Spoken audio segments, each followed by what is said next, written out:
Good morning, good morning. Let's see.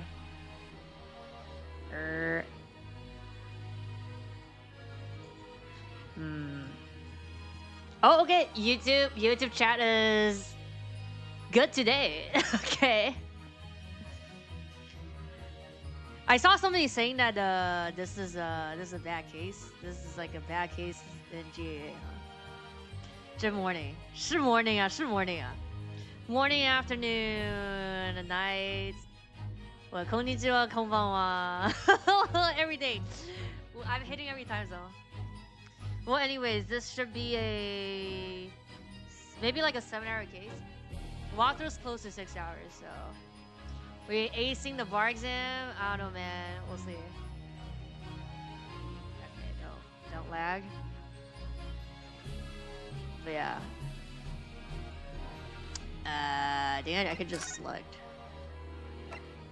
Yeah, memories of the clouded Kokoro. Yeah, we just do this. Let's go.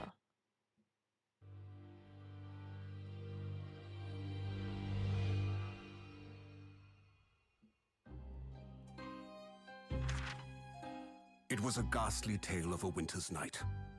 One of an invisible killer and a crime perpetrated on the pavement along Briar Road. As the victim lay at death's door, the mystery of just who had stabbed the young lady from behind had been resolved. I actually don't know. I don't remember the cases, but no sooner had my friend saved that Eastern exchange student from his harrowing plight, then in the dim, flickering shadows of gaslight did a second bizarre crime rend the stillness of that very night. I dare say most can still recall the sensational headlines of the day. Haunted apartment of death, the condemned criminal's curse, the dread demon of coal gas. Yet, though the great detective had at once discerned the truth upon his arrival at the scene,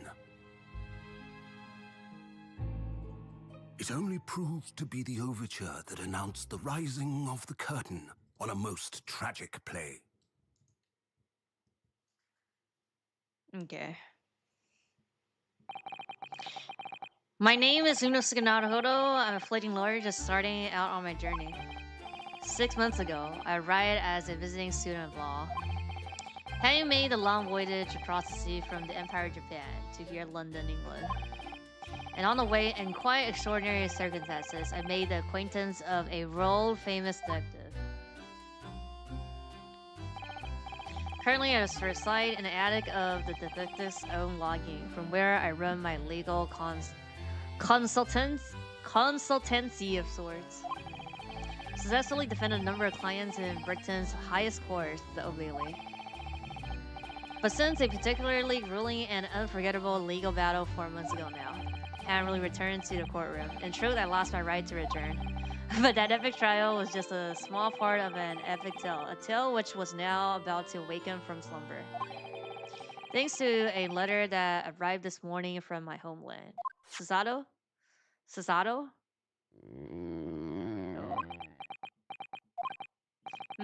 What a delicious smell wafting up the stairs.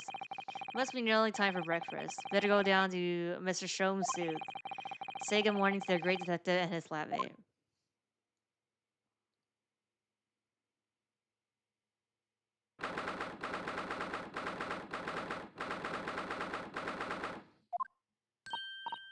Oh, Runo, good. Just about to call up to you. The bacon's ready. Good morning, Iris. Smells delicious as usual. Before we eat, though, I have some news. I had a surprise this morning. Shh, not another roll. Not another word? Mr. Naruhodo? This should be just the abstruse thing for my pre-breakfast stagnation, repelling mental stimulation, my dear fellow. Morning to you too, Mr. Sholmes. Ah, yes. I see. So that's it. The truth is as clear to me as day. My facilities of observation have revealed it today. Again. What are you talking about? You, Mr. Naruhodo, you have this very morning met with a surprise. Well, is that not the case? Hmm. Really, my dear fellow, it really warrants explanation. VGM tense. Firstly, your hair is particularly uncut. Somewhat reminiscent of a bird's nest. Secondly, you have neglected to fasten the third button of your jacket. Okay. Clearly, when considered together, these two facts point to you having been flustered this morning. What's up we're reading? Can I talk now? But of course, though I don't look for admiration, you understand. My hair always looked like this. It's been this since I first met you. Okay. 仕事. Oh, it has? And the button was ripped off last night, if you remember. By you. Hurriedly pulled your button off. Oh yes, I recall the incident now. It was after supper, was it not? Oh, the viola? No, this is the violin. As the evening advanced, I picked up my violin and began to play the wailing notes of a haunting tune. But then, to my utter dismay, the third string snapped. Why did it have to happen? Why? Little wonder then. That was my vexation. I grabbed the first button I saw and ripped it from its proper place. Well, I like it back now, please. Troubling me that I can't fasten my jacket. And troubling me that you expect me to know where it is. Somewhere thereabouts on the floor, one understands. Helpful. What matters at the present time, my dear fellow, is simply whether or not my deduction was unerring. For Hurley, Reynolds said it when he came in, didn't he? I had a surprise this morning. Ah, well, that really is a surprise. Yes, this man is the pride of the British Empire, the famous consulting detective, Mr. Sherlock Holmes. There can't be a single person in the role who doesn't know his name. Alright then, another this silly conversation. Come and eat this bacon before it gets cold. And I have a new herbal tea for you to try too. My latest special blend. Is Iris? Yep. And here we have Iris Watson. Mr. Sholmes, Lager, and Compassion. I wish to hug Iris, I know. A truly exceptional young girl who's the author of the highly successful serialization here in London. Yes, The Adventure of Sherlock Holmes, as published in Randus magazine. So, Mr. Naruhodo, won't you put us out our misery? What surprised you this fine morning? Oh well, I received a letter from Japan. Oh, from Susie, you mean? Was it really? That's right. And she has some rather startling news, in fact. Yeah, the goose lady died. Intriguing indeed. You must tell us all about it over breakfast. Oh yes? What fun.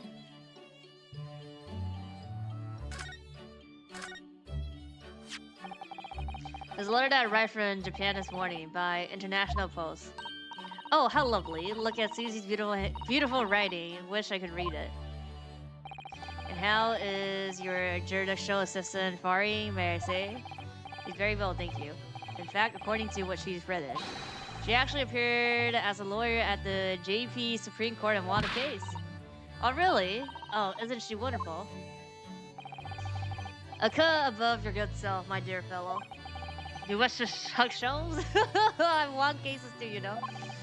Apparently, Mr. Natsume appeared in the trial as a witness. Natsume, no. I don't recall that name, bruh. Of course you did, we helped that man twice.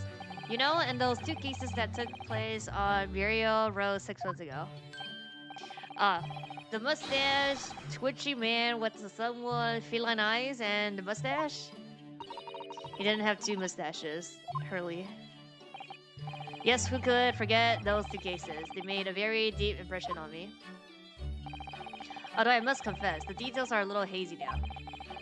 Very deep impression they made on you, clearly. Startling news.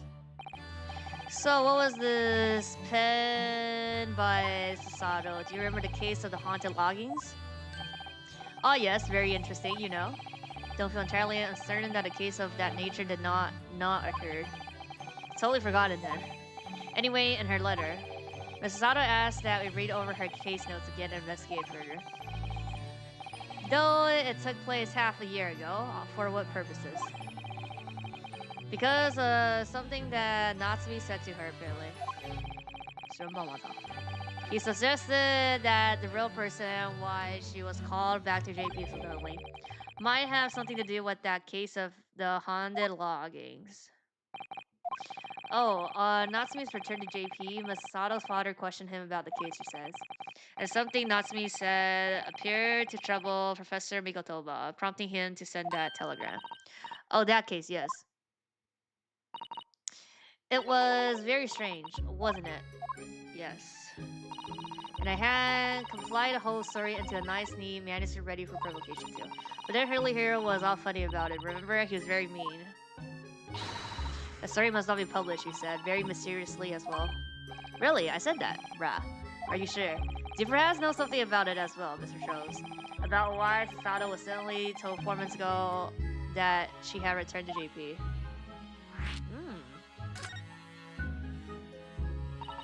It's been 4 months now since we have weighed Susie off at Dover. It was such a shock, wasn't it? The way she just suddenly announced that she had to go back to JP. Indeed, it was due to a telegram she received from her home, I believe. That's right, telling her to return urgently. Yes, because her father has passed away. No. It just said he was suffering from a high fever, the cause of which was unknown. He's not dead. According to this letter, that news about her father's fever was just a rust. A rust. So Susie's daddy lied to her so that she'll make the voyage back home. Why would he do that? I have to admit, I have absolutely no idea. But she believes it's almost certainly related to the case of the haunted loggings. Well, I mean, yeah, so yeah, it is Natsumi's case since we're gonna investigate more on the haunted loggings, right? Sending her back to JP so suddenly like that. I wonder what her father is hiding. Hello, do you know what it's all about? Bro just put on a jacket melee now here. Well, who can say? What? But you said... Please, I have engagements. My dear fellow, my calendar is quite surprisingly full today. And a stringent analysis of the matter would be excessive, I feel, even if I were quite at leisure. So, man the fort am I absent, won't you, Iris? I will, Hurley, don't worry. See you later. Okay. Actually, if we click on the stuff in the house, is it gonna have new dialogues? He sculpted all rather quickly there. I think perhaps Mikotoba isn't the only person hiding something here. Yeah, I wonder, huh? Soseki was involved in 2 cases, but only one of them was forbidden from being published. By, of all people, Mr. Sholmes. Aha, I found them at last. Iris, are they? The notes? Yeah, the notes about the case? That's right. Susie and I compiled them together. The case of the haunted loggings.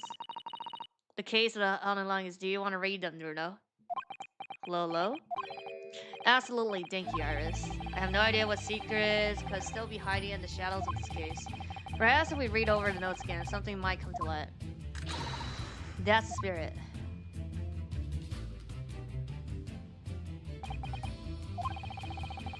And so, Iris and I decided to read over the case notes again together, learning from what happened to our investigations and the fierce battle in court that followed. Reliving every detail, I just needed to find a clue, and I have all the time in the world. Because, of course, I'm no longer allowed to practice law in the course of Great Britain. Oh. Okay, so while we're here then, don't we get like... we don't have a visa now, right? It was 6 months ago, a mysterious incident that unfolded on the wintry streets of London. Flashback. Yeah. Young woman was found lying on the snowy pavement of Barrier Road with a knife in her back. Fortunately, her life was spared, but she was unconscious for several days following the incident. Fog was thick, and nobody saw her attack her, but by a cruel twist of fate, visiting Japanese student was walking behind her at the time and was duly arrested. Hello? That man was Soseki-san. And the man who affected his arrest was Mr. Jones. Believing our compatriot in innocence, Sato-san and I decided to represent Soseki-san in the court. After a grueling trial with many twists and turns, we finally managed to prove his innocence. Yeah. Joyful joyous jubilation was the man's reaction after the trial, but his jubilant jubilation was short-lived. See the telegram from Mr. Jones the following morning. The victim of the Bureau stabbing has regained consciousness. Hurry to the bars at once. So Sato-san and I summoned a handsome and headed immediately to the hospital.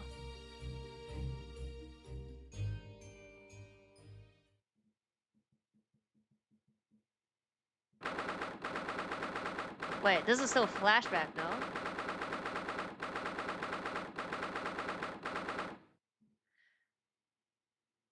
Oh, there's a rat. Wait, do you see the rat? Oh, I'm hiding a rat. Do you see the rat? There's a rat here. Recovery run. Oh yeah, no, wait, no. This is like this. Yeah, this is flashback. There you are at last. Good morning, Mr. Jones. 黄金米其林，什么黄金米其林? I think not. Oh. You're late. What on earth took you so long? Oh, 这个. There's a golden Michelin attire thing here. Your telegram only arrived at 5 o'clock, Mr. Jones, and it's 20 minutes ride to the hospital. Yeah, this is still flashback. This is after the case because she's here. That's right, and it's 5:30 now. I think we made very good time. Time is utterly irrelevant. The fact is, I've been waiting for what has felt like an eternity. Huh. In point of fact, I myself was awoken at 4 this morning by a telegram boy. The feeling it was somewhat unjust that I alone have been roasted at such an hour. I sent you one. I sent to you. Well, thanks for that. Anyway, you're here now, so the victim is over there. She's only just regained consciousness. Yeah. Yeah, we never talked to her in 1. She introduced herself and I shall observe from here. So that's a lady who was found on a snow-covered pavement with a knife in her back. Her name is, yes, here we are, Miss Green.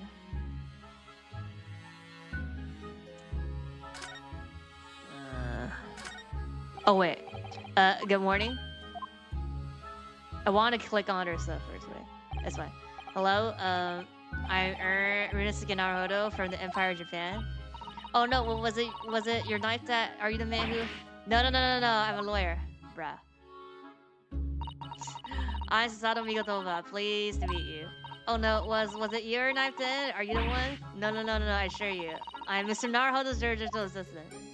Bruh.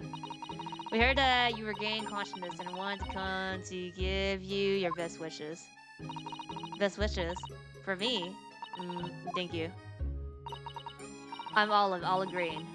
I'm an artist. Well, no, that's not right, is it? What I mean is, we're trying to be an artist. Well, what I really mean is, I desperately want to be an artist. Bruh. But the truth is, I don't have any talent. I know I don't. No wonder I was stabbed in the back, bruh. I don't think that's related, actually. Gosh, this young woman seems to bend over backwards to put herself down. Seeing as we're here, we should ask her about what happened from her perspective, I suppose. Okay. Can I? Okay, we have to like now it's like we have to always click on them and then talk to them. Give it a sec. Mijiling. This rounded wooden figure isn't the most charming, is it? This is her. This is her sculpture herself, no? I don't think that's a decoration. Mr. Naruhodo. It's an artist mannequin, I believe, used when practicing sketches of human form in different poses.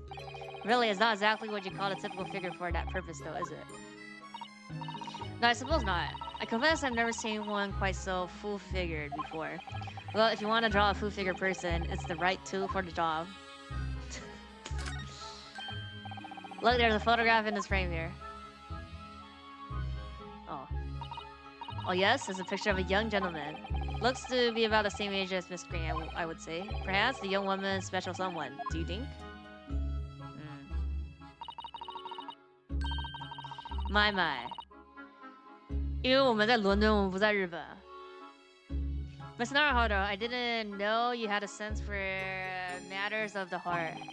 Not in the least, sincerely said the first thing I thought of.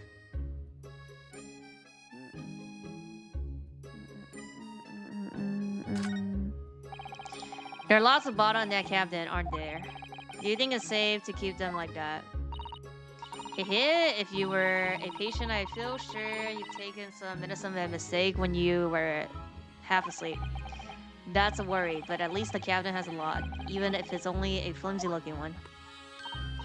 Oh, I've no doubt you managed to unlock that somehow while you were half asleep as well. There are limits even to what I can do when I'm half asleep, you know, Mrs. Otto. Rat? Orange? Eat a mouse! It's not harder, an enormous mouse. Remnant in a hospital? That doesn't seem the best. This is like a very healthy event, isn't it? It's very pumped. Not sure we can say that's down to the excellency of this facility, if that's what you're thinking. So cute. There must be a bag of Miss Rain's personal belongings. She would have been brought directly here after she was found stabbed on the pavement, though. It's like the friend or family member probably brought some things for her. Alright then, let's see what's inside, bruh. A change of clothes, no doubt, and... No, Mr. Hardo, you must never scrutinize a young maiden's personal belongings. But the young maiden might have chocolates, or biscuits, or caramel. 手段对，他可以再坐下来啊，他可以再站起来然后拿了。Oh, yeah, what's this? You like caramel? Oh, this looks like the patient's treatment notes. Let's see. Do not feed. Do not feed? What is this place of soup? Bruh. You know, I seem to remember seeing almost an identical sign in our local park. For the pigeons, yes. This is a person. Poor woman. I hope she hasn't read this. Bruh. Read this.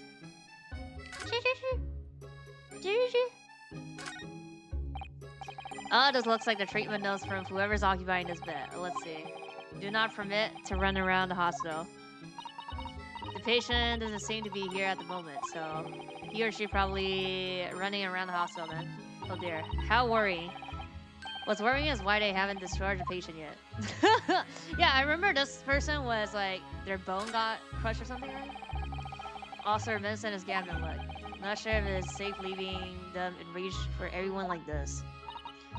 Yes, you're right. Imagine if you were peckish, you might try a whole bottle or two, bruh. Well, at least there seems to be a little lock to scare the cabin doors. There is where? I don't imagine that would stop you if you were hungry. I'm worried that you break the lock. Hunger doesn't turn me into a criminal, you know, Mrs. Otto. Okay, let's just talk to her then.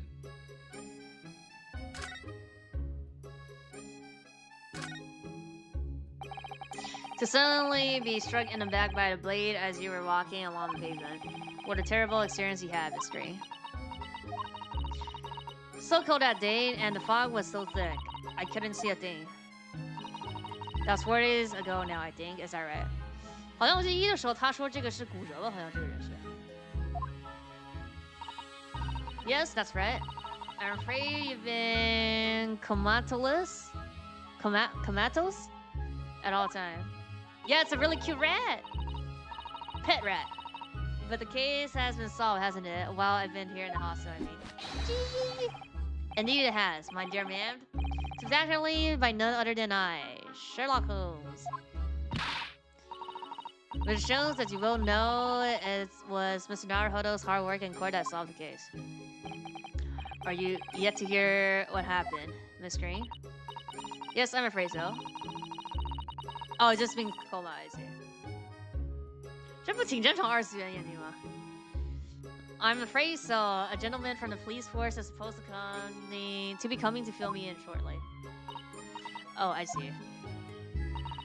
Me coming around seemed to have made everyone frantically busy. I'm so sorry. I should never have regained consciousness, bruh. She literally, lady, literally like I should have just died. So much of me. Oh no. We're also relieved that you're on the mend, Miss Green. Really, we are. With that kind of attitude, maybe her surname should be Blue, not Green. Okay. So you're an artist, are you, Miss Green? Oh no, wannabe artist. Oh, I couldn't possibly claim that. I'm a fledgling artist, best. I mean, I'm a student of art, really. At the Thronedike Academy of Fine Arts. Oh my, an Academy of Fine Arts? Great Britain is such a wonderful country. Tell me, Miss Green, do you live hereabouts? Oh no, actually, I don't deserve it, but I have a little flat on Brixton Road. I see. How very interesting. Oh no, is it? Brixton is some 10 stops away on the underground from here, and Academy is a mere 3-minute walk from Brixton Town Central. Does that matter? Mr. Jones, perhaps not. The Beerby Road is far less statuesque part of the town by comparison, built in by those of inferior means. I mean, she could go to also get some books, no? Including the maleficent Mr. Mustache. Inferior means, I suppose Saki-san does fit the bill. Poor girl, I know. Struck me as somewhat out of the ordinary for young fine art students to be walking in such a district. That's all. Sus? What's this? She suddenly calmed up. Mr. Jones, you should be ashamed of yourself praying into young maiden's private affairs. Ah ha ha ha! Oh dear me, do forgive me. If you don't mind. I'm being to start shortly, so I need to pack up my things. Oh yes, of course, we won't keep you. Thank you so much, Miss Green.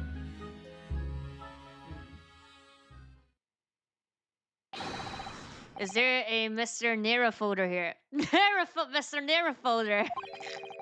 Never folder now. Well, if you're looking for Naruhodo, the lawyer, that's me. But, Mr. Nera folder, good. This is for you. It's a message from Mr. Saucy Nutmeg? What? Oh, not to me. Send a message to me. Bruh. But why would a policeman be delivering a message from Mr. Natsumi? Exactly. What's going on? What's the Scotland Yard constable doing playing delivery boy at this time in the morning? What are you waiting for? Let me see that. Oh. Well, this is most unexpected. Is something wrong, Mr. Jones? Is something wrong, Mr. Jones? He says. Have you not seen this note? No? How could I have? Seeing that London's criminal have no intentions of letting the great detective rest. What's unusual? A new case calls, a case of murder no less. Let's fucking go. We must depart at once. Murder? Call cab. Time is of the essence.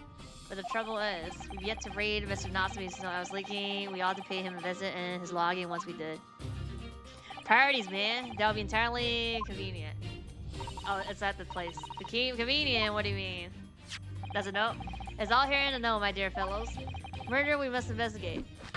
Took place at Mr. Mustache loggings. Wait, what? Haunted house be like. I'll hail a farce at once.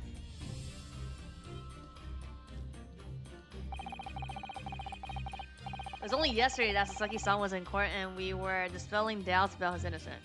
Wait, so this is still flashback then, because Sasato's here. Now the very next day. Oh yeah, he's saying that why we're not a lawyer anymore, right? We don't have the right. There's a murder at the man's own address. May very be the unluckiest man alive. This was before he even went back to Japan. Or so it seems to us at the time, but we were soon to discover it was worse than we thought. Yeah.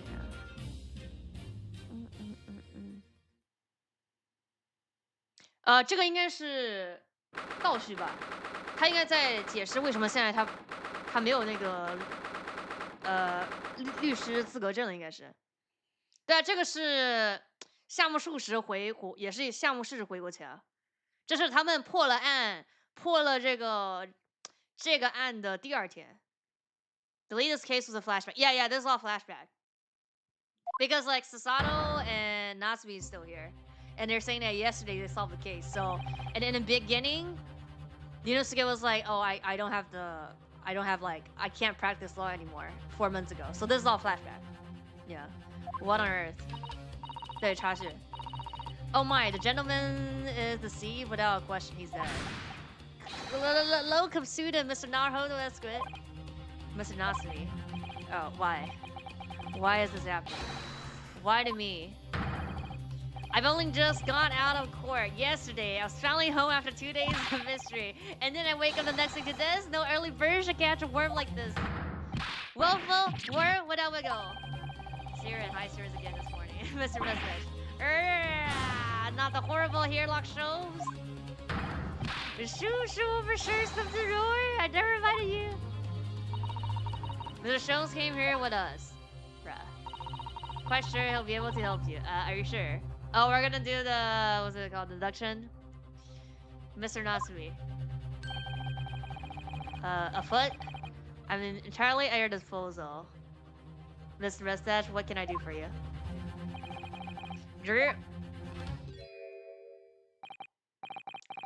Here they are already. The busybodies.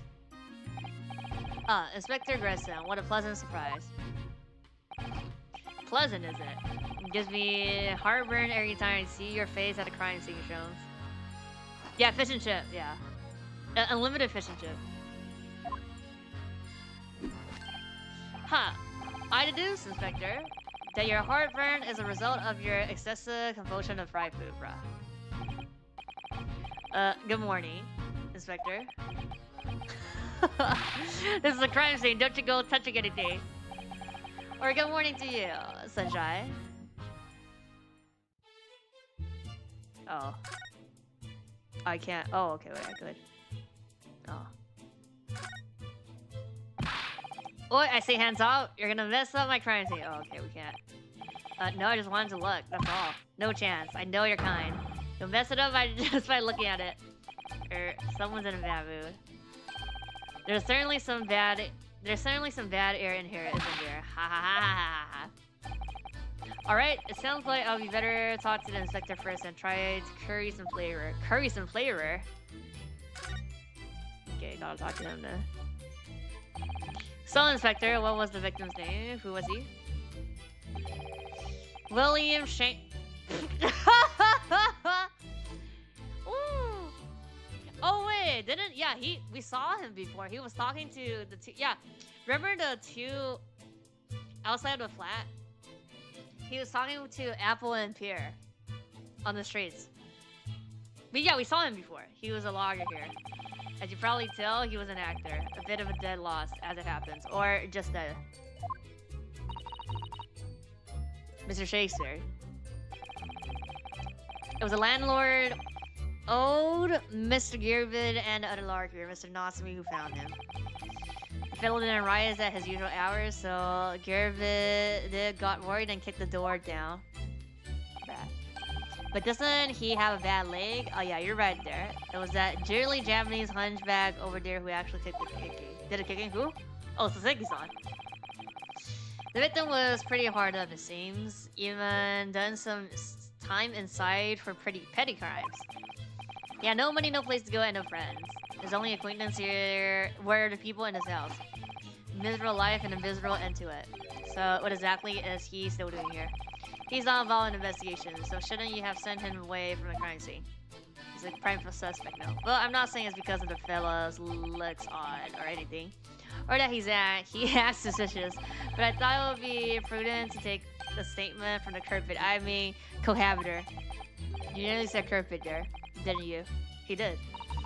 Oh dear. Mr. Nasui appears to be under suspicion again. Certainly seems that way. He does just comes across as a such an odd fellow, doesn't he? Bruh. Nyalo nyalo. Poor man hell, unfortunate. Shaking my head. Anyway, I can't say much until the coroner gets here.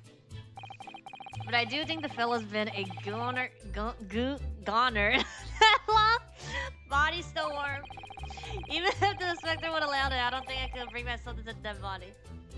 Funny part is that just a day after case 4, the first grade staring game. Yeah, yeah, they said yesterday he just got. Yesterday was the case. Like they just finished court, and then this is like the next day. Yeah, Gunner. That's it. Okay. Can we? I can't even click on him. Ah. Oh yeah. He has a fork. What a terrible thing to have happened. It's only been 3 days since I arrested for an incident on the pavement outside. And then, having finally regained my freedom, it starts happening all over again. Okay, it makes sense why now he's like immediately just wants to go back to JP. Endless existence of excruciating experience. So the victim lives here on the ground floor, and your room is just one story up, isn't it? Yes, that's right. In a way, we were neighborhoods, I suppose. Yeah, we also was in this room because I remember this window now. So did you know the victim were your friends? Nah. Yeah, now we know why he was like immediately and like I'm not going to go through the third time, huh? Right. What's the matter with Sasaki-san now? It was an incident of question, wasn't it? Why does he seem so shaken by it? But I suppose he wasn't a complete stranger. But he ever invite me to this room? Never. On my honor, I swear it. What an extreme reaction. Probably wishing you their ass now, aren't you, Mr. Naruto? Sus, when we found him here, I felt wrenched, which is why I sent word asking you to go. Oh, okay. Throw that inspector over there!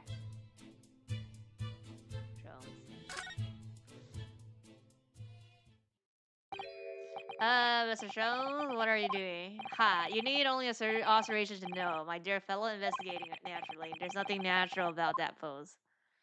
Only through trial made a witness to assess it, yeah. Yeah, I mean, they didn't really have like what? New like expanding characters into it, right?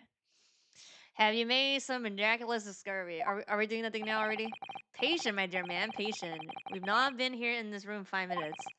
So far, all I've managed to deduce is what actually happened. Let's go. My goodness. But isn't that everything we need to know, Mr. Jones? Now that you've proposed the idea, I believe one could indeed see it that way. At the present time, I've managed to draw 2 incontrovertible conclusions. The first, that there was a physical struggle here last night in which the victim fought for his life.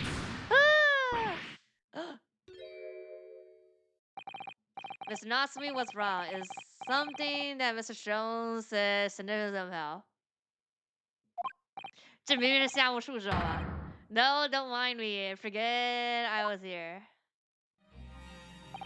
And my second conclusion is that there was a poison lingering in the air here last night that passed the victim's lip. Another poison case? Wait, what? Alright, Mr. Natsumi, why are you reacting so extremely to Shone's deduction? What did he say? Nonsense! No, please. Pretend I'm not here. Yeah, I know it's a copyright. Also, like William Shakespeare's in there, Dr. Wilson, all that stuff. Yeah. Invincible, ineffable, instructable, insignificance. Top fella. What's that thing called? What's it called? Like when you can't poop? That's like how he moves here. Impossible to ignore. Suzuki's showing he has white teeth. What do you mean white teeth? You must tell us everything, Mr. Show. Spare no detail. Yeah. Constipated. Yeah, he's like constipated. Whenever he does that. But of course, let the theoretical strategy before us be unraveled by my Greek deductions presented for your pleasure in 2 acts. Let's go. You've heard some true, extremely great direction from Mr. Show. Oh, and we're gonna learn again because this is like tutorial again. No doubt this will be no exception when miracles will unfold before our eyes this time. Yeah, we're doing deductions already here. Well, I mean, they're gonna teach us again because there's people that might have not played 1. So, my dear fellows, for your delight and wonder, let the curtain rise. For Sherlock Holmes, logic and reasoning spectacular. Act 1. Let's go. The game is afoot.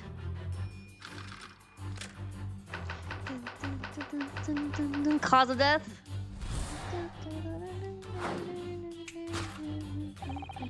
careful observation of the victim reveals to us the events that transpired in this constellated room last night. Foam at the mouth of the disease clearly indicate the use of poison. Is that a soap? Next event, we know is a large dining plate, which contains you will serve. 1/2 size, okay, sizable bar of soap. Meaningful, indubitably. Why is the soap set so purposely upon the dish like the victim's last supper? In fact, yes. Could it be that that man was about to eat it? Of course. The fork reveals the answer. Do they have it on stage play for GA? It appears that the young man's appetite was his undoing.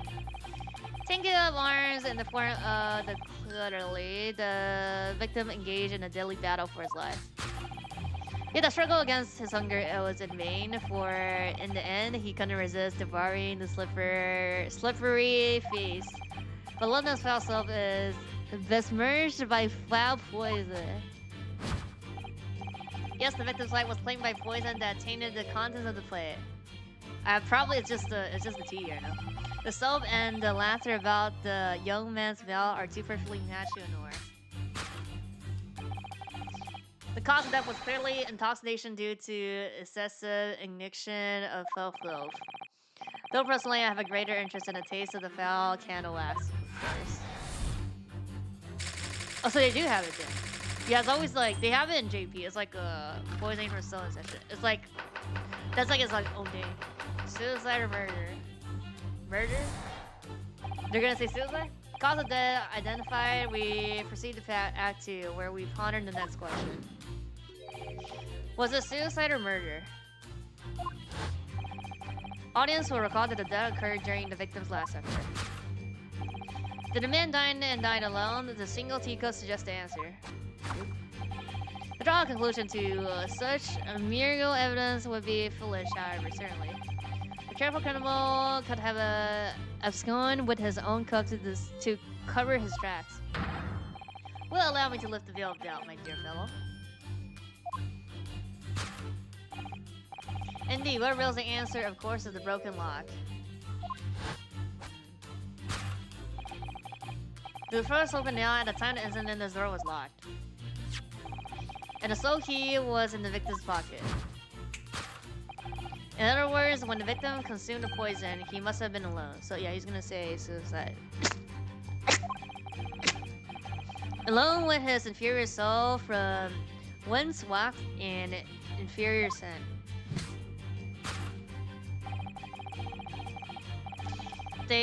What do you mean? No, for the stage show, I know the trilogy has them. I don't remember. I think, yeah, GA also has them, no? They didn't? It was only for investigation in the trilogy? Did they have anything for the GA? For, like, the stage? I don't know, that's what I was asking. Right? So they do have it then. And what that erect aroma lingering in the air, the victim met his end in tragic solitude. Can I do a British accent? I don't know how to do a British accent. We can take comfort only in the fact that his soul was well cleansed on his way to the hereafter. That does not sound like British.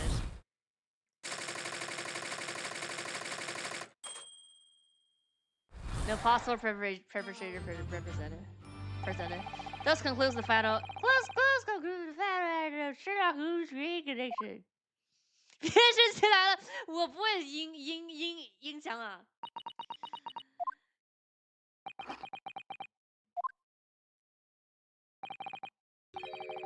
There's just one thing, Mr. Shows. What foul language? Oh. If you type like one letter, it might like warn you. You're disposed to identifying just one thing, aren't you? Miss Narhard of Prey, what concerns you? Well, no matter how hungry he was, do you really think the man would have eaten soap? More like a voice tone change than the accent change. I don't know, how do you do English accent? I only know wata. Wata, and then what do they like to say what? Wicked! They like to say wicked. Wicked. It is quite apparent that this man had barely a penny to his name. Yeah, bottle of water. Bottle of water. Tea time? Can I just arrest Shelter to shit? No, he can't. Because he needs Iris to write like he's like a good thing, so he has like triple salary, huh? It is a curious thing, but to one so destitute, soap can suddenly appear quite irresistibly appeal to see. Yeah, bottle of water. Bottle of water. How extraordinary. In short, I've tried a little soap by soap in the past, bruh. You've eaten it, you mean? My dear fellow, it was some time ago now. My postulation was that it would cleanse my gut, bruh.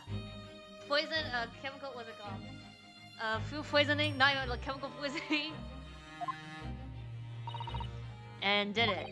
As I was writhed in agony on the floor and split the contents of my stomach, yes, I believe it did.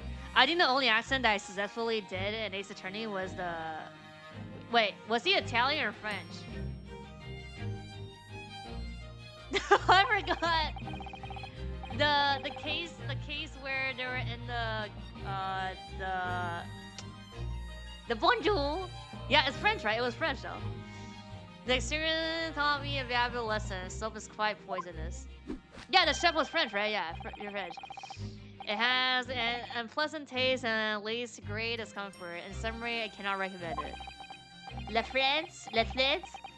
Believe me, I wouldn't eat it even if you could. Something that troubles me as well, actually. Oh, what's that? Is this Natsumi? Oh! Couldn't help noticing him strutting incrementally out of the corner of my eye. Almost as if Mr. Shone's detection touched a nerve somehow. Nonsense! Well, that clenched teeth episode didn't last. I think, judging by Mr. Natsumi's reaction, the great detective's deduction may need some gentle corrections in order to reach the accurate truth. Let's go. Yes, Mr. Shone's observation and deductions are sometimes a little too sharp. He has a tendency to hit the nail on the side of the head and drive it in an obtuse angle. When he does that, it falls to us to straighten things out. Alright then, let's see what we can do. Yes, we must pick out the keywords in Mr. Shone's quite brilliant deductions and discreetly exchange them for something that makes a little more sense. If we can do that, sure we'll arrive at what Mr. Shones meant to say in the first place. In that case, are you ready for the second performance of the day? Once again, my dear fellows, for your continued delight and wonder, let the curtain rise for Sherlock Holmes' Logic and Reasoning Spectacular Act 1. Let's go. Course correction, hold it, Mr. Sholmes.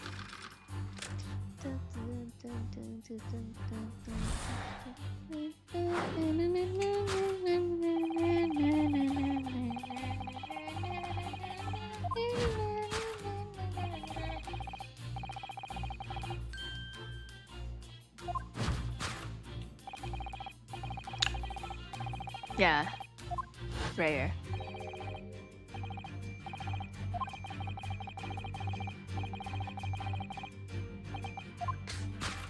The fork, yep.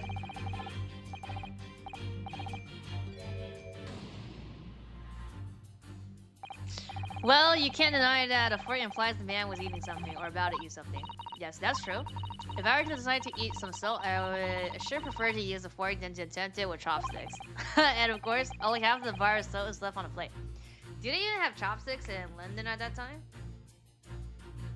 I don't know, they probably do, but they wouldn't, I don't know, they wouldn't have it. Or like he could go upstairs and then borrow it from Soseki-san. But might there not be some other explanation? Something material that proves whether or not the man really ate himself. Huh. I mean, I can't even go on the other side, huh? He didn't. I mean, on the fork has residue, no? Eat some soap if it didn't make me sick. Are there like soap that doesn't have like Edible soap? I suppose you'll eat soap with a fork, would you? I don't think it's a question of which implement you use. You shouldn't eat soap full stop. But then why? Why does the man have a fork in his hand? Oh dear. I understand your frustration, Mr. Naruhodo, but please don't take it out on me. The point is, if we decide the man uses his fork to eat the soap, we wouldn't be changing his deduction, so we ought to consider some other clues. So the tea. Oh, another piece of soap on the floor. Look, there's some more soap on the floor there. Mr. Shakespeare must really have loved the stuff. Let's not jump to conclusions. Bruh, look closely at the slope. You see that it would fit together perfectly with the half bar. Okay, so this. What the hell can that be? So no eating. I think that the two halves of the same bar that broke apart. So it just has to be this then. Take that! Yep.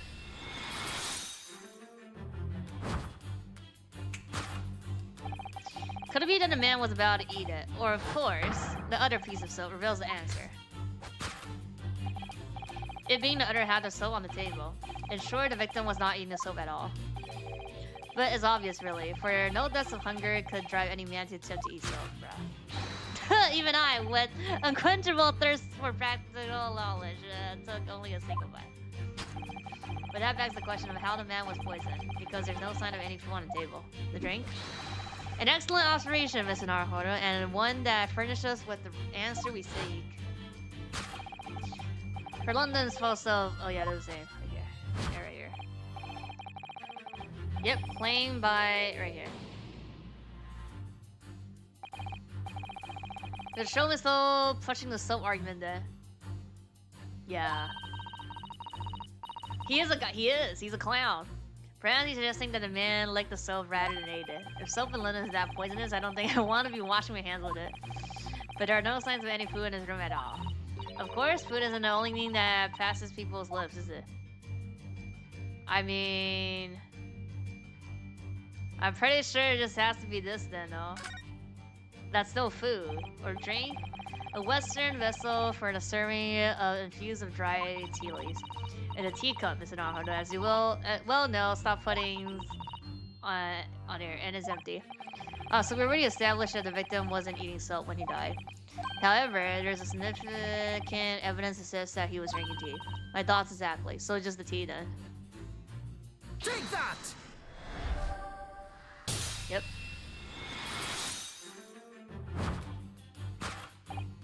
Yes, the victim's life was claimed by poison that tainted the teacup. Indeed, cups have been the vessel of choice for practicing poisoners over the centuries. Actually, I could probably do Japanese English.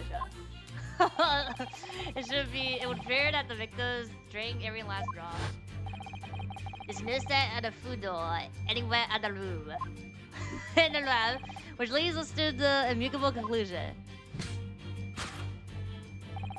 The cause of death was clearly intoxication due. Yeah. Oh, these teacup. Okay, topic 1 done. Poison in the tea.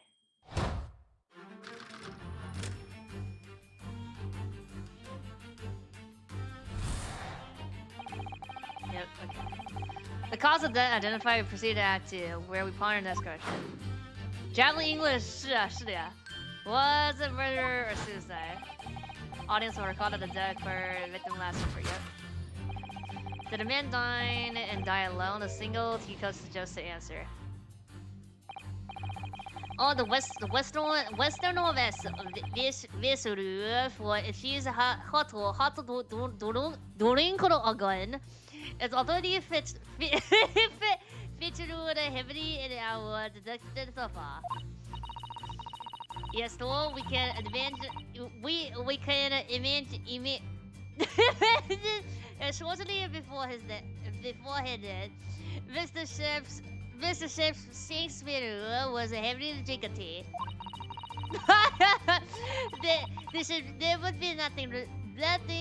There would be nothing remarkable about that. But what troubled me is Natsumi's reaction when he must have shown suggested. What a discussion it is. We must closely examine the scene of the crime again for some more clues. Okay. Is there another? Oh wait, on the floor was there something else? Oh here, another T. Bruh, it's just this one. Take that! Oh, I didn't even click on that. Okay, either way. Okay. I didn't even examine. Did a man dine in die alone? This other T code suggests the answer. Yes, there was 2 key codes in this room all along. In other words, it's a strong indication that at the victim's last supper, there was a guest present. At the very least, we can say now with certainty that someone else was here in the room last night taking tea with the victim. What are you talking about? Utterly unbelievable, unjust, unreasonable. Unjustly unreasonable. To draw a conclusion on what such mere evidence would be foolish, however, certainly. In which case, what more can we deduce about this possible guest at the table? Well, allow me to lift the veil of doubt, my dear fellow. Do you mean to say you know who exactly was in this room at the time of the victim's death? Indeed, what reveals the answer, of course, is the broken lock, yeah. Or, so it has to be something here then, no? Not sure I like where this suggestion is going now. Afraid it's too late to go back to the Hellcon days of eating too much salt. But the identity of the guest who was here last night when the victim passed away is something I have very bad feeling about. Well, you can try to ignore your feeling, but we cannot ignore the truth, Mr. Naruto. No, I suppose not. Time to look around again. 那肯定是找的没口音的。Oh, there's more stuff here.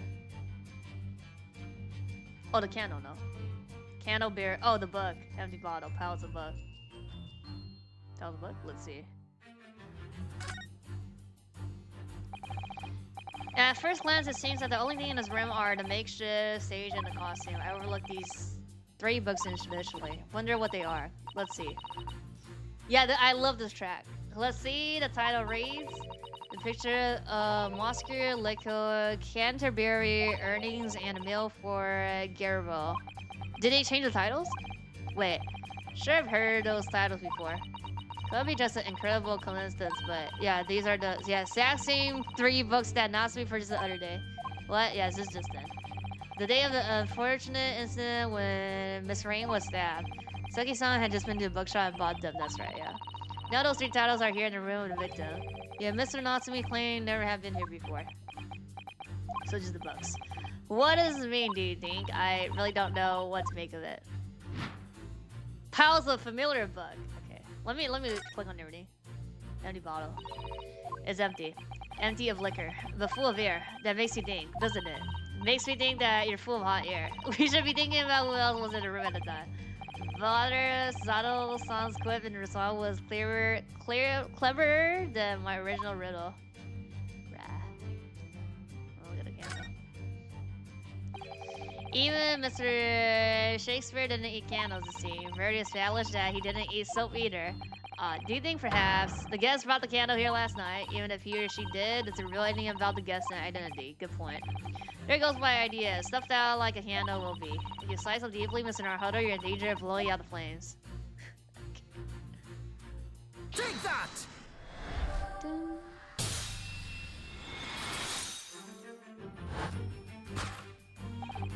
Indeed, what reveals the answer, of course, is the pile of familiar books. Why so? It's no more coincidence that these 3 titles are here in the room. It's a link to the truth. Mr. Natsume, you purchased these books 4 days ago at a second-hand bookshop. That's just a coincidence. In that case, you will be able to bring the same 3 titles from your own room, will you not? This very moment. Ah! Love that Sato's so polite, yet she can be so sass too. She is, that's her character. No, never, non-negotiable. You can't bring your own copies here. It proves that these 3 books are in fact yours. Prove? I pledge a fifth. Bruh. Having purchased the books 4 days ago and returned to your logins, you're arrested the very next day. Bruh. So you could conveniently have brought the books here all that evening, but you never mentioned that. In other words, you could have only brought these 3 books here to the victim's room the night before, yeah. Last night, basically, no. Yeah, bruh.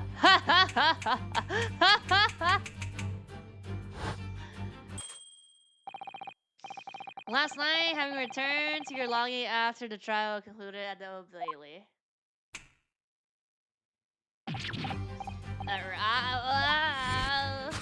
They must be banned JoJo without posing. I know!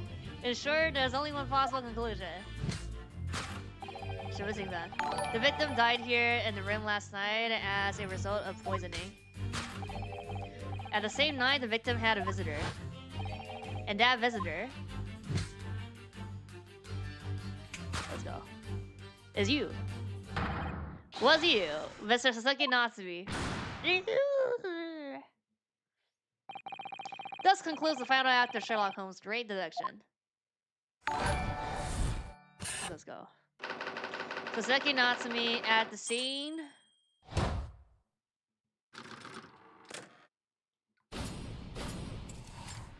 Eh, 我看了那个。哎，他这有英文吗 ？Elementary.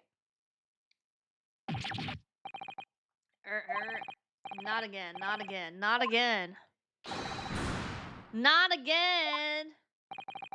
Well then, Mr. Natsumi. It would appear you're gonna have to accompany me down the yard again. Wait! Hold your horses! Yes. Door, key, locked, entry, exit entirely impossible.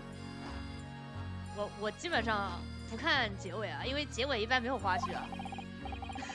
就尤其是新的。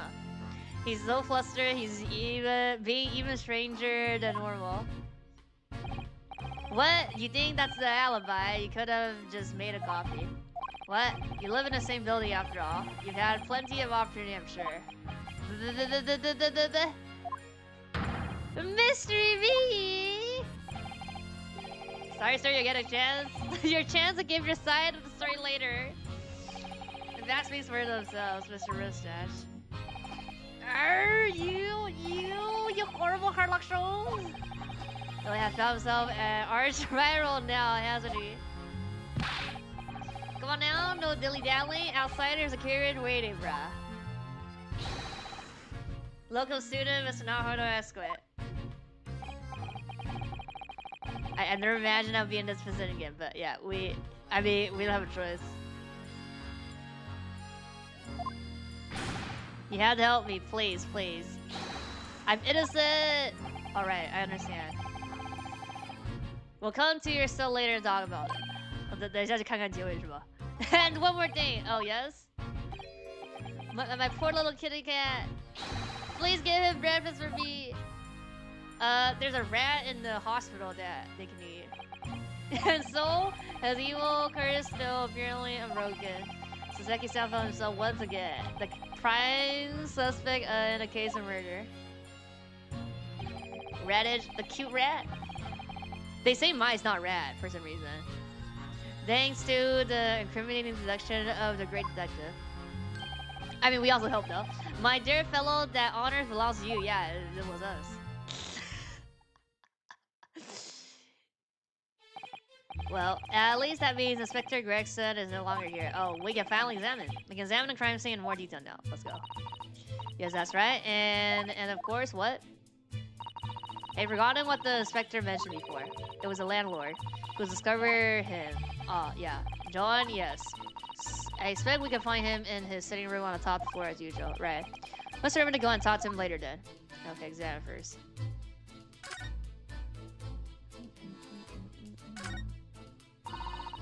There's not much on these shelves, is there? Just this wine glass and bottle. Both of them are cracked. Yes, not much use, are they? What's the matter? Oh, I was just reminded of the Reaper, that's all. Prosecutor Lord Van Ziegs. Yes, he's so reckless with his wine glasses. I was thinking it was a waste and that he should donate some to the needy. You can suggest that next time with me. I mean, we're gonna see him in court on this case now. What's this? Oh, class? Part of an envelope. Oh, I think. Yes, I think you may be right. Perhaps it was torn off when the letter was open. Is that significant? Yep. Well, it's a little out of place, perhaps. When you look around in the room, there's no sign of a letter, or the rest of the envelope, in fact, is there? Oh, she's right. And yet, we have the torn off end of an envelope. Just strikes me as unusual. I agree, we better take this, just in case. Okay. Can we... I don't think we can examine this now. Oh, we could. I mean, there's nothing here, though. Can't find anything, yeah. Whoever opened this envelope didn't bother with a letter opener or scissor, did they? Nope. Yes, whoever opened it was clearly someone with an unrefined temperament. Just judging from the angle of the red beard, the person in question must have been right-handed. Miss Sato, I guess perhaps someone's been reading too much of the Adventure of Sherlock Holmes. Never read too much of it. Miss Naruto, never. 不是信封，撕开来的信封角。Yeah, the map is still here. Oh yeah, got his 3 books. Oh yeah, because people that did not know the case. Well, I mean they told us, but I guess we also have that with this right now. 飞到一个颜色。 Look at these extravagant, bright costumes. Somehow they look out of place in this room with this grim, shady goings on. This one looks like a king's attire. A king. Always dreamed of being a king. What? Oh, I think you'll be more suited to be a fedolar, a daimyo? Or such like. With a clone mage top knot, every Japanese man wishes he had a clog mage. I don't know what this is. Clap mage? Clone mage? Oh, you look wonderful with wind and you already have a sword. Can you imagine what would happen if I walked around the streets of London with a clone mage and a sword? Okay, I need to... What is this? Maggie? Con Maggie. Ah! It's like what Sasadu has. Ah. Okay.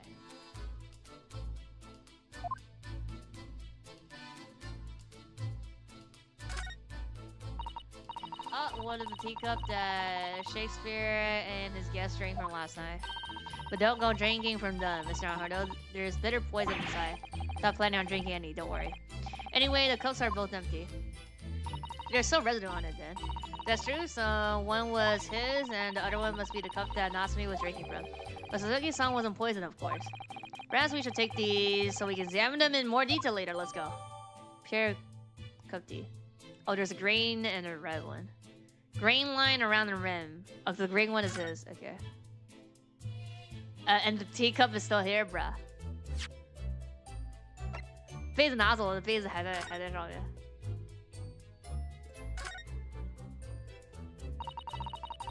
This is the teacup from which Natsumi was drinking. Yes, unlike the other one, the inside of the cup is completely clean. I suppose he must have drunk the contents before the tea had a chance to leave a mark.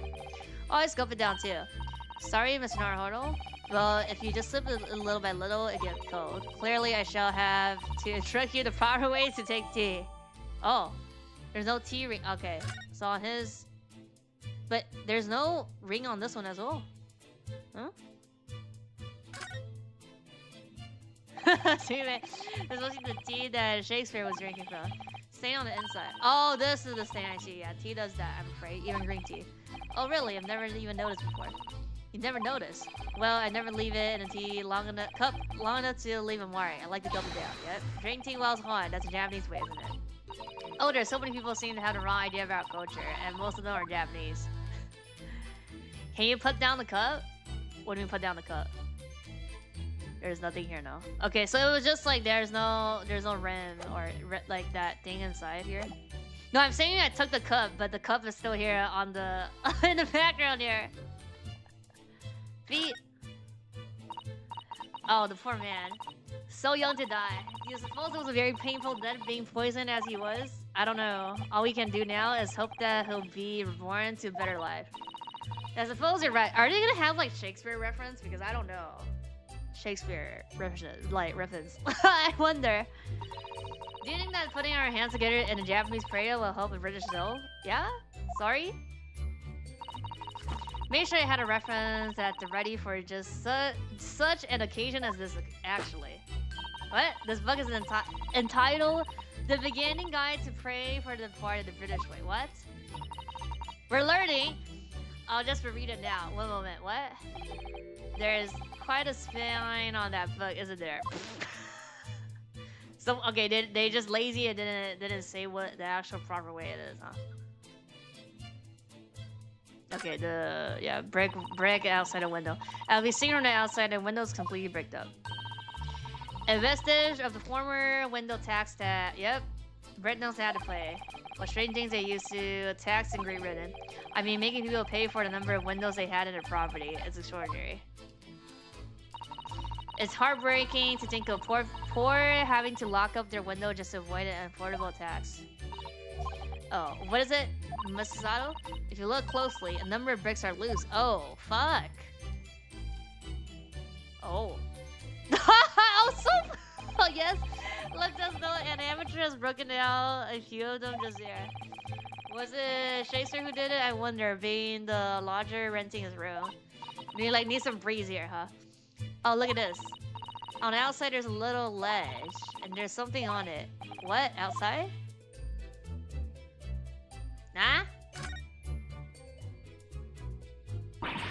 Bruh. It's so cold outside. Feel it through this gap. It did snow all last night. It would be cold. But more importantly, what is it on the ledge out there? What are those snow-covered lumps? It's more bars of soap. So, what are bars of soap doing lined up on the ledge outside of the window? I have no idea, but the pair of them look rather charming like that. Still, that's very strange, isn't it? A bar of soap lined up outside a window. Do we take this? Perhaps we should take one. There are two after all, bruh. Oh dear. Why not take two? I suppose we could. Oh, what's this? Look here at the soap. Oh, do you see it? The blood?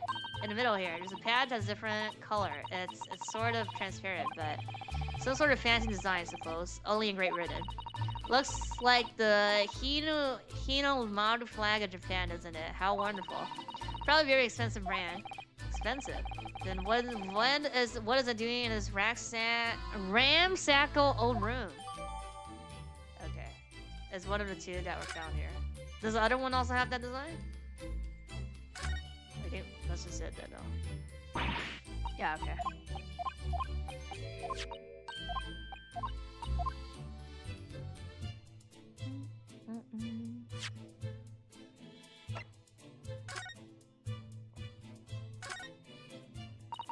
Yeah, it's like dented in, no? This part is a different color. It's an Assugish design, isn't it? Trust the British to turn a boring sofa bar into something special. I quite like it. It reminds me of the Hino model design of the JP flag. It's like this is a rather expensive soap. That doesn't seem likely, given who it belongs to. Okay, but we don't know what this is.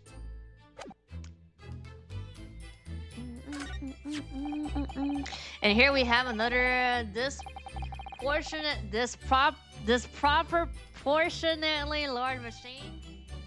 Disproportionately large machine. This looks like a meter of some kind. This is a gas meter, I think. Seems that in this district, residents pay for gas as they use with their coins. I see. Disproportionately, no? Yes, now you pointed it out. I can see that there's just a slot here that looks like it could take a coin. So you mean if you put a coin here, you just pay? That will buy you about 2 hours of gas for lights and heating. Oh. So if you're a poor person with no money, you have to sleep in the freezing cold. Yes, or if you were a scatterbrain with no change because you forgot to exchange your money at the bank. Thank goodness there's no meter in our office. Yeah, we rich people, by writing all the magazines.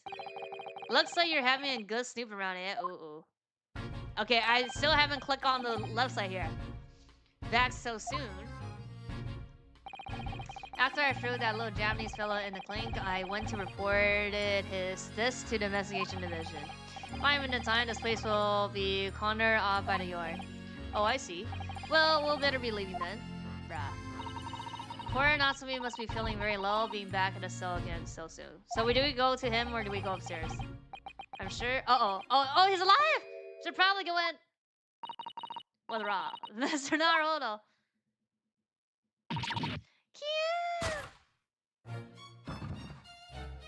Cute. Gotta act here. Oh no! Thief candle! Life of the walking shadow, a poor player. Where the light came from, huh? Coming from, huh? The strength spread his hour upon the stage, and then is heard no more. Now, how certain the next part? This upper part doesn't even have a hole. Where's the light coming from? It is a tale told by an idiot, full of sound and fury, and significantly nothing. Indeed. Oh, happy day. Josh Loda.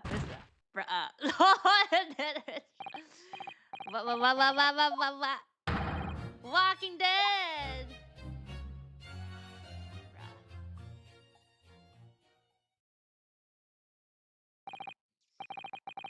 I just remember reading when I was reading what like Shakespeare. There was like a lot of thighs, like THY. The fella isn't dead at all.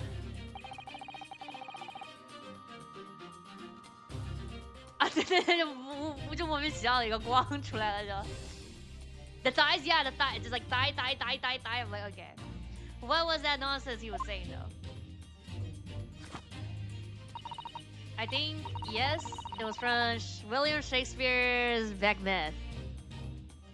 Macbeth. Macbeth. Wait, this is, it's political from the Act 5, Scene 5. Shakespeare.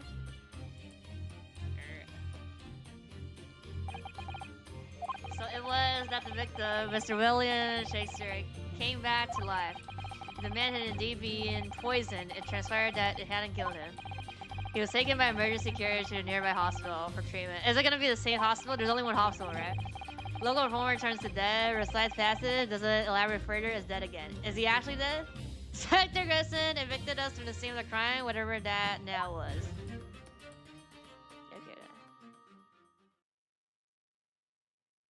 Oh.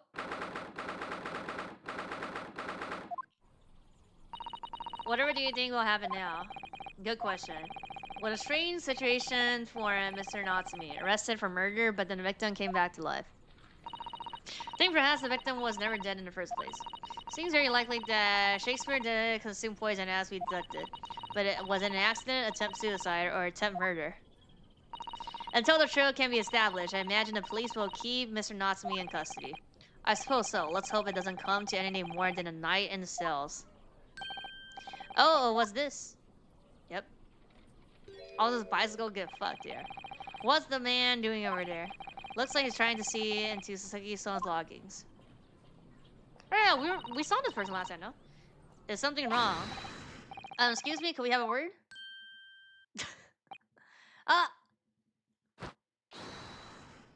He looks like Popeyes.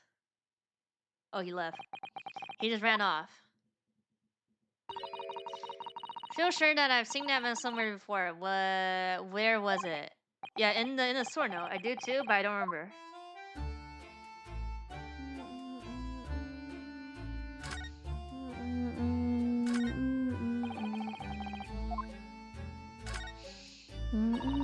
Always seems to be a bicycle outside of the resident.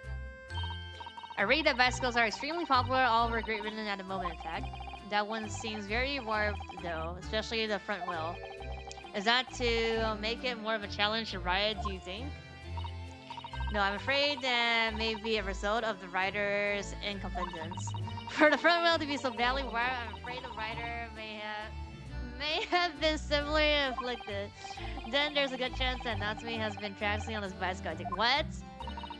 Oh dear, I fear you may be right. Okay, I don't know how to ride a bicycle though. With the exception of the top floor, where Mr. and Mrs. Urley auto windows are bricked up. Yes, that's because of an old window tax that was charged on the number of windows a property had.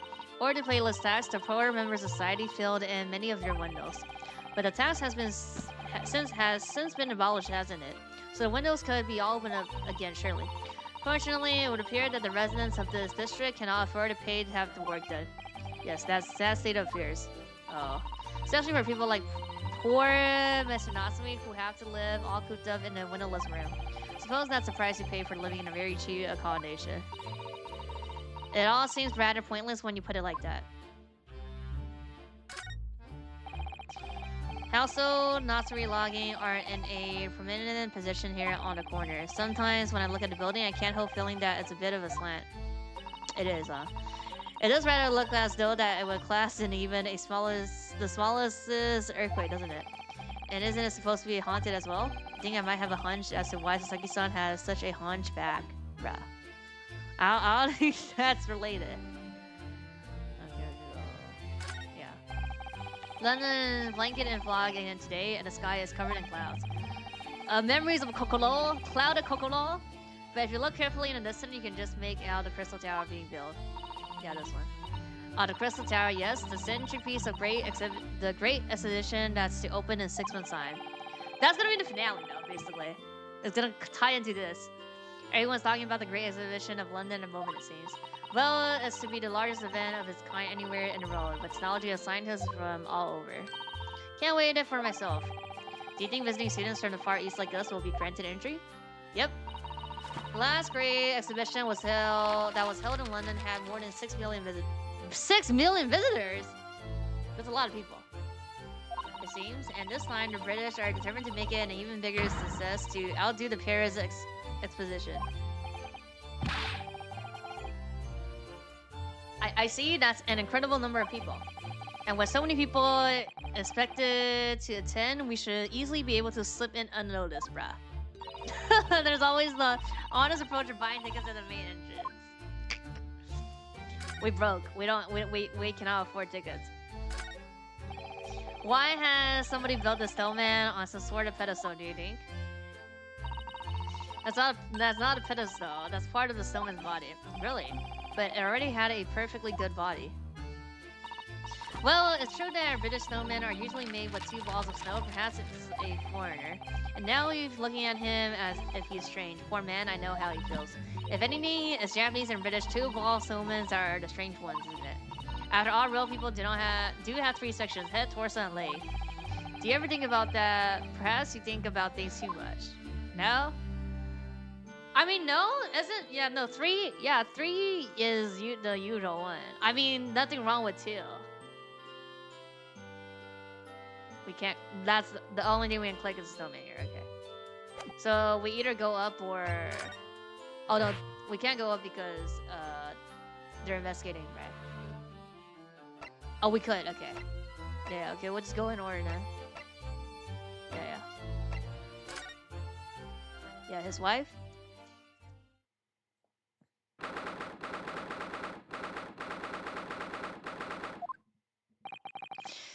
Here we are again, the eccentric landlord's eccentric top floor abode.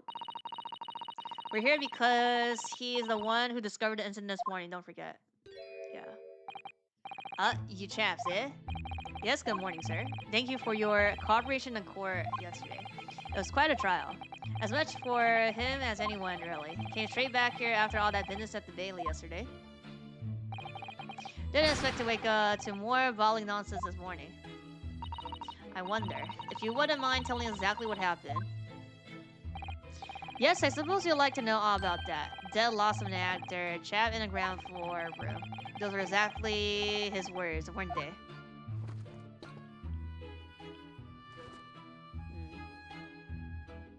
I mean, he could say, you understand?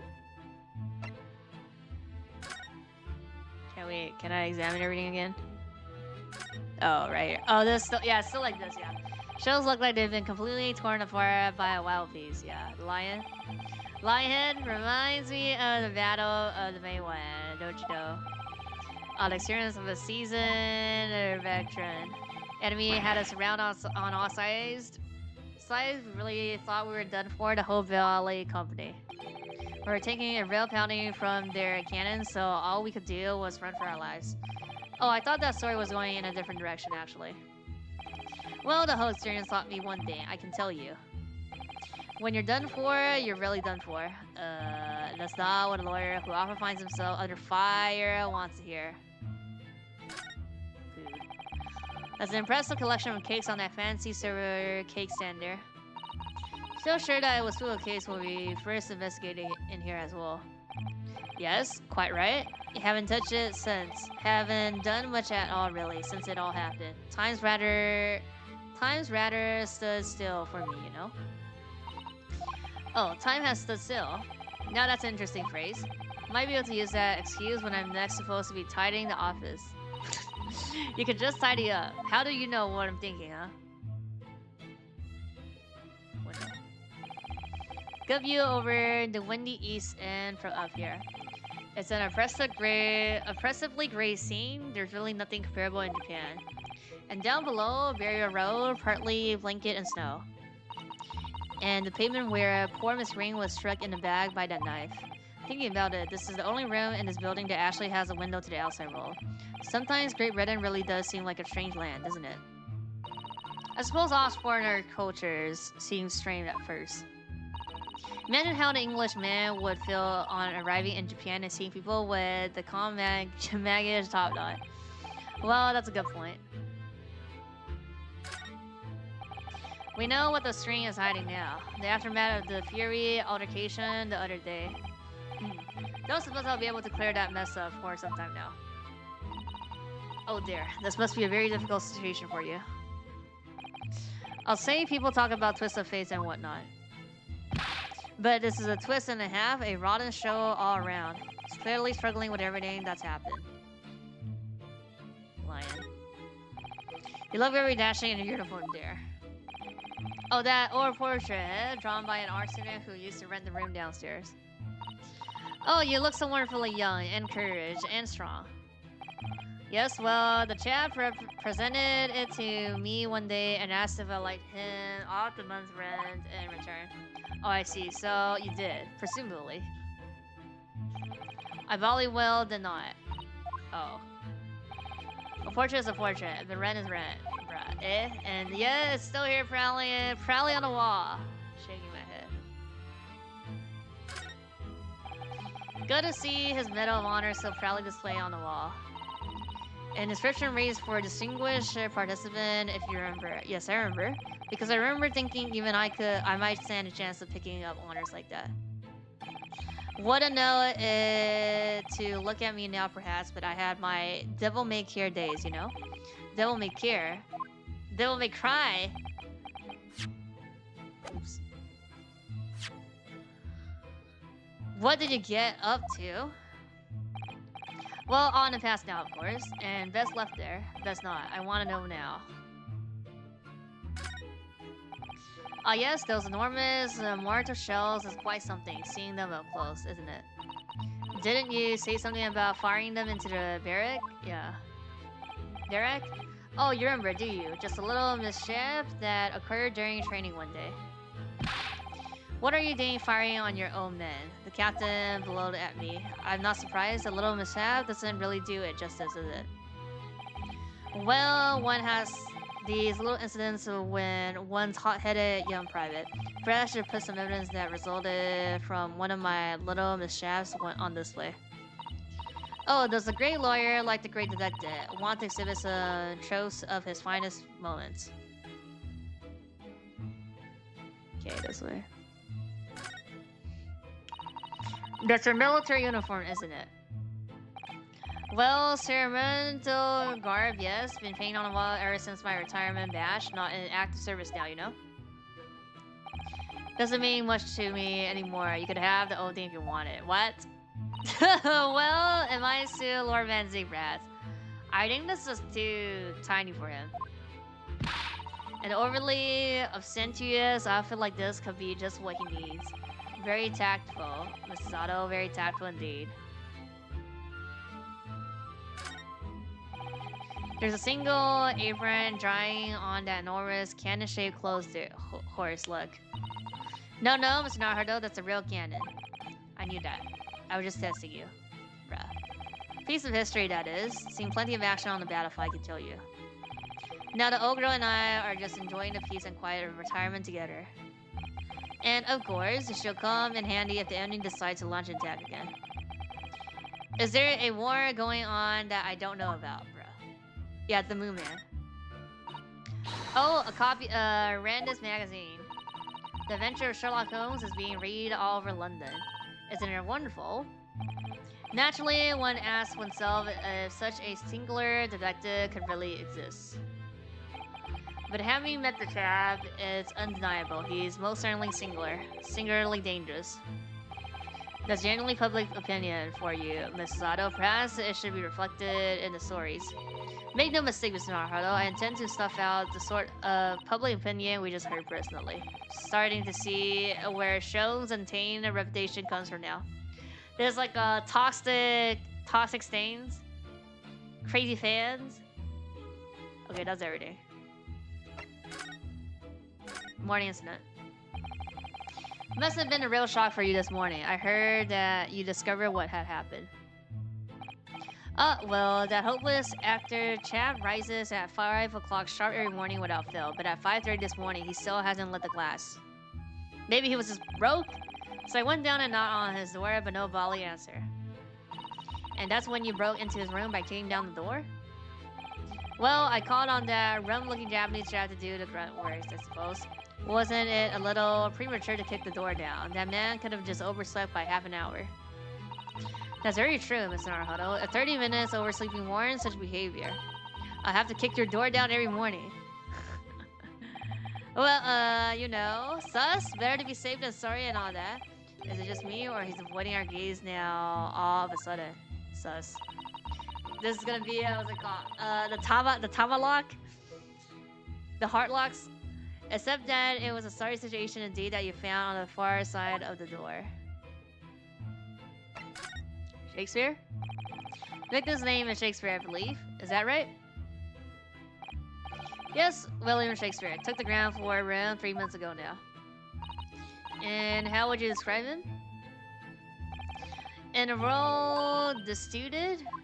Disputed? Well, let's face it. The only redeeming feature of that room is the cheap rent. Anyone wanting to live in a place like that is either broke or has a volley screw loose. So hard to choose what category Sasaki would fall into. Both? That's a little rude. Mr. Naruto, he was doing research as well. Research? Into what? English, British literature? Shakespeare, of course, Shakespeare. Read a few plays of the old bar myself, you know? Romeo and Hamlet and all that. Yes, William Shakespeare is English most highly regarded classical playwright and author. He's known as Sao? Sao in Japanese? What?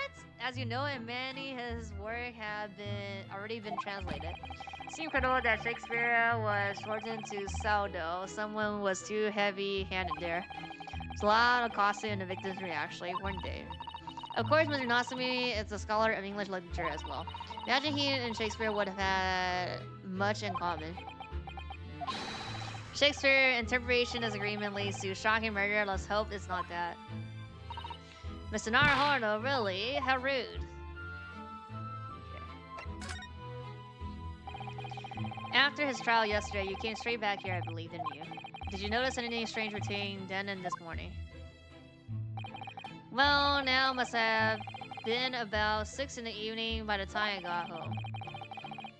Snow was coming down rather heavily as I remember, and it was completely dark already. That failed actor chap was out at the time. He noticed there was no light from his room or something, I suppose. Couldn't summon the energy for anything much, so I just sat in the front of the fire up here. It was after 8 before Shakespeare got back, and the chat was up until past 1 in the morning. I'll have to know. Suppose he met his end sometime after that. I was asleep by then, so I'm rather in the dark here.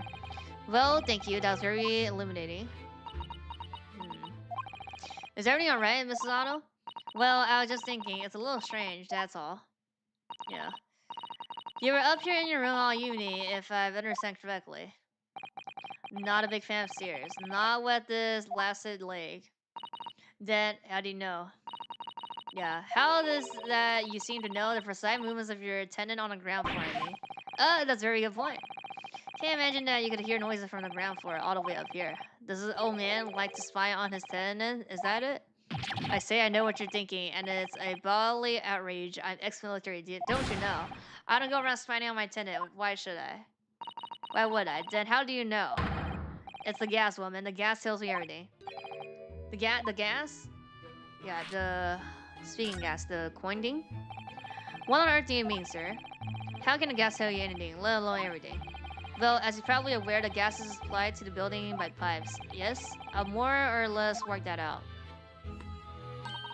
Every room in the building is connected by a single pipe to the gas main outside, and the gas company supplies gas to properties via...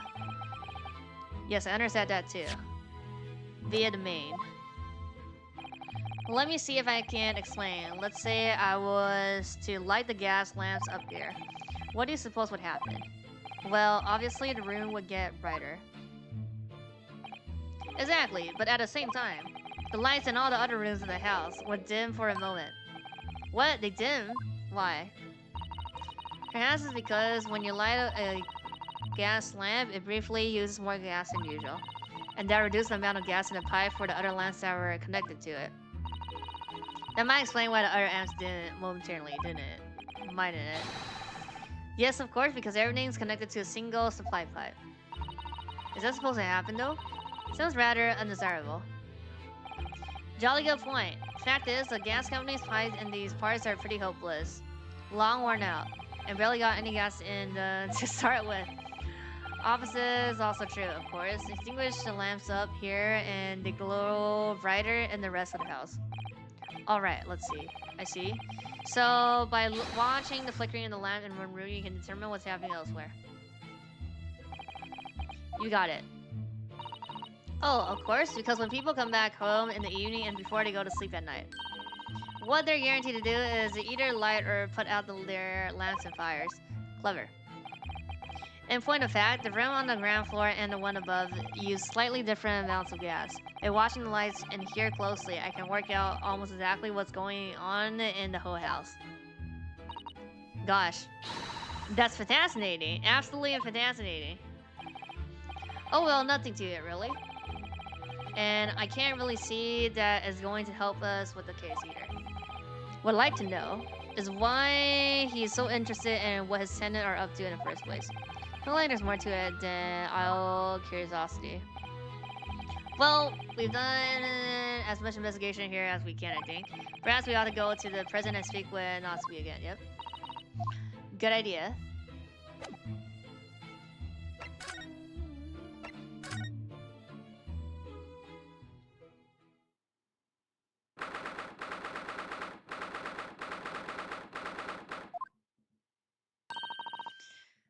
Look. Natsume, have the police finish questioning you now. Local student Mr. Naruhodo is sweet. Oh, yes? What does he tell me? Is he a ghost? Is he here to haunt me? Let me guess, you're not talking about Mr. Sholmes? He actually calls himself a great detective, Mr. Natsume, not a ghost.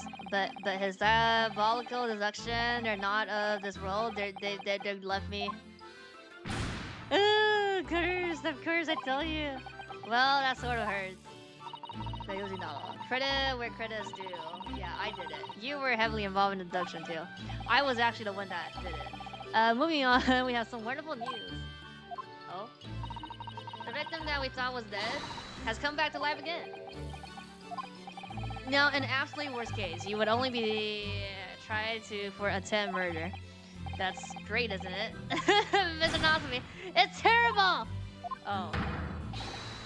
I'm stuck in a still suffering for some silly wrong end of the stick. You did it, didn't you? Confess, you're a killer. Why the mustache? Constant questions! I'm sorry to hear that. Ugh, that selfish shyster. Make up your mind. Are you dead or not alive? If you were going to come back to life, why bother dying? Wickedly wakey washy William. Well, it seems likely that Shakespeare was never actually dead in the first place. Yes, that might make sense. And I'm pleased that he's alive, of course. You did not say that. Our lively debate last night was much fun. I'll be sad if they didn't get with our last. So they did debate, huh? The title, oh, oops. Mr. Natsume, does this mean that you did see the victim last night? You met with Shakespeare, didn't you? I'm not saying another word. I demand to have a lawyer present. I am. Who do you think I am? Please, we need to hear your side of the story. Ugh. Why am I cursed like this?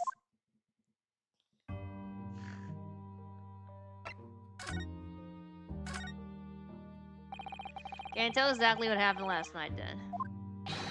There's nothing to tell, but I'm eternally grateful to you for helping me with that curious case yesterday. The case that saw poor Miss Green hospitalized after she ended up with a knife in her back. It's hard to believe that was only yesterday. After the trial was over, I dozed my weary way back to my lowly longings. And that evening at past 9, it must have been, I visited Shakespeare. So you did go to the victim room then. As we figure, I didn't do anything wrong. I've never been in this room before. It was the first time. Then what made you decide to go?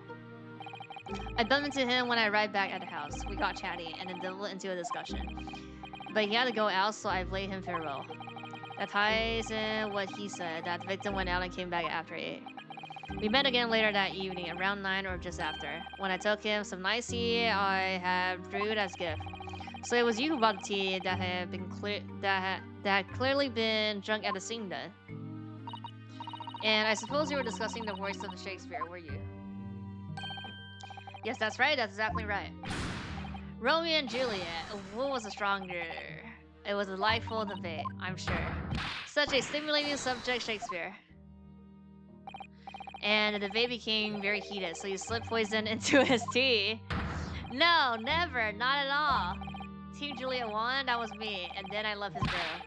And the flamboyant fellow was fighting fit, I steered it categorically. Give it a sec, can I... They're parascaling. Oh, I can't. Is that okay? It's like Romeo and Juliet death battle. You often say the same thing about yourself, I noticed. That you have a cursed existence.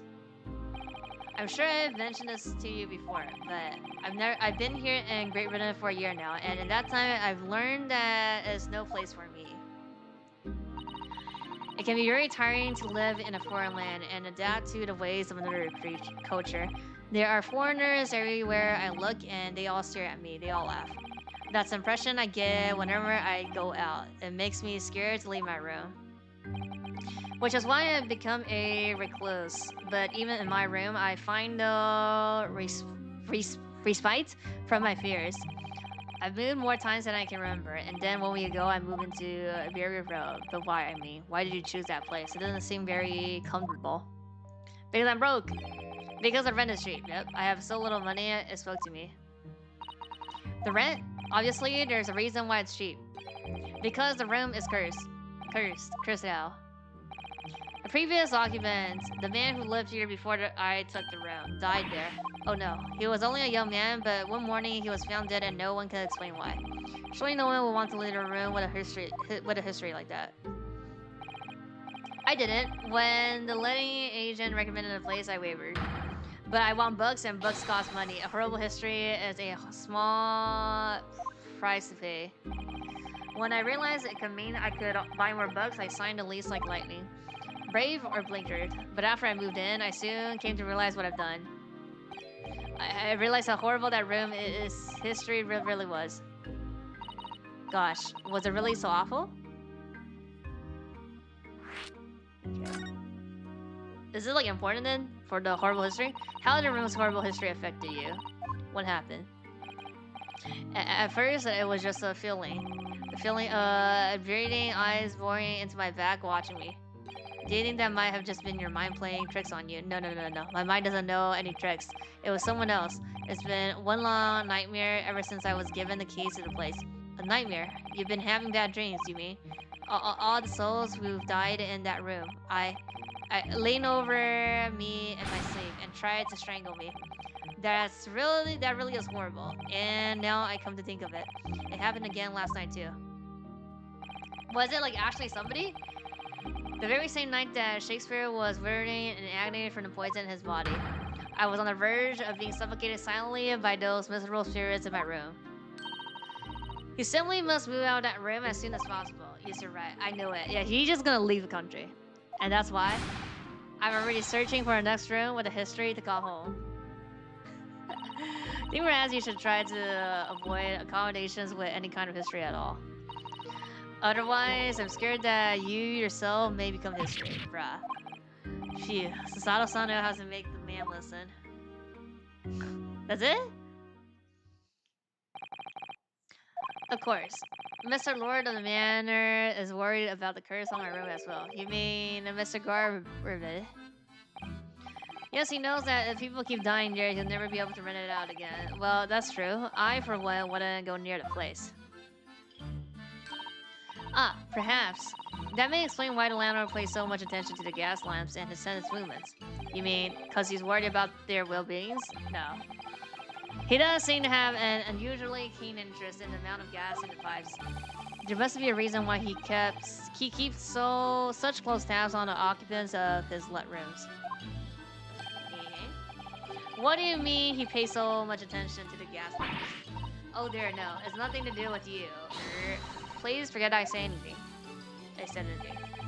Oh, now you're talking about me behind my back as well. What's important is that Shakespeare isn't in fact dead at all. Once you come around and he's able to tell us what happened, we're able to get you released. Yes, please? Oh, I do hope you're right. Amen, excuse me? No. Inspector Gregson, couldn't help overhearing what you just said. And on that note, yeah. I have some good news and some bad news, of course. Oh, which one you want to hear first? Shut the fuck up. Always, every time. The bad news comes first. When hope is all you have, hold on to it. That's my guiding principle. Right, well, in that case, the good news is that, sorry, but it's just a lot easier to explain everything that way. Bruh. So why you fucking ask? Then why did you ask? Yes, why did you ask my preference? As you might have heard, the victim, Shakespeare, was just cautious. He's coming around now. Yes, we saw it happen in all its terrifying glory. He's still being treated by the doctors, but we managed to get a written statement from him already, yeah. And the bad news is that he accused him. No? Oh, isn't that wonderful? Oh, thank goodness, it's all over then. I can leave this some Brazil, or not so fast, yeah. Sorry, no, that's not on the cards. What? Why ever not, Inspector? Mr. Shakespeare has implicated someone as being responsible for what happened last night. Implicated someone. Oh dear, you don't mean? I'm sorry to say I do, yes. He's pointed the fingers at you, Mr. Natsumi. By sweet poison did he seek to end my life. That wickedest Kafit? Tasaki Natsumi. No. So I'm afraid you'll be appearing in court as planned. You'll be wanting to make the necessary preparations. Nah.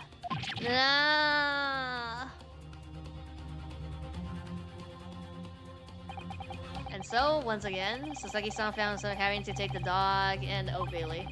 Whether his room was haunted or whether he was just terribly unlucky, I knew I had no choice. The following day, I would represent him in court and do my uttermost to break the curse that blinded him.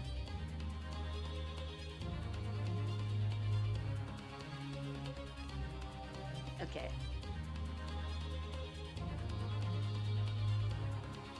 We don't really have that many info though.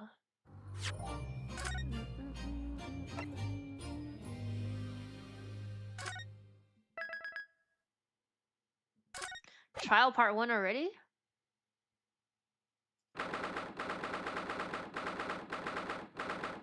There has to be a day 2 investigation. This is like...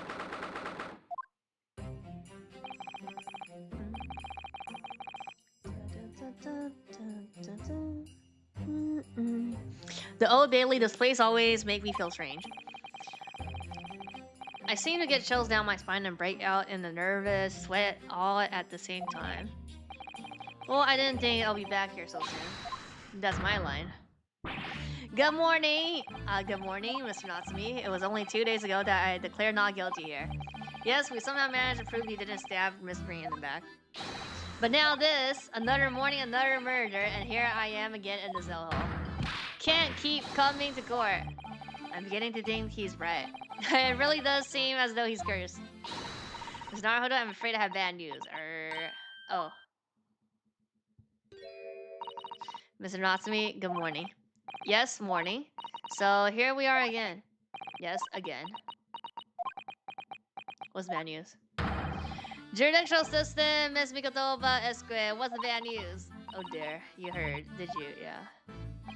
If you come in shouting at the top of your voice, people can't help hearing what you say. Oh, I'm sorry. You've done nothing wrong, Miss Sato. Now, what is it? Well, it seems that the prosecution in today's trial, will be led by Lord Baron Vankees. Vankees. Oh no! Oh no! No no! Let's go. The so-called Reaper of the Valley, the most legendary prosecutor in the land. Yeah. In the trial 2 days ago, he pursued Sasaki-san and I relentlessly, of course, by the skin of our teeth. We managed to pull through, but still. Perhaps Mr. Natsumi acquittal in the last trial wasn't the end of the matter after all. Yes, I know what you're thinking. The legendary of the Reaper that says, nothing can save a person in the dock when Lord Vankees is the prosecutor. Oh no. And that even if the person was found not guilty, the accused will need a mysterious end one way or another. And we have experienced it firsthand. Now we successfully defended, met the most terrifying end after his acquittal, right here in the Old Valley. Ugh, do I have to put up with those ice cold eyes, boring into my soul again? Cursed by evil spirits and now by the Reaper. A terrifying thrills potentially. Well, if it's the potentially. At least you appear to have hope, Mr. Natsumi. Local student, Mr. Naruhodo Esquit. Ah, yes? I'm innocent. You have to believe me. You more than anyone now. Don't worry, I'll be your steadfast ally every step in the way in this battle, I promise. And this promise to be a hard battle, I fear. Well, the trial is scheduled to begin shortly. We should move into the courtroom. Let's go. Oh yes, I forgot to say. I'm afraid he won't make it, Mr. Sholmes, I mean. He's on the way getting us like important information. That's probably for the best. Oh, if you were here, I might be tempted to rely on his help. And that would be seen as weakness. If Lord Van Zees were to notice, he'd prey on me miraculously. At least that's my gut feeling, Mr. Naruhodo. You're right. Yes, you're so right. Oh, well said, local student, Mr. Naruhodo Esquit, well said. I swear on this sword at my side, and on the spirit of Kazuma that is Harvard's. Show him what a Japanese lord can do, I'll set you free, with honor. Oh yes.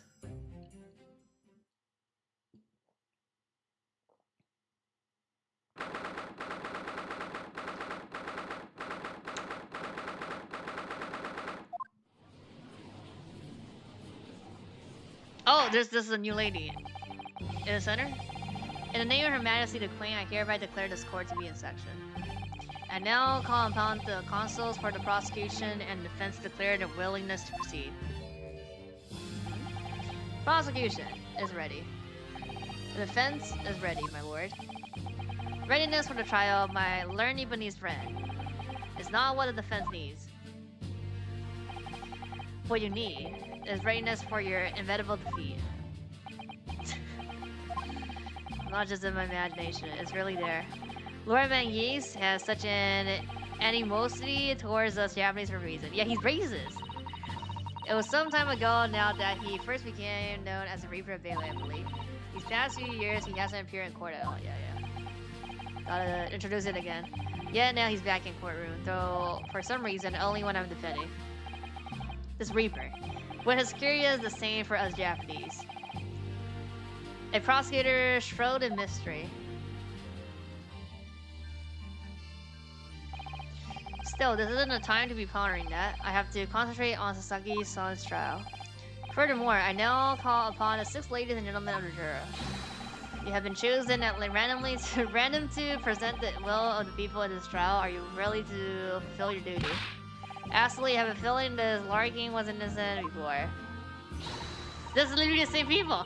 I must say that I feel especially ruthless on days when my hat refuses to sit right. Oh, well, I rather like how you're wearing your hat. I think the ruthless look is very fetching, actually. Yeah, this is new. I need to be somewhere at 10 o'clock, bruh.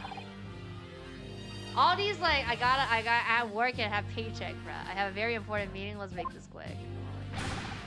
Couldn't agree more. Yeah, you're not gonna. We're just not gonna finish at 10. Couldn't agree more. I need to take home 5 baht tonight, and the missus will go through the roof. Yeah. This is the paycheck. This everybody's saying except her. Oh, may the Lord show us all the light here and lead his flock to the righteous verdict. Yeah, I mean, it was like the Russian dude with the mice that was here, and they swapped him with her. British justice system is so different to our own, isn't it? It's quite extraordinary to think that the power of the judgment is in the hands of the sixth member of the public, and that the judge can only pass sentence when all jurors are in agreement about the defendant's guilt. 6 instead of London, chosen at random. Yeah, random, or at least that's the idea. Yeah. Prosecution would draw attention to the fact that the accused was on the trial here but 2 days ago. Accordingly, where possible, the same juror have been asked to return for duty today. Bruh. Conflict of interest. Very well, let us commence the trial. Lord Marquis, your opening statement, please. Ladies and gentlemen of the jury, it is not the intent of the prosecution to cast doubt over your past decision. However, the innocent verdict afforded to this eccentric Nipponese foreigner has had dire consequences. Randomly? Yeah, of course, randomly, huh? Did the accused repent for his wrongdoing in that affair? Far from it. We're not talking about that fucking case. Instead, he used his freedom to perpetrate a most blood-curdling crime. Namely, that of the attempted murder of his neighboring lodge, an innocent Englishman. To explain the circumstances of the crime, the prosecution calls its first witnesses to the stand. Okay, let's go. The detective responsible for investigating the case and accused himself.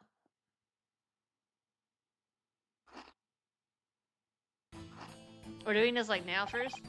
Witness your names and occupation, please. Yes, sir. Tobias Gregson, Detective Inspector at Scotland Yard's Homicide Division. Suzuki Natsume from the Empire of Japan. My government ordered me to come here as a student to study your language and culture. Mr. Natsume. Yes, my lord? Sir? I'm quite sure I'm not mistaken that you swore an oath never to set foot in my courtroom again. Okay, it's not like he could fucking control that. Remember it as if it were yesterday. The day before, in fact, my lord. 2 days ago, yeah, but close enough. Believe me, this is the last place I want to be.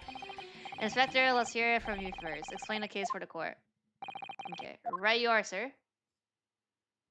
Oh. Incident occurred at the household where the defendant has lodgings. In the ground floor room of the victim, Mr. William Shakespeare, the defendant has already admitted to visiting the victim on the night in question. Mr. Shakespeare collapsed in his room as a result of poisoning by strychnine. It was found the following morning when the landlord, suspecting something was wrong, broke down the door. This means I presume that the door to the victim's room was locked at the time of the incident. Correct, my lord. It was locked from the inside, making entry to or exit from the room impossible. Yeah. Although the victim, Mr. Shakespeare, listened to the tale, he very nearly didn't. The man was halfway to heaven when we first found him. I was the first officer on the scene, my lord. And I have a photographic print here that I took at the time to show how it looked. Yeah. Okay. Yeah, it's a chilly scene indeed. The man looks very much at ease. The water here has something to do with the gas or something, no? That's right, everyone's present believed that exactly what he was. Very well, I shall set this photographic print as evidence for the court. Okay, let me check. Now then...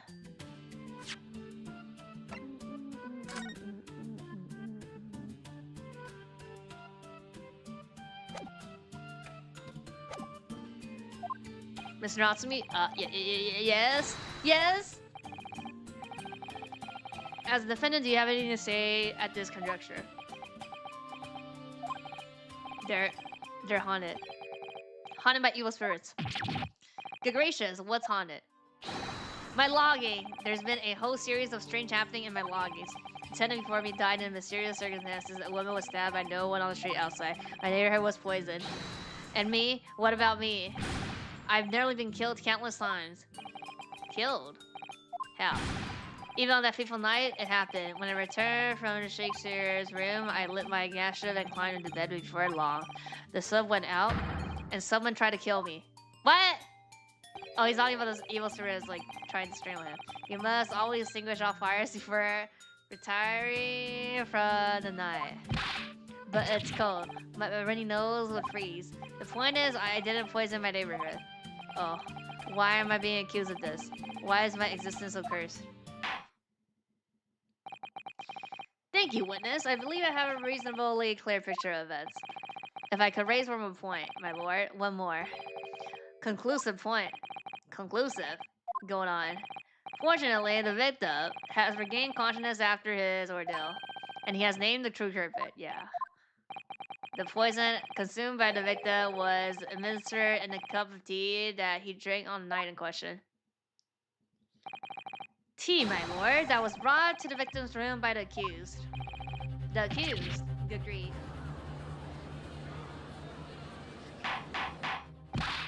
Order.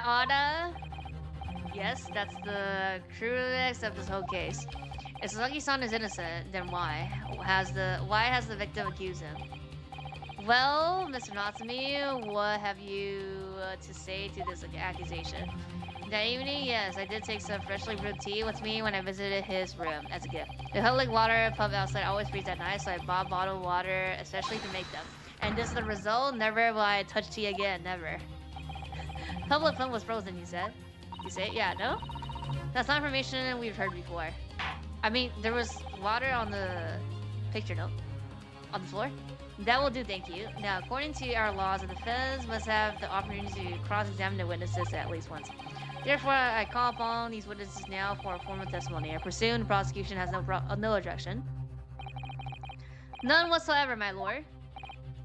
Good. Then you will give your account of events on the night in question to court now. Yes, my lord. Okay.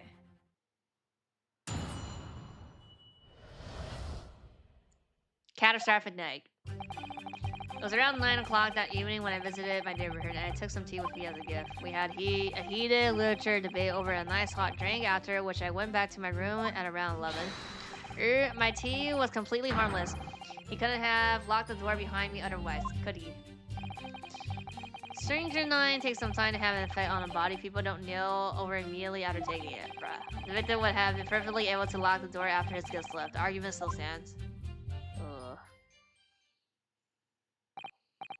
Yes, I see. It all seems relatively straightforward.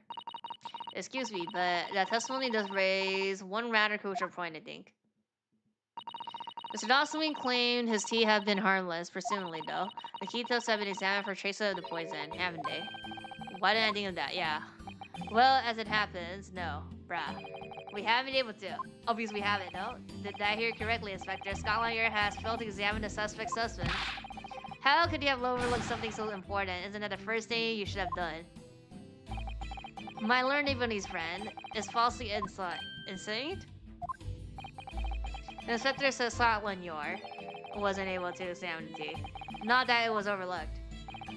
Unable, why? It's simple enough, there was none left. Not a drop. Oh, someone must have been really thirsty indeed. With current scientific techniques, it's not possible to test for poison under such circumstances. Yeah. We only need a drop, but that one drop does actually have to exist, funny enough. The lack of examination notwithstanding, it appears nothing more than the tea passed the victim's lip on the night in question. I see, thank you. The matter is clear. Cast your eyes over the jury, my learned friend. What? You can see it in their faces, I'm sure. The recognition of the accused's guilt. Wouldn't this be lack of evidence? Yeah. No, but yeah, it's lack of evidence, but they're saying the victim is claiming, like, we have direct what's it called? Directly from the victim that's saying that this is like who did it. The client's fate is all but sealed. Are we doing this right now, bruh? In mere moments from now, you will lose. And your companion will be damned for all eternity. He's right. I can feel all 6 of the girls looking dagger at me. But I can't let them beat me down. I won't. Okay. Counsel for the defense, proceed with your cross examination. Yes, my lord? Okay.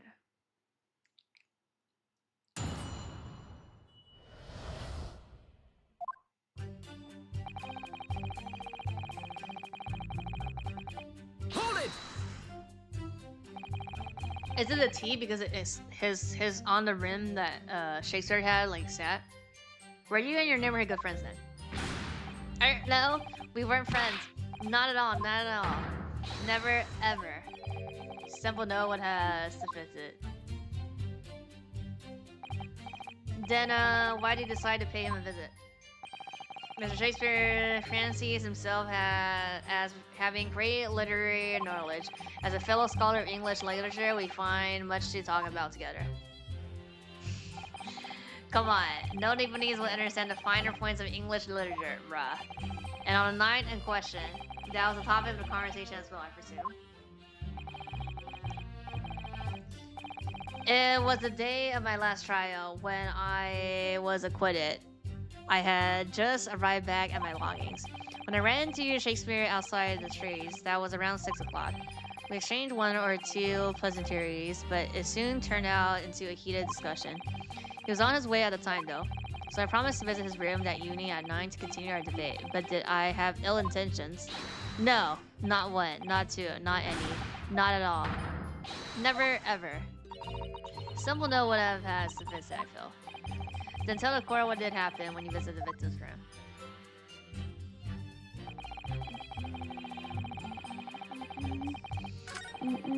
Oops. Hold it! Literally, a literal debate about Shakespeare's work, I think you said, didn't you? Shakespeare? A very worthy topic of conversation, I must. Oh yes, my lord. Romeo and Juliet, who was stronger? It was a profoundly pleasurable parallel. Romeo and Juliet, who was stronger? I know I'm going to regret asking this, but how did the debate go? Well, we both agreed that we would reach a conclusion more quickly with the reenactment. 华生有歌吗? The poison was stronger. So he bowed it out in the Greco-Roman style, actually. What? What? Yeah, what? Shakespeare had all sort of costumes in his room. Oh, they were cosplaying, huh? For such a contest.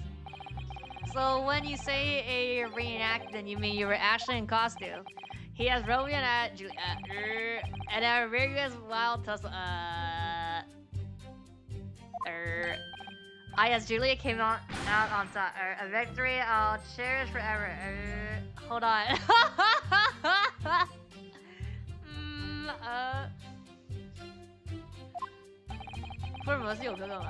I dare not imagine the terrible scene of carnage.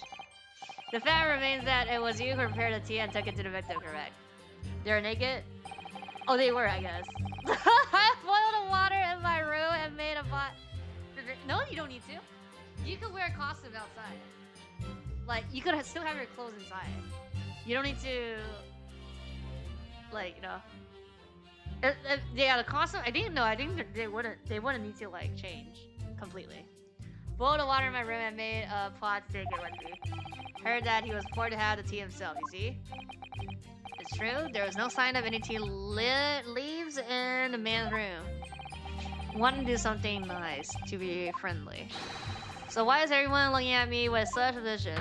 My tea was harmless. Of course it was. And do you have any basic for that statement, witness? Hold it! Yes, there was not a drop of tea left in the victim's room anywhere, was there? That's correct. Anyone would think the fellow had never had a pot of tea before. He must have licked it dry. Which is a pity, because 1 drop is all we would have needed to analyze it for poison. And you say that you return home to your room at 11 o'clock, Mr. Nasi, 是吧? 我不太清楚原作的那些就除了主要人物外的几个，他的配角我不太清楚他的人物关系，那可能是吧。Yes, definitely by heaven and earth, I swear it. The landlord was able to verify that as it happens. He confirmed that the defendant went back to the room at 11 that night. And how is the landlord able to attest to this? He said it was lamps, I believe. Yeah. The lamps, Inspector? When tenant returned to the room and started using gas, the lamp in other parts of the room flickered. Yes, he seems to pay a lot of attention to the coming and going of his tenants. There's only one key to his room, I know for certain, so he must have locked the door himself from inside his room. The victim has confirmed that to be the case, yes. So I'm right, my tea was harmless, completely harmless. If you take poison, you die. Everyone knows that. It's not that simple, I'm afraid. What do you mean? Take some time. Hold it! How long does it take for the symptoms to appear then? According to the coroner I was speaking to at the yard, about 30 minutes after poison is consumed, then the victim suffers violent convulsion, cramping, and stiffness, and eventually dies from asphyxiation. How do you know it's poison if no one tells you? Well, I mean, the hospital could be like, this is like symptoms of poison, no? So there's a 30-minute intervene between when the poison is ingested and the onset of symptoms. There seems to be a lot of different types of poison involved, that's sure. For sure. Oh dear, death by poisoning again. It's always so awful. 30 minutes is a long time. Certainly long enough for the victim to have locked the door behind the accused after he left. You can't deny that. And it further degrades Suzuki-san's alibi. I had the medical report, let's go, who examined the victim here, my lord. It spells out really, the accused is the only person who could have done it. Okay, very well. The court will add this report to the court record as evidence. Yep. Medical report. Okay. Oh yes, I see it here. Delay onset of symptoms. Great. Okay. Perfectly able to lock. Let me see first. Cause of coma. Injection in a small quantity. A toxic effect 30 minutes after injection. High likelihood of the substance being mixed with the tea. No sample could be obtained for testing. Poison 130. 130. They said 11, right? I guess they were there for a while now.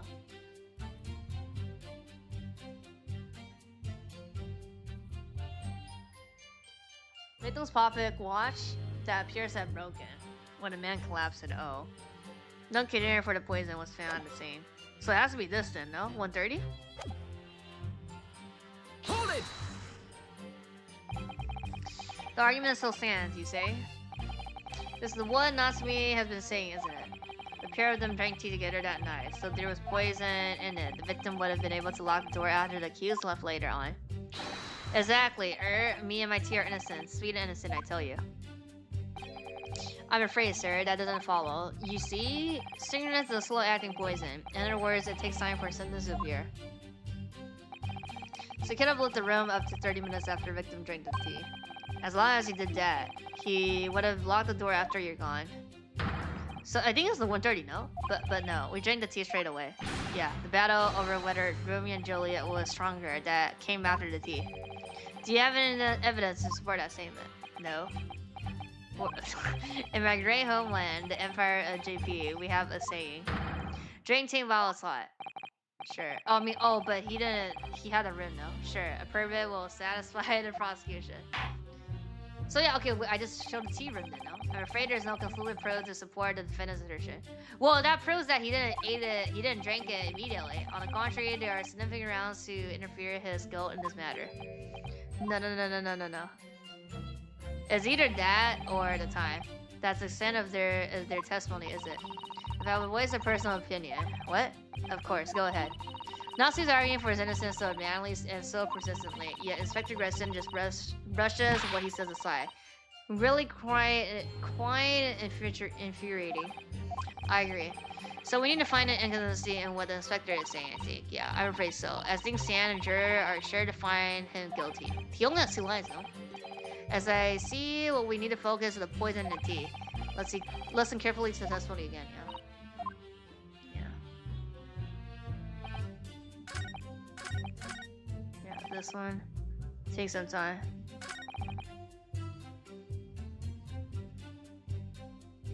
It's either this line or that line. Hold it! Oops. I did not want to do that.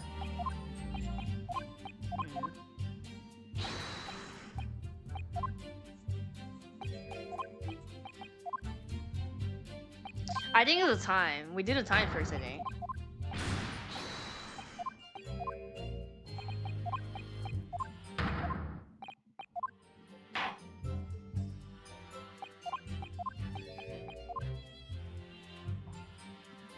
He's either this line or... I mean, he only has 2 lines. This is the last 2 lines, so...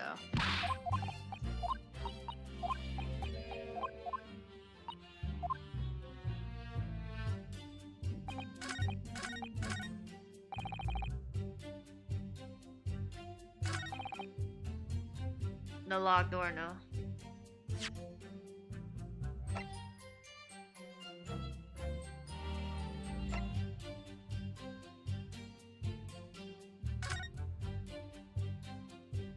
Love conquers everything except for poison. It has to be this then. No. 130? Objection! Yes, okay. The argument still stands. You say. I think not, Inspector. Come again? I think you'll find that you've overlooked a very significant chronological inconsistency here. A chronicle what? What are you on about? According to this report, the victim must have consumed the poison at around 1:30 in the morning, yeah. And yet, the defendant, Natsumi, left the victim's room at 11. Yeah. Okay. Oh yeah, he said he left, yeah. Okay then. Yes, that's right. There's more than 2 hours of missing time here. No, I mean, he can't prove that he left at 11. Or I guess like the landlord could, because they changed the light figure or something. In other words, if there was poison in a tea that Natsumi brought to the victim room, he doesn't drink it immediately, no? How could the victim have fallen ill at 2.5 hours later after the defendant left? Ooh ah! 100% sync here. The defendant's argument is entirely reasonable. How do you respond, Lord Mantiques? Let's go.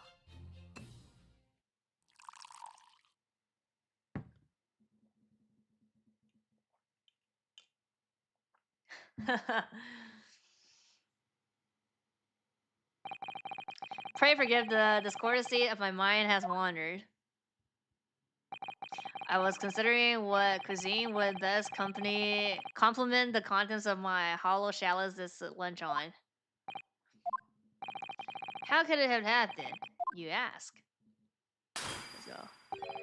I do hate to shatter illusions, but my Nipponese friend appears to be chasing a phantom idea. A phantom? Is it so hard to imagine that the victim drank his tea after the accused had left? For example, at a time stated in the medical report, yes, at around 1:30. Objection! Mr. Natsumi brought the tea with him to drink together with his neighborhood, and in Japan, there's a well-known saying, drink tea while it's hot. Yeah, we have to prove that he didn't drink it immediately. And in the country, there is even more APT saying, there is nothing more than refreshing than cold tea. That's what they say? The point is, if there's such a long gap, there may be other ways to explain how the victim came to be poisoned, other possibilities. What sort of possibilities, Konzo? Somebody went in and, you know... Well, for example, the man could have had another visitor. Another visitor? That's a very bold assertion, my learned friend, from someone who has nothing to substantiate it. Or the victim could have taken the poison of his own volition. You suggest this may have been a suicide, Konzo. Objection! Probably the suicide then, no?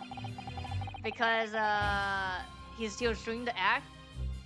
We don't have other suspect yet. Because he hasn't showed us victims. I mean, like witnesses. Shakespeare has categorically denied suicide. The idea can and must be dismissed. Objection! Nope. He might be lying. He is lying, but he could be lying, yeah? Liar.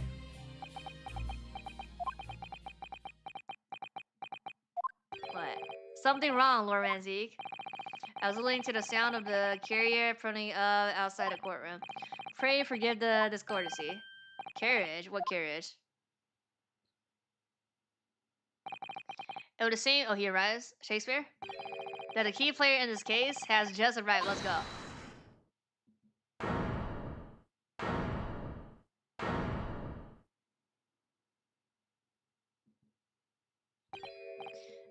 Out, brief candle. Life's but a walking shadow. A poor player that stroots and fritzes hour upon the stage and then is here no more. It is a tale told by an idiot, full of sound and fury, signifying nothing.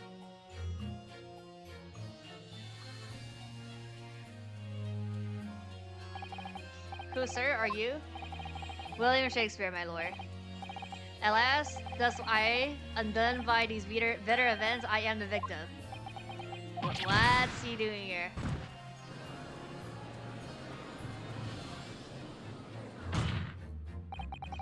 The prosecution seeks to call this gentleman to the stand. With his testimony, my learned friend's frugal resistance will be utterly crushed. You're calling him as a witness? Well, duh! Very well, Consul. I grant your request with interest. Curious to discover what the court shall hear from the victim himself.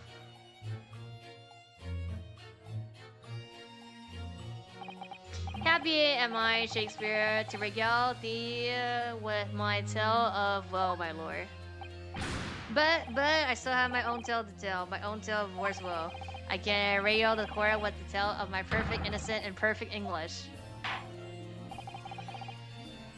我都没仔细看丝袜，我操 he has stockings? I wasn't even paying attention. That will do, Mr. Natsume. Let the court now hear from the victim. Yeah, he's like royalty, right? Like stockings were for like royal men or something before. Oh yeah, here, let's go. All right, so that's Shakespeare. Look, who's that other man besides him?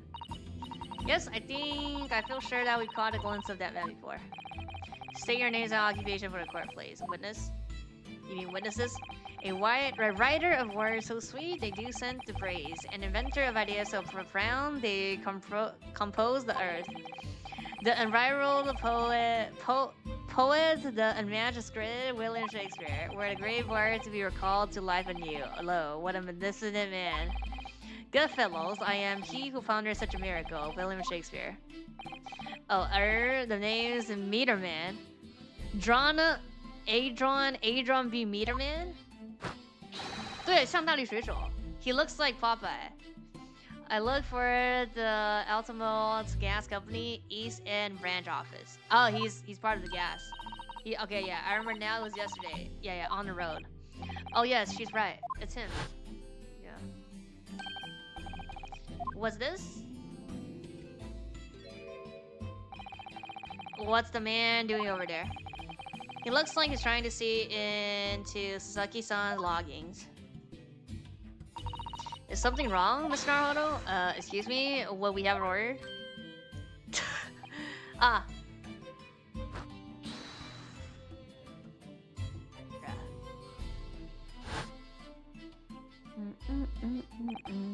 Yes, we spotted him outside of the house that morning. And he's a gas company employee. What does he have to do with this case? So William Shakespeare, you're the victim of this miserable affair, correct? Victim, oh heaven, oh hell, do you command me to remember that sweet poison that distant crossed me and crossed my innocent lips? I subpoenaed him for the trial with his doctor's permission, naturally. Hearing the testimony of the aggrieved will remove any room for doubt from the jury's mind, I'm sure.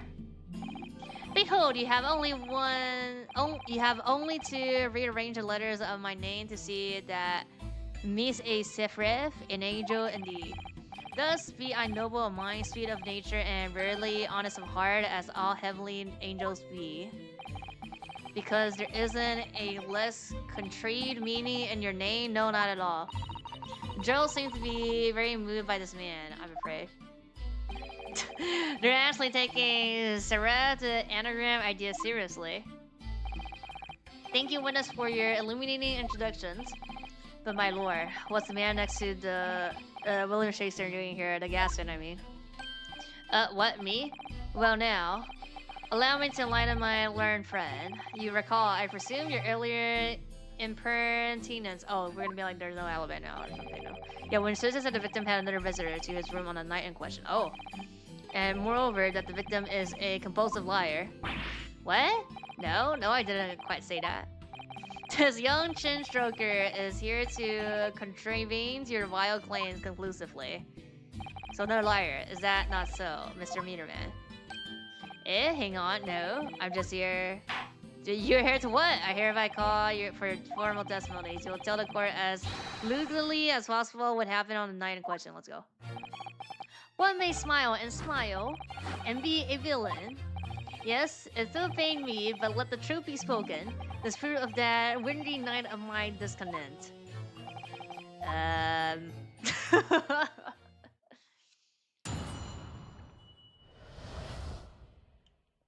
Okay.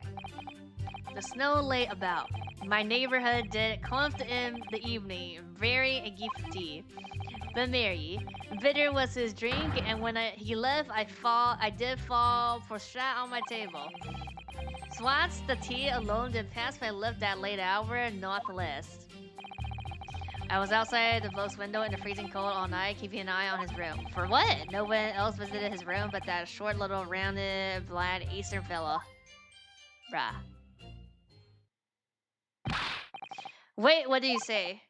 You were keeping an eye on William Shakespeare's room all night, yeah. Staka? That's right, of course the bloke's window is all but blocked up, isn't it? But there's a little gap in the bricks where you can see into the room. So I spent the night trying to keep my teeth from chattering as I peered in through that. The question is, sir, why? Yeah. Ah! Well now, that's because he's on my list. Oh, that didn't pay, really? What a piece of work as a man. Therefore, it was not to not stare in wonderment. Wonderment? What are you talking about? This buzzing busybody hath not part in this play. I pray thee, pay him no heed, and make no more ado about his tedious words. What you say about me? Bruh, calm yourself. This court is concerned with what happened on the night in question. Nothing more. Yeah. Indeed, that is so. And as the testimony we've just heard clearly reveals, there is no one other than the accused present at the time who could have carried out this crime. No? I mean, he could then, no? Well, I believe this may be the final testimony of the trial. Now, counsel, the defense may proceed with the cross-examination. We should have stopped, though. Yes, my lord. Bruh. Okay. Hold it! Oh, we're gonna have to do the whatever, I forgot, like the drill thing. To be clear, by neighborhood, you're referring to the defendant, Mr. Natsumi. Oh, indeed. Sir? Siri? City? Perchance though wasn't that I call him the man from upstairs. And at what time did the mustached Japanese visit you in your room? Our meeting was promised for the hour of 9, and lo did he come to tender a gift of fragrant tea. Fragrant tea, details which are in accordance with the defendant's own testimony, yes. And we were embroiled in such a literal debate as history hath not seen before. By which I presume he means the discussion about who was the stronger, Romeo or Juliet. I, Shakespeare, did play the part of young Romeo. Whistle, my narrator played the fair Juliet. Oh yeah. Each of us dressed as would our characters be to bring weight upon our merely experiment. Yeah, we saw the Ace Attorney booblers last week, but it was a dub, and I was like, okay. I dare not imagine a scene. I don't want to imagine that. Bradley, thy name is woman? Can't stand though imagine how dismayed I was. Yes, I had heard of the Eastern art of Jiu-Jitsu. but neither did I dream to would be a skill practiced by the comely maiden. 他们俩穿 cosplay Romeo Juliet， 然后她不是女主。Yeah, so Juliet was Saseki-san, so he was Romeo. Ayo, yeah, Jujutsu. They keep feeding him Jujutsu. Julie beat Romeo up. This is not helping our case. I believe the court has heard enough about your earth-shattering literal debate. Perhaps you could reiterate your statement about the teeth that accused brought to your room. Okay, my lineage, I am thy servant. Gladly I would do thy bidding.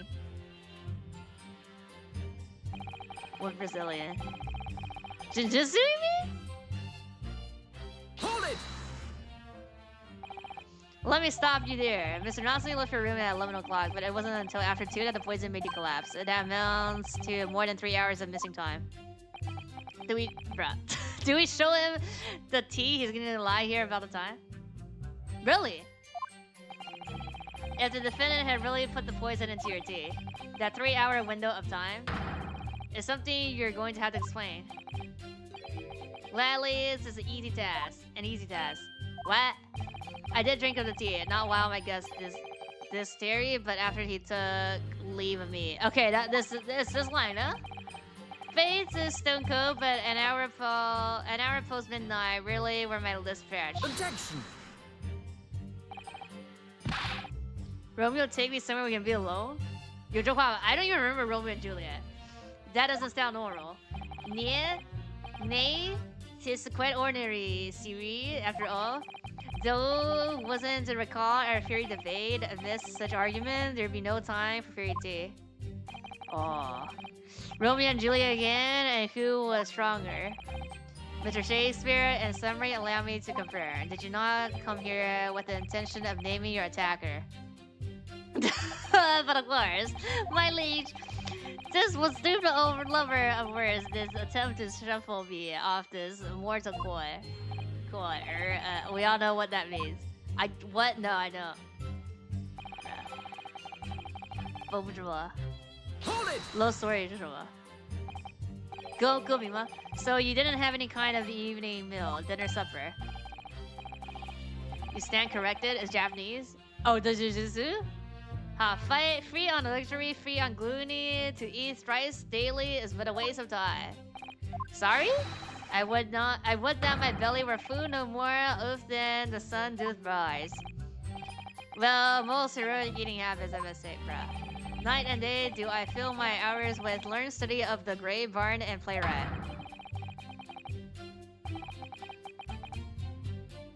I see. Aww. Hence is it that there thought not in my chamber then be then the costume of mine art. That appeared to be the case, as even a rodent was found starved to death in your room, bruh.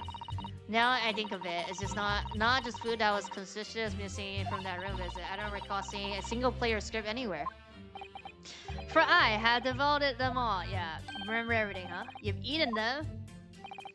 Every word be within my skull, still imagine otherwise. Right, that wasn't misleading at all.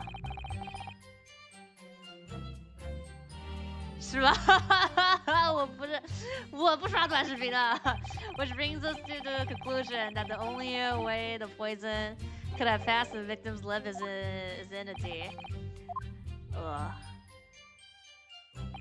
I was outside, okay. Hold it! Stalker. But the windows of that house have been all filled in, yeah. Oh, he's talking about a soap. Oh, we're talking about a soap then.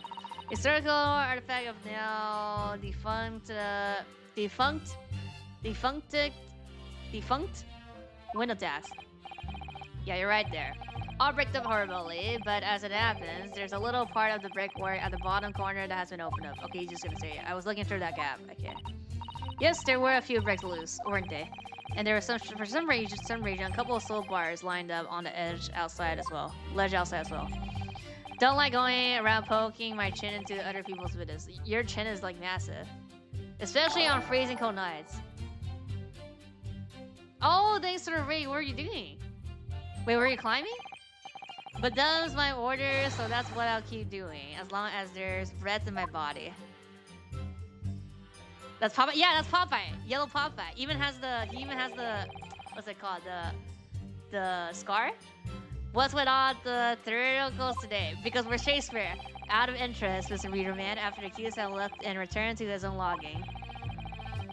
It is Popeye. Yeah, it is Popeye. Did you see the victim leave the room at all? We're only missing the what's it called? The spinach. What comes after 5 is 6, 7. This is part 7. It was supposed to be part 6, but I was too lazy to fix the VOD from last time because it got split into 2 parts. So this was supposed to be part 6, but it's part 7 now. So it doesn't matter, 6, 7. No, he never left. He was in the room the whole time as far as I'm concerned. He's not allowed to smoke indoors anymore. What? What do you mean? We can therefore discount the possibility of suicide. Okay. How can you be so sure of that? The police carried out a thorough investigation of the scene and found no receptacle for the poison. And since we know the victim didn't leave his room and hence didn't dispose of the poison container himself, it's clear that this was no attempt suicide. Only the culprit could have removed the receptacle. 他的头像，哪个头像？ yes, loosely explained, console. Thank you. It really was. You can't argue with his logic. No one else visited the room. Hold it! 大力水手。Oh, you say a short, little round black Eastern fella, so you can't be sure it was a defendant. Objection! How many other short, little round and activities with a mustache do you think there is in London? Races? Well, of course, it's only a narrow gap, and it was quite dark, so I didn't notice the mustache. But he showed up around 9, so I'm pretty sure of myself. And when the person you saw arrived, did he and Shakespeare drink tea together? Nope. Yeah. Nah, sorry. I couldn't say. Why not? Because I couldn't see in the room all that well, could I? But what I did see was a silhouette of that little rounded back fella wearing a pretty dress. Rah. The pair of them started some kind of wrestling match. I told you, I didn't know what to make of it. I suppose that was a Romeo and Juliet championship battle getting underway, bruh. Mr. Meteor, man, allow me to confirm one final time. How's it going? We're doing Shakespeare today. Apart from the accused, can you state with certainty that no one else visited the victim on the night in question? We also have Popeye here. No question. Gasman's honor.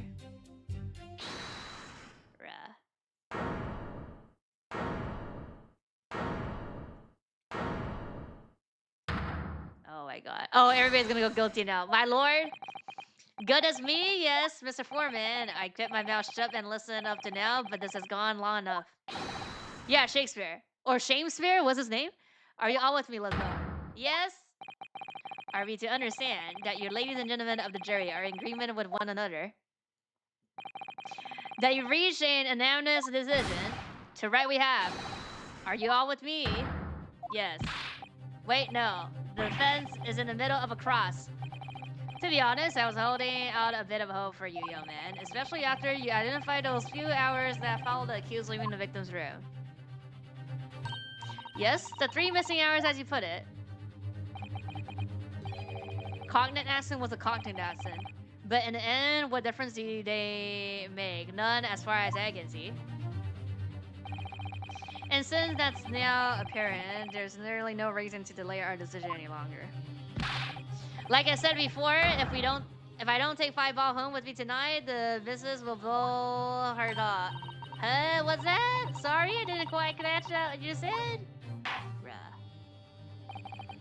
Very well, let the court be apprised of your decisions. Ladies and gentlemen of the jury, you will state your leaning as to the defendant's culpability. Guilty! Guilty. Guilty. Guilty. Guilty. Guilty. 6 out of 6, guys. Really thick British accent? I don't know how to do British accent. How do you do British accent? I only know water. All of you? Well, it would appear that the jury is indeed anonymous. Shit don't matter. We just do the whatever shit. We do the what, I forgot the name. We just do that. So this time at least the same justice will be done. All's well that ends well, as they say. This calls for a toast, I feel. Toast! To the guilty being punished. Here, Shakespeare. This is Shakespeare. Get up, Mr. Naruto, please. The trial isn't over yet. What do you mean, Mrs. Sato? What about the information I found in the encyclopedia of British law I have? Yeah. The askew right that belongs to the defense in the situation, remember? Yeah. Gotta redo tutorial case, huh? A summation examination, yes. Summation examination. Yes, that's right. We don't have a jury in Japanese court, of course, but here in British court of law, if we can reverse the decision of a majority of the jurors, we can force the trial to continue. The trial can't end now. Whatever it takes, I just can't let that happen. The defense rose to invoke its right to a summation examination, my lord. He's gonna... Why am I not surprised at my learned Japanese friend's inability to admit defeat? You choose to cling desperately to some anarchic rose you barely comprehend instead of accepting the truth. Certainly no other defense counsel in the recent times has exercised the right to a summation examination. We literally did 2 days ago. We literally did that 2 days ago with the case, Sudava. Because they all know that once the juror's mind is set, it cannot be altered. Clearly, they can alter like 10 times in the same case, okay? In the same trial. Nevertheless, the right remains and must be upheld. Defense counsel request is granted. This court will proceed with a summation examination as outlined in the Encyclopedia of British Law. Thank you, my lord. Are you and your fellow prepared, Mr. Foreman? Believe me, my lord, we know all about this young lad's sentencing, and we're ready for it. Very well. In that case, ladies and gentlemen of the jury, I hereby call upon each of you to state the grounds upon which you find the defendant guilty of the crime for which he stands accused. Okay.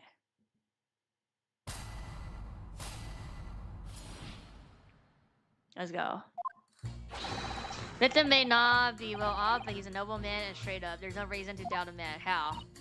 Well, I do declare the good gentleman has no reason to lie. In fact, I think he's rather splendid. Just look at the accused by comparison. He's Japanese, skillball a while, and has a mustache. Very fishy, bruh. There's no evidence to suggest the gangly actor as a fraudman, for now at least. I really don't care. Like, I just need this trial to end quickly. 3 hours of missing time is nothing when you reach my age, you know. What? Oh, nothing at all. What does that mean? I knew it. Every single one of them seems completely convinced. It would seem that all the jurors had come to the conclusion that, yeah, Shamsphere. Shamsphere is a fine, upstanding, and honest citizen. Oh no, the petty crimes. No, if you ask me, they've all been bewitched by his strange theatrical movements. Sadly, nothing he has said appears to have registered at all. Well, there goes. Let's not forget. I played with a juror on Sasaki-san's behalf before, and it worked, so you never know. Before we begin, it might be an idea for me to remind you exactly how a summation examination works. Nah, that's fine. Oh, well, you're still renewed to British law after all. That's true, I suppose. And Sasaki-san's fate is entirely in my hands now, too. There's always a chance I might have forgotten some crucial details. Perhaps I should hear Sasato-san out. I wonder, should I let her talk me through it again or not? Nah, it's fine. I'm refresh. Thank you for the kind offer, but I've been through plenty of these summation examinations already now. I think it's important that we don't delay the start any longer than necessary. Okay, of course I understand. Quite sure you're right. If you're confused by anything at any point, you can turn to me for advice whenever you like. Okay, I'll be here for you. The key to this really is listening carefully to each juror's statements.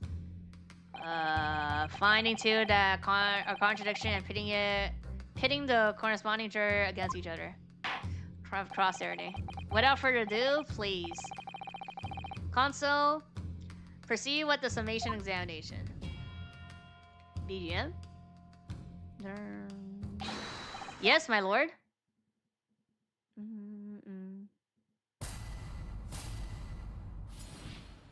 Okay. Fence rebuttal. Let's go. Hold it! It has to be some part of the honor thing. Well, there are plenty of people in London who seems noble but poor. Couldn't some of them also be liars? I've no doubt about it. Like that shaky client of yours, for example. Absolutely not. Natsumi is no liar. Look, the point is, the only thing that passed the victims left that night was that Japanese man D. When you take that gas man's testimony into account as well, the truth couldn't be any clearer. Well, that's alarmingly logical. But let me be frank here. I'm a gentleman with a gentleman's value. If it turns out that the old Shakespearean trim is a rotten liar after all, yeah. I'm glad you changed my decision about the defendant. Let's go. And I'm sure my fellow gentlemen on the jury would do the same. Isn't that right? Yes, yeah, perhaps. Though I don't see it happening. What's that? Elderly gent on the end there, you know? You have to speak up. Look, I really don't care about all this nonsense. I just need the trial to be over. How many gentlemen do we actually have on the jury then? Alright, sir, I may hold you to that. Don't forget what you said. Huh. Okay, I gotta go. Hold it! Are you saying you believe the man to be trustworthy because he's rather splendid? No, that's not what I said. The point is, the man is the victim here. What reason could he have lied? And yes, he is rather splendid. So you say it yet again. Meanwhile, the man who stands accused behaves so suspiciously. It's exhausting to look at him. I'm afraid he's not splendid at all. Splendid logic here, man. Thank you so much. Okay, that was nothing then. It has to be like people in the back then. And we have to pit at least 2 pairs, no? Yeah. No, not one of those things is a reason to find a man guilty.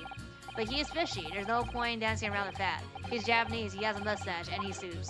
You see, you arrive at a conclusion in just 3 steps. 3 steps, like a Watts, in fact. Bruh. You know, the more I think about it, the more this trial seems like a dance. You seem to be several steps ahead yourself, though, and you're on the wrong foot. No, there's nothing but circumstantial evidence here. There's no actual proof of the defendant's guilt. But the victim's version of events is backed up by what that big chin man next to him says, isn't it? 1, he saw the Japanese man there. 2, he saw no one else. And 3, he saw the Japanese man there. That's another 3 steps. All this really does seem more and more like a wall, doesn't it? Isn't it? Right. And the prosecution will watch this way to victory if I let you speak much more. Okay, how about the new girl? A Frostman? What do you mean by that? Let's go, man. Yeah. It really is the most tiresome problem for the company, most irritating. We can be absolutely certain that a customer is stealing from us, but without hard evidence. Oh, let's go. Yeah, pretty thin. We can't even threaten to take action for fear of being sued. I'm sorry, you've lost me a little bit there. Who are you?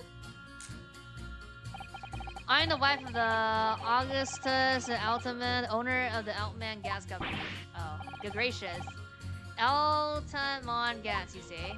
Gas is the future of energy in this country and around the globe, but proper handling is essential. As I'm sure our employee from the East End branch office would be the first to agree. Absolutely, Lady Quinvig, gotta be used properly. Altman Gas is the best in the world, of course.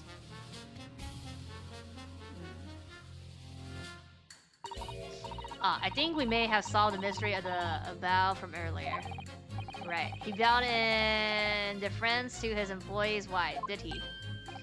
So would I be right in assuming that the reason Meterman was watching what Shakespeare was up to in his room? I'm afraid that there's no end to the lengths the population of the East End will go to in order to steal our gas. So I really have no choice when a company identifies someone as a possible frostman. Let's go. But to dispatch a worker to watch the suspect day and night, we're very thorough in our investigations. So you mean Shakespeare is? I wouldn't come out and say it in public. But you can finish that sentence with a grubby little gas thief. Oh, the umbrella, look at that. The B umbrella. You've noticed the public gallery in here, have you? The eye of a man hath not heard. The ear of a man hath not seen. Faith was then dull when we, with thy words, were I to let them penetrate the skin. But serial tears, not insults, but chorus of angel insolence. Chorus of angel insolence. We may not have evidence yet, but my workers won't stop buzzing around you until they find it. And when they do, you'll find yourself blasted back to your angelic heights in a Antoine Glass explosion. So Shakespeare has been selling gas. Let's go. I wonder, juror number 4, if you wouldn't mind adding that information to your statement. Let's go. My pleasure. Was it a bit about ripping that teeth apart you enjoyed? A little before that part about object violent, if it's not too much trouble. Yes, of course. This could be it. This should shift the. This could shift the balance. Yeah, is this in the first one for sure? I mean, fine performance. I mean, I could press again. No, that's a low claim. How can you be so sure? It's really simple. Noble lady of gas, I pray thee, hold thy tongue. I beg your pardon. Hath that rag odor ear that toward our darkness illuminate any place in this assembly? Nay, this of sole import here that someone wasn't extinguished the light of mine own life. Verily, I nearer recall stealing the gas, but pray let the matter rest till anon. Why, you little... Begging your pardon, my lady? But might I suggest you don't say any more at this stage? We need hard evidence first. If I keep secretly watching him this blow, I'll get him in the end. He'll slit up. Do you think maybe that secret's out of the bag? Huh? Oh, this is so frustrating. Okay. I mean, and then this last dude, do you guys have anything? It should be. It shouldn't be like both of them with her. Keep talking about needing to take home some money. What's that all about, sir? Finish last? That's what it's about. What's that? Talking about the derby at Hyde Park, aren't I? It was the Queen's Cup last week, wasn't it? Oh. A derby? It was a deck, sir. That's the thing. I couldn't lose. I took my wife's secret saving life, bruh. And then that hopeless old mirror went and did the unthinkable. That stupid finish last. Oh, there. I think it's clear what happened, isn't it? This is the day and the business uses her saving for a trip down the hub. So come on, let this business lie down. Just give it up. No, that's not gonna happen. Okay, that's still nothing. How about you? Reach my age. What do you really mean by that, sir? Well, I'm not one to boost, but I get up at 5 every morning. I do. At 5? You're a really earlier riser then, aren't you? Yeah, OP. Be like that. What's that now? I said you're an early riser. Oh well, I wouldn't say that. I mean, I like to while away the hours in the evening reading books as well. But at about 2 in the morning, I'm usually too tired to go on. He sleeps at 2 in the morning and gets up at 5. Oh my, that means he only has 3 hours of sleep each night. Huh? What's that, dear? Only 3 hours of sleep each night. That's right, you see? 3 hours of missing time, like I said. It's not much, is it? This really isn't helping. Okay, so, I mean, the key to summation examination is diagrammating contradiction because juror statements. Right, and once I found 2 jurors whose statement can't coexist, I need to pit those jurors against each other. Then hopefully when they see what they're saying doesn't make sense, they'll change their leaning. Yes, and if you're able to change the minds of a majority of the jurors, the trial will continue. But conversely, if you're unable to do that, the judge will declare the trial over and move to adjudication. Somehow or other, I have to turn this trial around.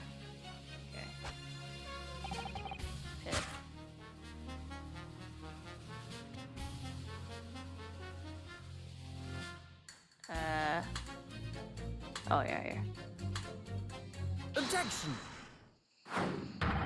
Those two statements clearly contradict each other. Good gracious. The two, whose statement do you refer, Gonzo? Juror number 1. What are you yelling about, lad? I presume you heard juror number 4's statement, made by the wife of the owner of the Almond Gas? Well, yes. The victim, who you claim to be noble, straight up man. In fact, turns out to be a common thief. So the good lady says, but there's no evidence, is there? You and I both heard them say as much. It's true, we don't have evidence as such. Just yet. But the claims aren't baseless, you know? What? You heard me. Seeing as his operation has already been compromised, I would suggest that the court hears testimony from our East End branch office employee over there. I'll do whatever you say, my lady. Gasman's honor. We get another testimony here. Juror number 1, you say you're a man of your word. If I could show you that he was a liar, you assure me that you would reconsider the decision about the defendant's guilt. Huh. Yes, I did say that. As a man of honor, no, not even a testimony, we just go. As I'm sure the other gentlemen of the jury will. Yeah. You too, yeah. Oh, well, yeah, so 3 out of 3 now then, huh? Now that we found out the man's a liar, perhaps we ought to consider the matter further. Also you! If I'm perfectly honest, I haven't heard half of what you've all been saying, bruh. So this means you'll recap a few points that would suit me down to the ground. Oh my god. Oh no, I'm not having any part of this. I want this trial over and done with. In that case, I shall change my leaning. Yeah, let's go. 4 out of 6. So, William Shakespeare, if that is your real name. We the juror demand to know exactly what kind of man you really are.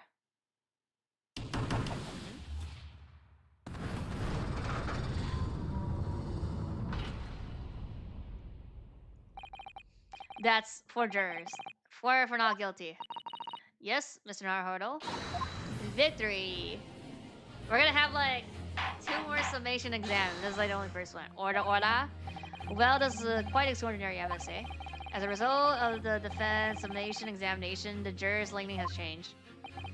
Now only 2 jurors say guilty, so 4 say not guilty.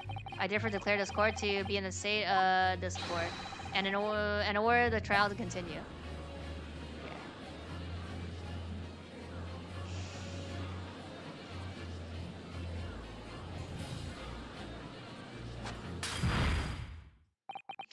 You have flooded the boutique, Mr. Shakespeare. The ladies and gentlemen of the jury now find they are unable to trust you, the victim.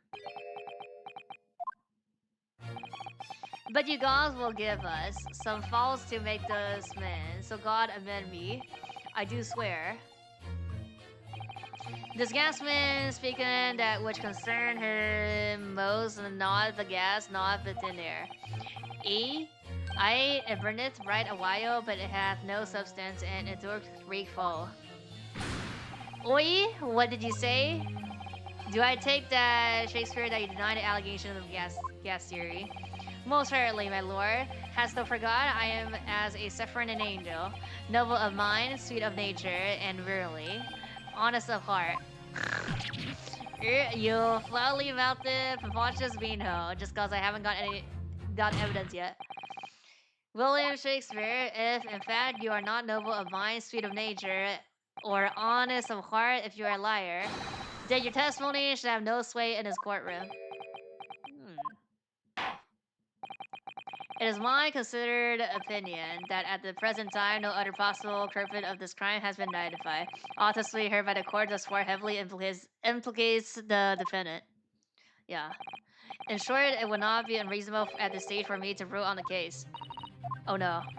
However, in light of the fact that the juror has expressed concern about the fidelity of this witness, I believe it would be inappropriate for this court not to pursue the point further. But I don't matter. I assure you, my lord, that would not be a waste. That would be a waste of time. Waste of the court's time. The gas and this case are unrelated. Juror 4, yes. Didn't you say before that although you had no hard evidence to prove this man has been stealing gas, you have strong grounds for suspecting him? That's right, we do. Don't we, worker? Absolutely, Lady Quinvig. Gasman's honor. Very well then, we will hear your testimony now. You will tell the court precisely why you believe the victim has been stealing gas. Okay. The victim is stealing gas? Yes, my lord. It would be my pleasure. If I may, my lord?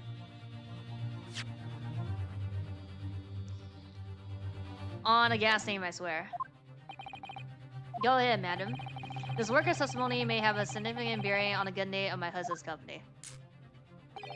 Therefore, I should like to take the stand along him. Oh, and a supervisor road, if you wouldn't mind. What? Sus? Wahoo? Oh yeah, see us, honey? Yeah. You're like fanboy. Very well, as an exception, I shall honor your request, bruh. Thank you, my lord. You wait till the boss gives you an ear for. Oh, it's gonna sting. You mark my words. So you will both testify before the court on the subject of the legal consumption of the Almond Gas Company's fuel. Yes. Is that clear? My good man. The media. Clear as S1 Gas, my lady, which is the clearest in the word. In the world.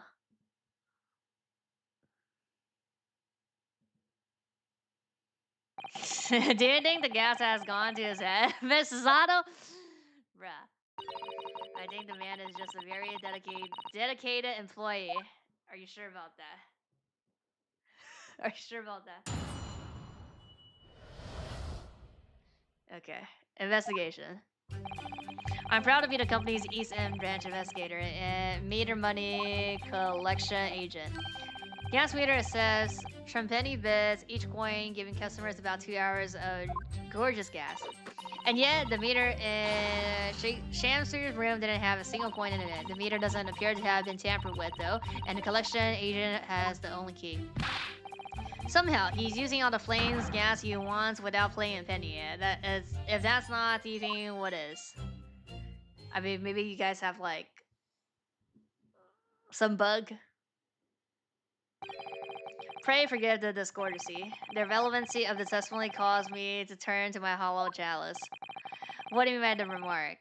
By that remark, Lord Menzies. Did the mustache and Eboni's poison the gamely excuse for an actor, or he didn't? That is all that should concern this court, and yet, now we must listen to this. Of abhorrence. Clearly what separates the vast British Empire and your eastern island nation is more than geographic distance. But this could turn out to be crucial testimony. The cross-examination must go ahead. Do what you will. Lord Manzeeks appears to be in a violent mood. Yes, he does. An attempt poisoning, and an incident of gas thief with no supporting evidence. It's true that they would appear completely unrelated at first glance, but I wonder. The truth tends to vary in the most unusual places, and the first step in uncovering it will be established just who and what this man really is. Okay.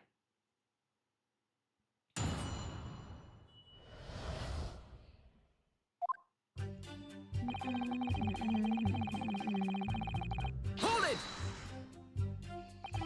So does that mean you enter people's house in order to empty their gas meters? That I do have to try to catch people when they're in. Did I ask permission to come inside and do my business? Does that mean that you've been into Natsu's room before as well as Shakespeare's? Well, now interesting you should bring that up, cause I couldn't believe how little money was in his meter. I mean, how the pair of them survived the winter is beyond me. It really is. Knowing Mr. Natsu, he probably spends all his gas money on books, and then when he's finished rating them, he probably burns them for warmth. You'll kindly reiterate your statement about the gas meter themselves, Mr. Meterman. Not much to say really, but as you wish.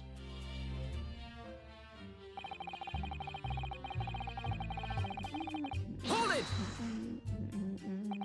So all London houses that has a gas supply are fitted with these gas meters, are they? They're the latest model, the height of technology developed by our company, Advanced Gas. And anyone who uses our gas will have one of these metered in their properties, yes. So if a 3 pence coin gives 2 hours of gas, most people would use about 3 coins in a night. A bit more than that usually, if they have both gas lights and a gas stove, that is. Thinking about it, Sasaki-san doesn't have a fireplace in that room of his, does he? Some people still choose to use candles, of course, and only have gas for heating. Ah yes, I do remember seeing candles in Natsumi's room actually. Yeah, and also in Shakespeare's room. And how does the money in the meter get back to you at the gas company? Every 3 days, gasmen like me visit properties on the gas supply and empty the meters of the coin. I must say, design and the manufacture of the new meter cost the company an awful lot of money. But happily, it did put a stop to people not paying their dues, for the most part. Ah, because they have to pay in advance, you mean? Yeah. Yes, exactly right.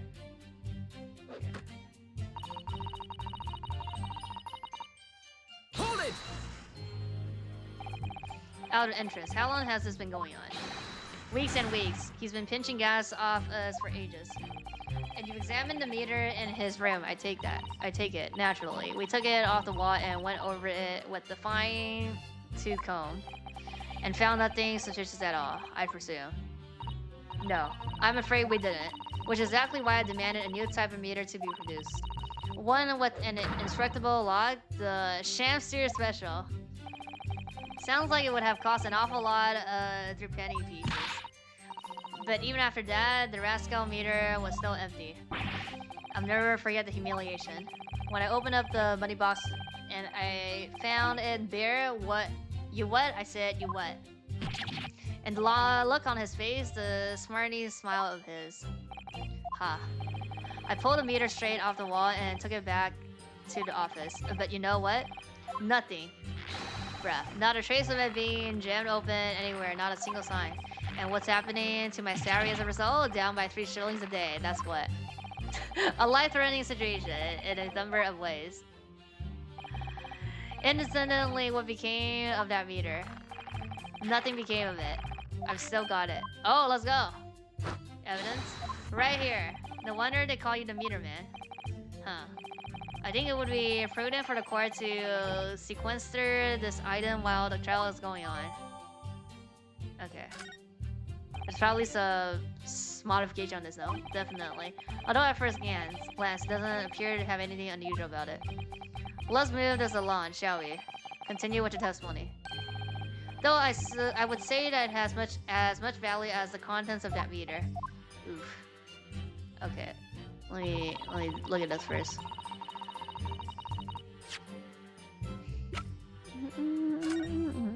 The lock? That's a very sturdy looking padlock, isn't it? And the money box is sealed with beeswax too. So if Mr. Strong were to get up to any mischief, he will be found immediately. Mischief of that kind is not sort of thing that Mr. Strong would do. You know what? You didn't finish that sentence, don't you? Well, anyway, it's understandable that the gas company will want to safeguard the money that's rightfully theirs. But it does feel like a little over the top, perhaps, does it?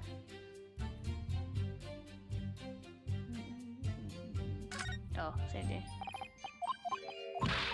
So backside.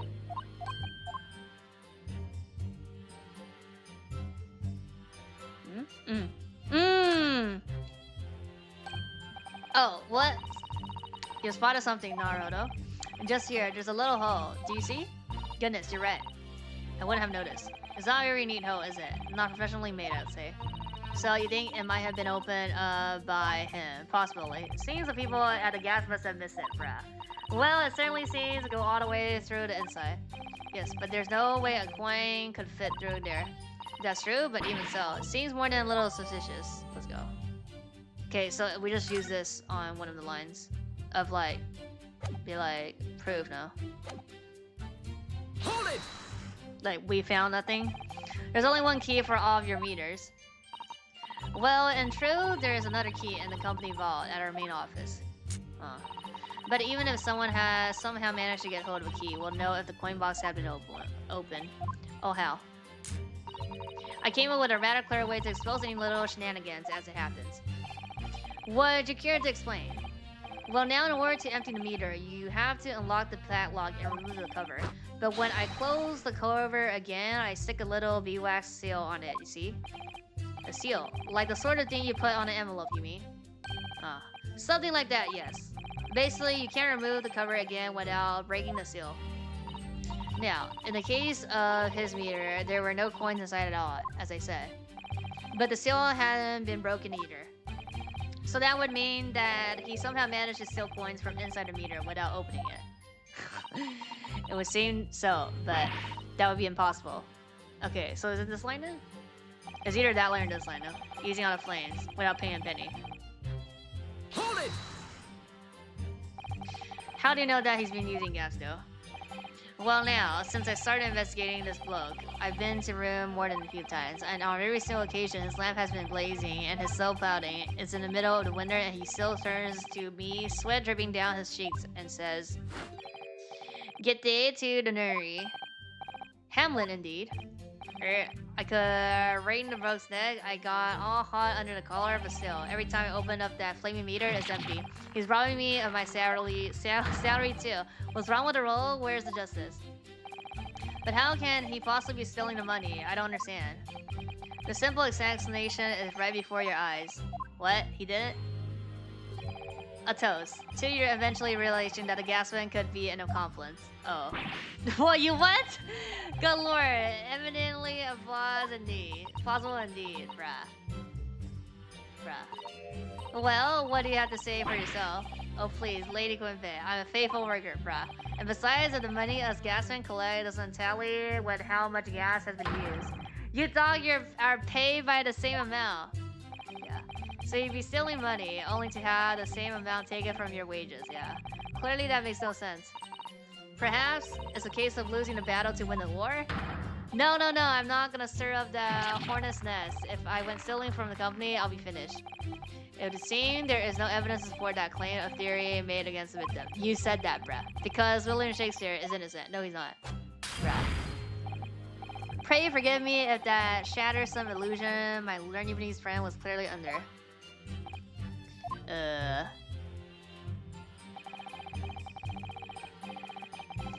I certainly didn't expect to uncover other crime that looks like it's been taking place in the very same room. According to the testimony, it's only the meter in Shakespeare's room that's under suspicion. It does seem as though perhaps it has nothing to do with the incident involving. Nope, I know, it does seem that way, but the fact is, since I've been practicing law in England, I feel like I've encountered this at least once already. Cases are interlinked, yeah. Oh, it might seem that the two cases have nothing to do with one another at first, but in fact, they're intimately connected. Yes, we have experienced that before, haven't we? Wonder if this is another instance, perhaps, but we can't be sure of that yet. If the gas company has been investigating him so earnestly, there must have been something to it. But then, how has he been managing to steal their glass? I think it's the second last line then. This one. I mean, the last line then, no? Or is it tamper? I mean, this one. It's been tampered.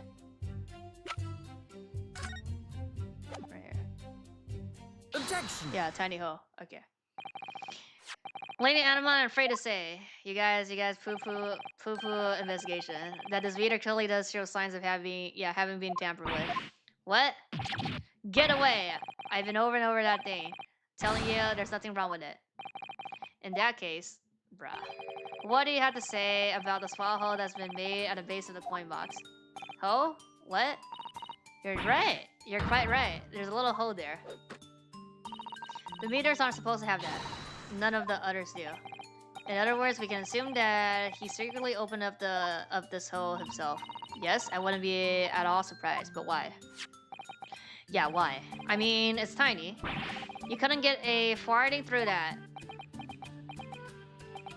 And Lady Aldemont, I wonder if you could give the court some more details about your meter design? What sort of details? Well, what I would specifically like to know is... how's the matter? How different? Oh yeah, how does it differentiate coins, huh? Oh, it's like it goes past through, right? How does the meter tell the difference between different coins? What do you mean?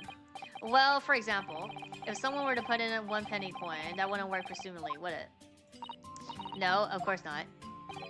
So, well, how does the meter know that the coin's been fed in a turbulent bin? Ah, I see what you're getting at now. The meter tells coins apart by their shape and size, which includes their thickness.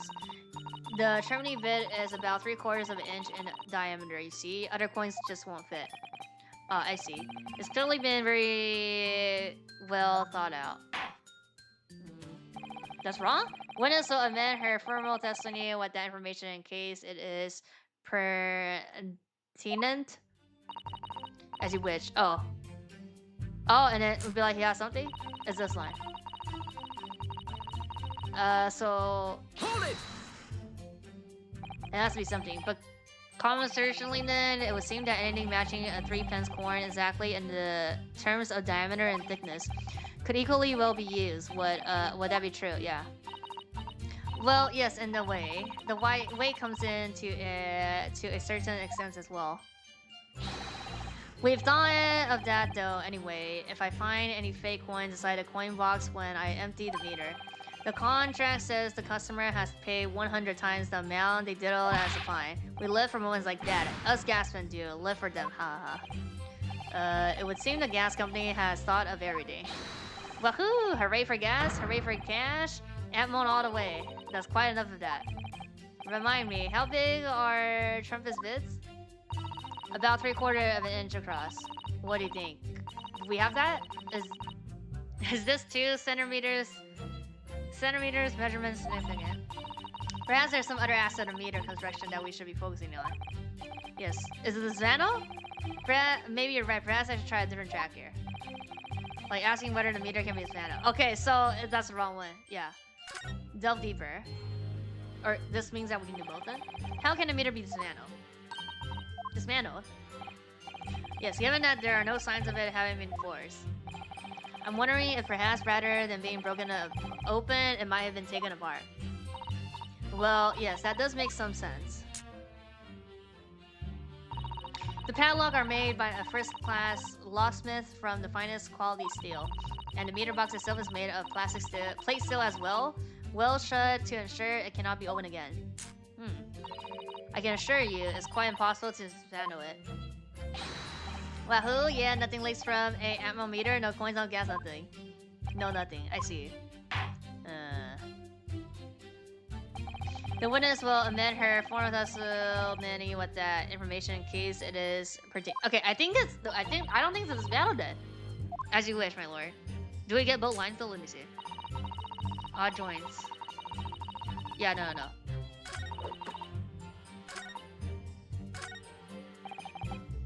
Using all the planes.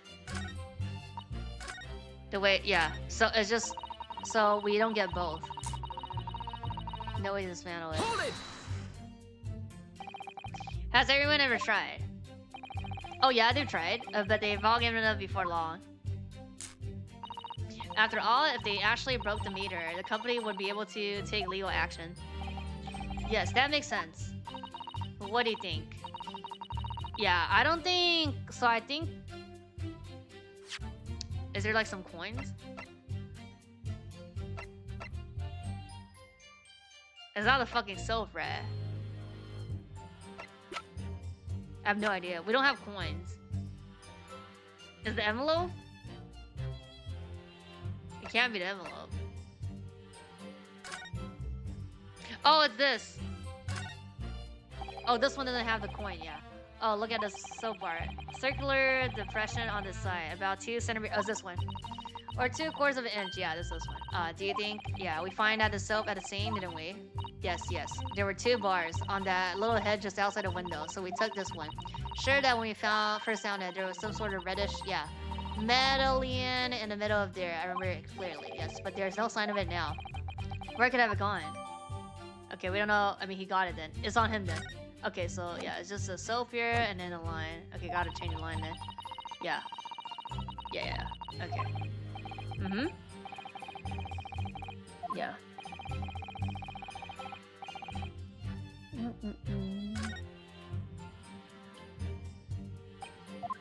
不是，他就是假装他有硬币，然后把它穿过去嘛。这样就他的判定是怎么硬币判定他投的钱，然后可以用这个就是气怎么出来 ？Okay, so this line.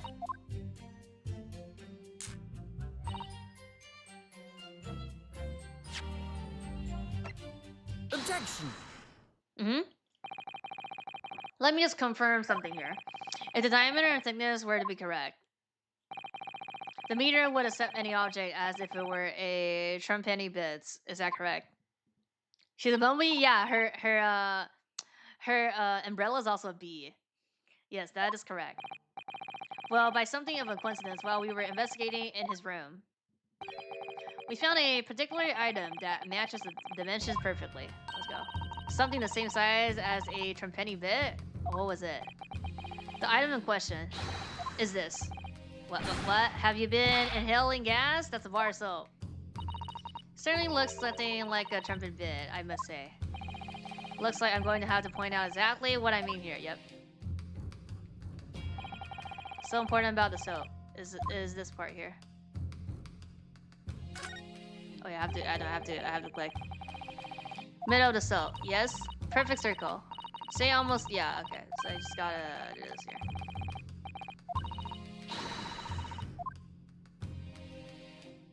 Got it!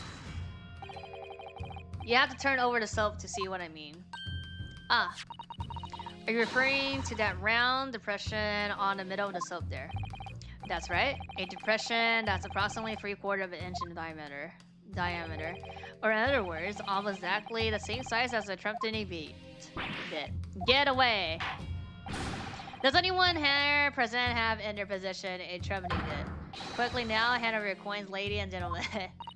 Ladies and gentlemen, it sounds rather like a highway robbery, doesn't it? I'm gonna put it in. Yep. Thanks to the kind member of the public in the gallery, I have here a trumpenny bit. Now, to see if it fits. Yep. My word. It couldn't be more snug. Yes, as I suspected. This, without a doubt, is a vital clue to explain how the Asmine Gas Company is being defrauded. Well, I don't believe it. Let's go. They're like, are we done here?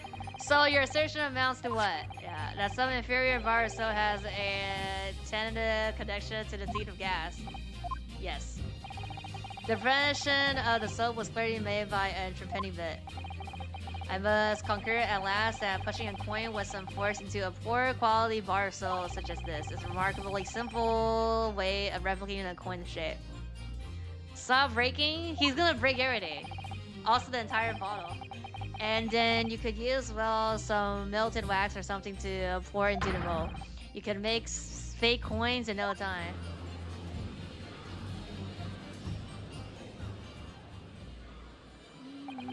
This brings all the pieces of the puzzle together. It does? It's the method that he has been using to steal the gas. That's the missing link. And now if I follow the chain of dots, it's going to bring me to a new explanation for what happened that nobody's considered yet. Oh? But this is all nonsense. If the man had been making fake coins, my worker here would have found them when he emptied the meter. Quite true, Lady Latmon, in the absence of some black magic that could make them disappear. Oh. The he? I see, that's what we're dealing with, is it? There's one form of black magic that could cause the fake coins to disappear into theory, yes. The key? Exactly. And the meter here gives it away. What on earth?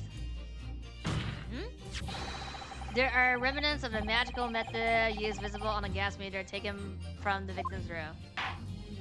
Huh? If that's your assertion, the defense will identify those remnants. What? For the court at once. What? The wax? What? Where on the meter can the remnants of the method used to make the fake coin disappear been seen? Oh, right here? The wax? This is quite a tough padlock. What are you doing? Oh, I was just seeing if it was possible to force it open. If you break it, I'm afraid you'll be forced to pay a fine. Oh no, phew. That was close enough then. Perhaps tell me a little sooner next time? I have no idea. If it's not the lock... Wait.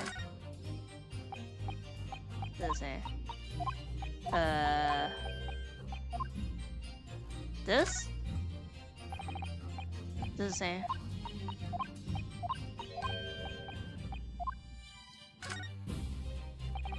Sounds like the gas engine didn't find a single coin inside his meter, but no one could survive in London's winter without gas lamps, and certainly not without a gas stove. How does it go? Out, brief candle, or something like that. Perhaps the same kind of spell that Shamster has been using to make the coins come out. Magic or not, there must be a trace of the method he used on the meter somewhere. Look over it very carefully. This? No. Is it at the hole?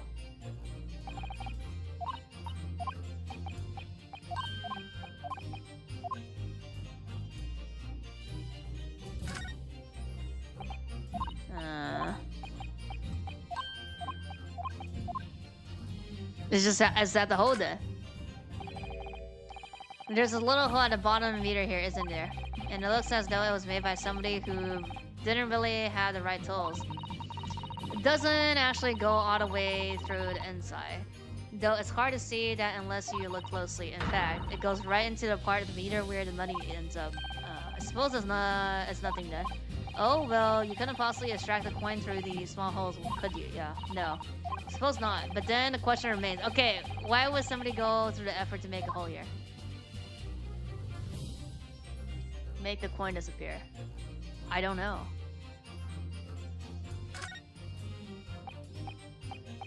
I mean the wax, no, the green wax, but that was part of the lock. Yeah.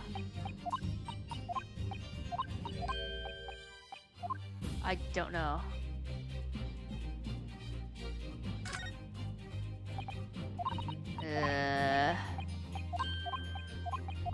I mean, I'm assuming it's this green part, but make the fake coin disappear. I mean, the hole, no, because it can drop, but this hole is not big enough, no. I don't know. Got it! It is? What? We found this bar of snow at the scene of the crime just outside the victim's window. Bruh. Outside. Yes, outside. Where you yourself, Mr. Meterman, were lottery in the freezing winter air. Bruh. That's where we found the soap. Ah, I get it. What? That's right. The answer, of course, is ice. Is ice? Did you say ice? He has been leaving soaps like this outside his window each evening, filled with water. Okay, yeah, so they got, the heat made it... I mean, but it was sticking inside, I don't know. After a night outside in the bitter cold, the water is completely frozen solid next morning. Oh, the coin... Ah, I see. The soap... Okay, it's not the soap. It's the water... It's the water coin. The ice coin. Then he says fake coins of ice and feeds them into the gas meter, giving him light and warmth in spades. As his room becomes very comfortably warm, the ice now inside the meter box melts. Yeah. No, I was thinking about melting, but I was thinking about like it would be stuck as like a wax outside underneath the coin, turning back into water and draining harmlessly away through the small hole made in the underside of the meter. That is how, without leaving any evidence of his wrongdoing, this man has been stealing the gas. Let's go. Okay, now what? Just like that. So simply.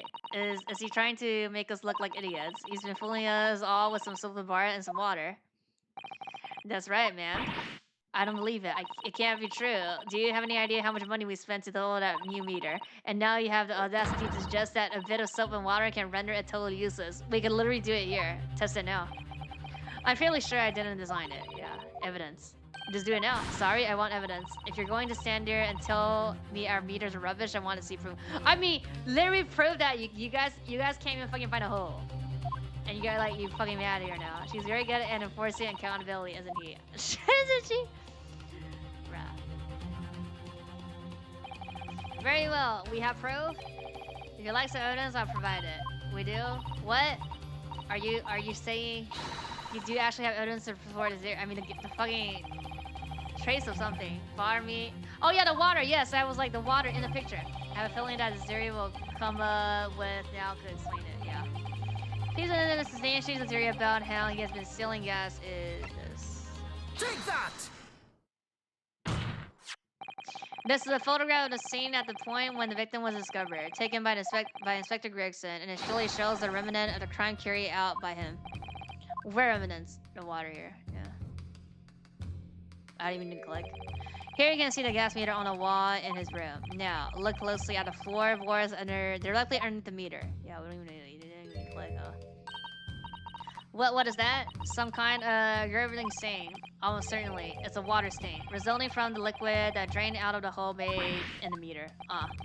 If one coin goes around 2 hours of gas usage, and the occupant was heating his room in all his waking hours, we can imagine that he would have used around 10 of his fake coins each day.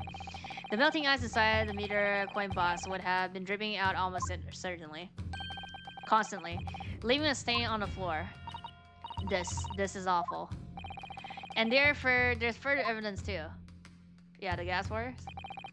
He slumped over his table, apparently having consumed strange urine. Oh. And right there next to, oh yeah, the bar of soap, broken into half. You're right. It would appear to me then, console, that the man was eating the soap. Was he? No, he was not. Pardon me for disagreeing with your lordship, but certainly not. He didn't beat about the bush there, did he? In truth, he was found with a fork in his hand. A meal of soap that is sounding increasingly likely. Lorenzi, do you mean to say he was using that fork too? Yeah. Yes, to extract the frozen coin from the bar of the soap. Ah, but the bar broken in half. So perhaps it didn't go really well. Very well. Good gracious. Let's go.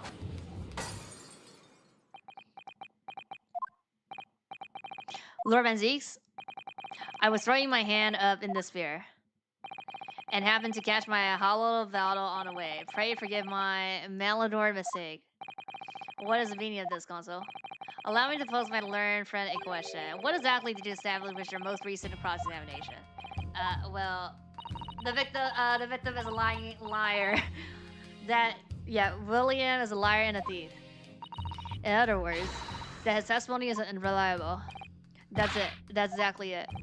Very well. Let us assume the man is a liar. Now, allow me to pose another question. What possible difference does that make? Well, we know that the suicide cannot be discounted. Scotland Yard investigation revealed no sign of another vessel that contained poison. We gotta do a summation examination here again. And on the night in question, there were no visitors to the room except the accused. The young gasman's testimony, which we have no reason to doubt, has confirmed that. Okay, it's just a gasman. Gasman's the killer here. Or the attempter.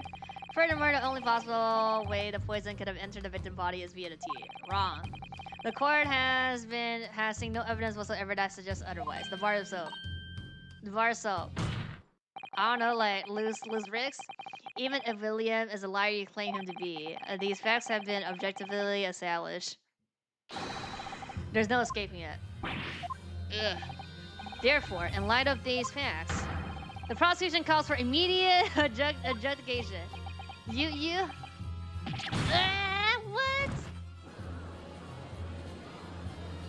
We're like halfway.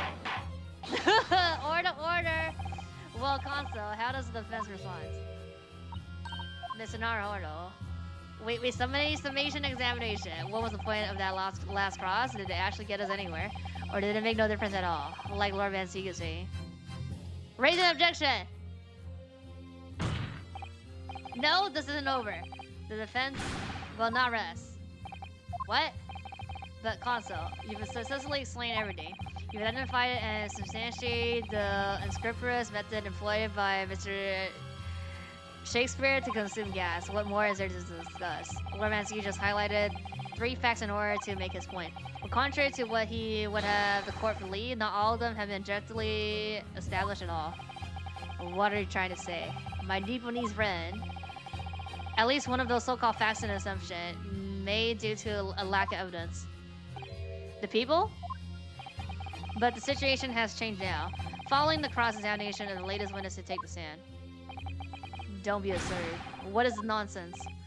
Yes, when you bring everything we've learned so far together and consider it as a whole, it's clear. There's a question that we now need to reconsider, namely... the poison tea. Someone else responsible. Someone else responsible? Not another visitor, no. Is it right? This is right? What if there's somebody else entirely who poisoned the victim? Is it wrong? If that's your assertion, by all means, tell us who it was. Okay, so we say it's him, yeah. Yes, well, that's wrong. Well, who was this mysterious third party, console? I think it's a little too soon to be naming names, my lord. Uh-oh. On the contrary, it's a little too late. Much like your defense. Yeah. Okay, no, it's we've shown so much, the situation has changed, I'm sure of it. He's trying to make more ice coins on the night in question. Yeah, so somebody might have entered, no? We feel like it's a clue here. Pointing us towards something else.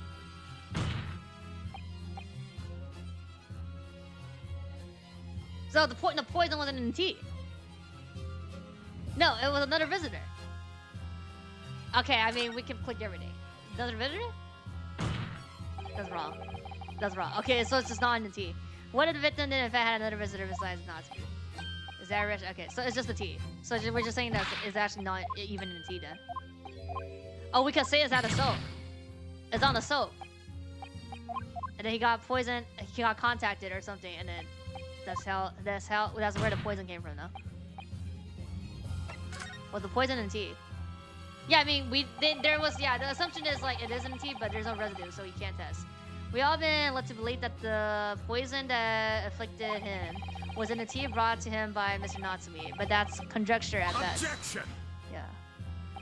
The victim has testified that nothing else passed his lip that night. There's no other possibility. And since there was no trace of tea left in that scene, it couldn't be tested for trace of the poison. So yeah, it's also conjecture. As I said, the situation has changed. 是有点像. Because in fact, some of his tea was left at the scene. Huh? Oh, the residue. Yes, the residue. And particularly piece of evidence proves it. Objection! Yeah, the rim. Yes. A luxurious claim. Scotland Yard detective investigated the scene exhaustively. As we learned that they cannot do their job correctly. What evidence are you suggesting they missed? Literally in the kingdom. Defense has made a bold claim indeed. Very well, Consul. Present your proof. What evidence from the scene of the crime can tell us about the nature of the defendant's tea, bruh? Take that! What exactly is this piece of evidence supposed to reveal about his tea, Consul?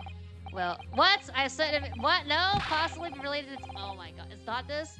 So small way if we dig deep enough, bruh. Then you'll be digging for a very long time indeed. My learned friend, bruh. Oh. Even at the bottom of the deepest chams, you'll find no sense in that absurd assertion. Okay, so it's not the Rin. So it's something else. Sometimes I wish I could disappear down in a deep chest to escape his deep sarcasm. Did I advise you to think more deeply before you answer again this time? Nature of the tea. I don't fucking know. Oh, the medical report?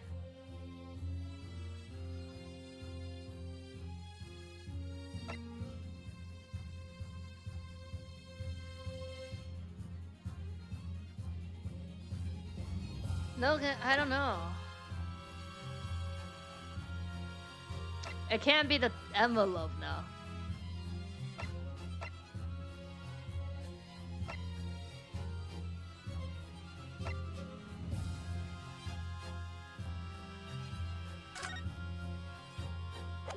It can't be this. Oh, they're saying a gas? They're saying that he got gas poison? Is that what we're saying? I have no idea actually. For the scene of the crime.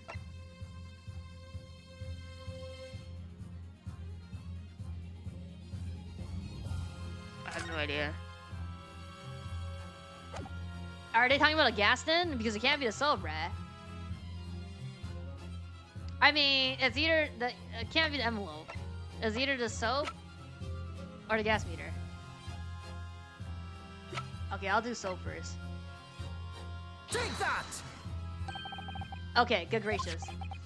The soap again. The same bar the victim used to fashion his coin of ice. Yes, that's right, my lord. It just come back to me. Something about when we first found this bar of soap at the scene yesterday. Oh yeah, the red thing? It's more bars of soap. So, what are the bars of soap doing lying on a ledge outside the window? Quite certain that we originally stumbled upon the bars of soap, there was actually a frozen coin in each bar.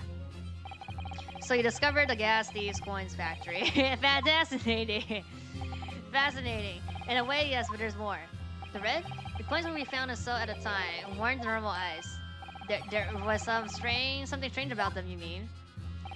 Exactly. Something very obviously strange. They were red. Blood? The ice was red. No, you mean... That's right. It's obvious to me now. I mean, you don't have proof though. The fake coins and the soap. were made from frozen tea. So? They're saying that... Okay, I mean, that doesn't do anything. That doesn't mean anything, though. What? I remind the court of statement made by Natsumi earlier in his trial. That evening, yes, I did take some freshly brewed tea with me when I visited his room. The tea had poison? They're saying the tea did not have poison, so they're saying the soap had poison. But he didn't drink the coins! As a gift, the public water pumped outside always freezed at night, so I brought bottled water essentially to drink them. And this is the result? Never I touch tea again, never. I mean, doesn't mean anything, though. Oh yes, I believe there has been a snowfall that day. It was partially cold. There's polluted snow? Sadly, on such occasion, the poorly constructed water mains in the east end are prone to freezing. So on the night in question, Mr. Shakespeare, having no running water to use, was forced to use the tea brought by Natsumi in order to make his fake coins. Okay, so they're saying that he didn't drink it because he had to use it to make the coins. My word. Okay, this is like... I mean, I guess this is like not like substantial evidence though. There were 2 bars of soap on the window ledge when my judicial assistant and I investigated the scene. That's right. We only borrowed one of them. Oh, there's another one at the scene. Okay, evidence. Which means that even as we speak, some of the defendant's tea is still present at the scene of the crime. Let's go. Frozen solid in a bar of soap outside at the window. Extraordinary. Earlier today, Inspector Grayson informed the court that even if a drop of tea remained, Scotland could be able to analyze. I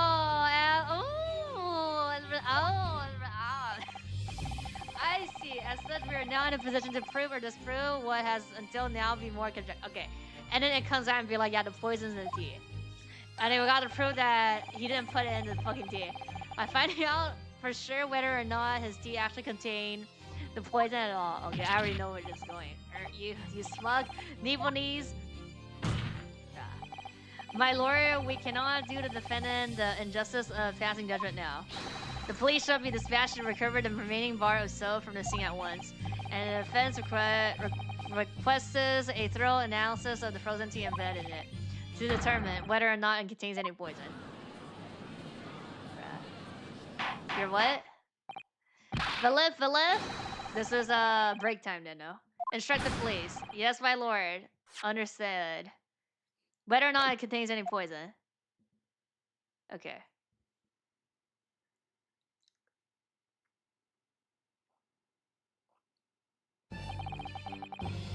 Oh yeah, it will seem we have no choice but to suspend these proceedings for the time being. I trust you have no objection, Lord Menzies. None, my lord. Scotland Yard will recover the tea from the scene and carry out the request test immediately. The trial will resume at the same hour tomorrow. Oh my god, we got day 2! We got day 2 investigations then. The prosecution and defense may conduct further investigations appropriate in the interim. Okay. Yes, my lord, let's go. Day 2 investigation.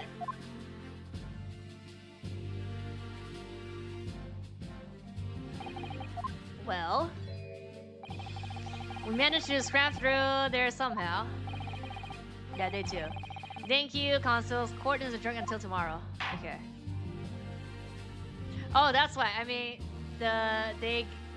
he gets home before 10, huh? Or 11 a.m. or something? Or was it she? They needed to like leave like early today or something. Okay. Let me go pee, and then we'll be back.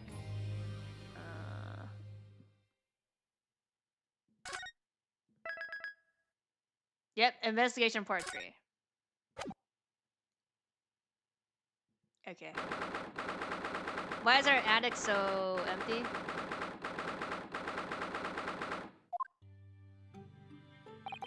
Okay. Phew, we made it back in one piece. One piece, just.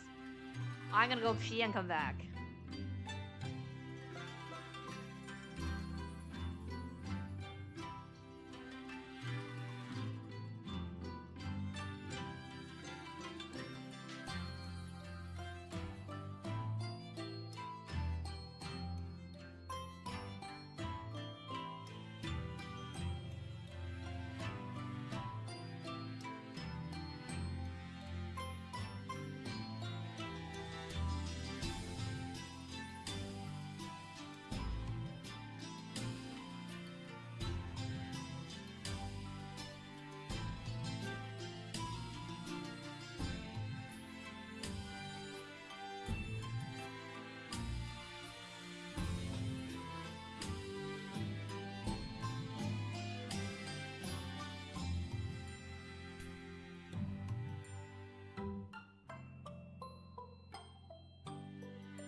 I mean, maybe the Karpik is gonna be here in investigation day 2, huh?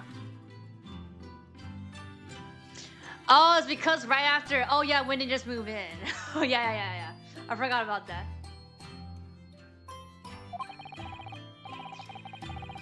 One Piece, yeah, One Piece. To be perfectly honest, I thought we were finished here for a while. I know. What a lot of close shaves. There are so many couriers on the street of London, you were very nearly flattened several times. Oh no. Didn't mean that. Yes, we know. It was a marvelous defense, Naruto-san. It really was. I was in awe of you. Oh, thank you. And now that your fervent exploits have won us some more precious investigation time, let's see if we can't find some new clues for court tomorrow. Yes, let's do that. Is everything alright? I suppose. I still can't quite believe it. Yeah, that's all. That I'm here in England working as a lawyer, I mean. In the Old Bailey, no less. The truth is, it shouldn't be me, should it? It should be him standing in my shoes. It should be Kazuma. It was Kazuma-sama's wish that you follow him to Great Road and work alongside him. Yes, I mean, I never had a chance to ask him exactly why, but he clearly had a plan. Yeah, I wouldn't be here today if it wasn't for him. And you're doing wonderfully, Naruto-san. I've no doubt that Kazuma-sama would say exactly the same thing if he were here with us. Thank you, Susato-san. Thank you.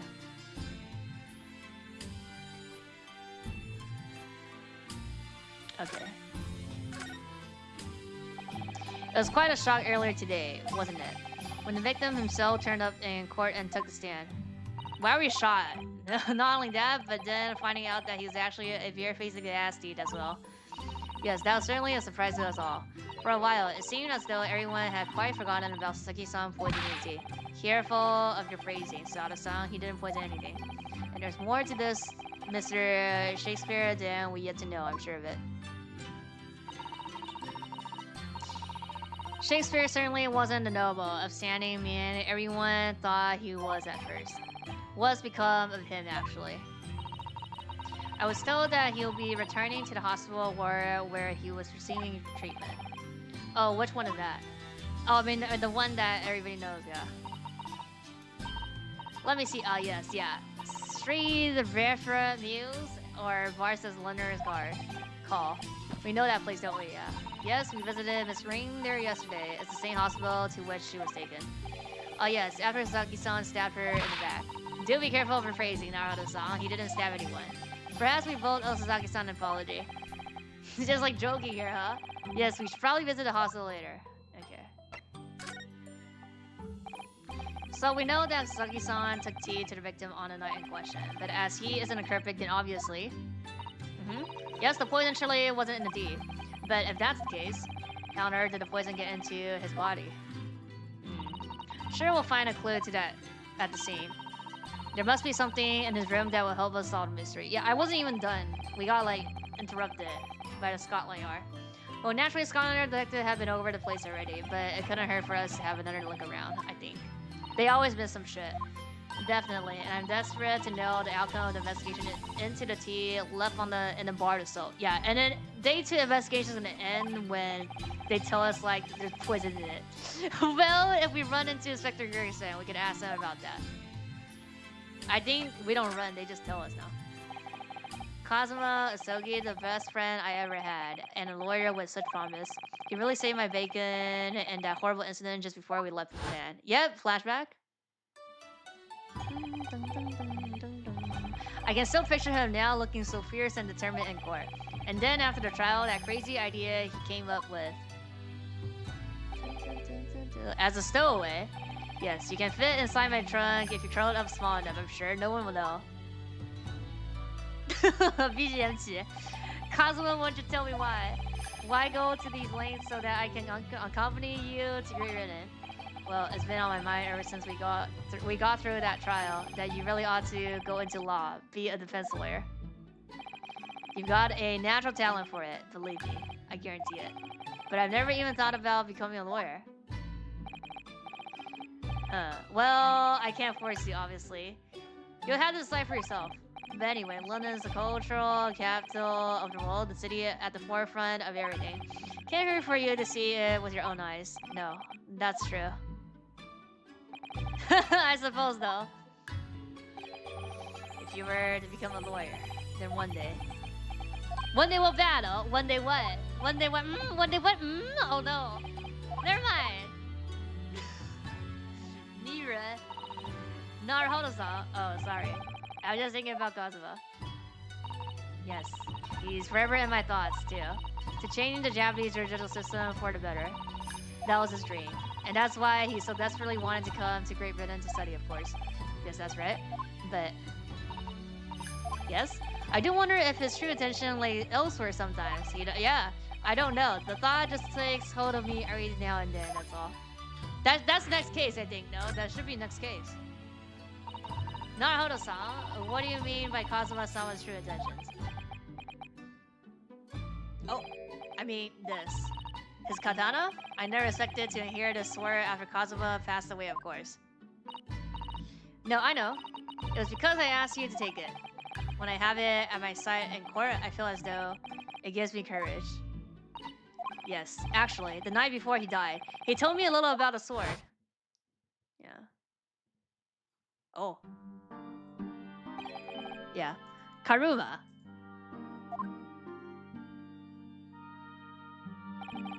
That's right. It's a prized sword that's been passed down through generations of the Sogi clan. A Japanese man's swords is his soul, Runisuke. I can't be parted from my katana. Karma guides me, I truly believe that.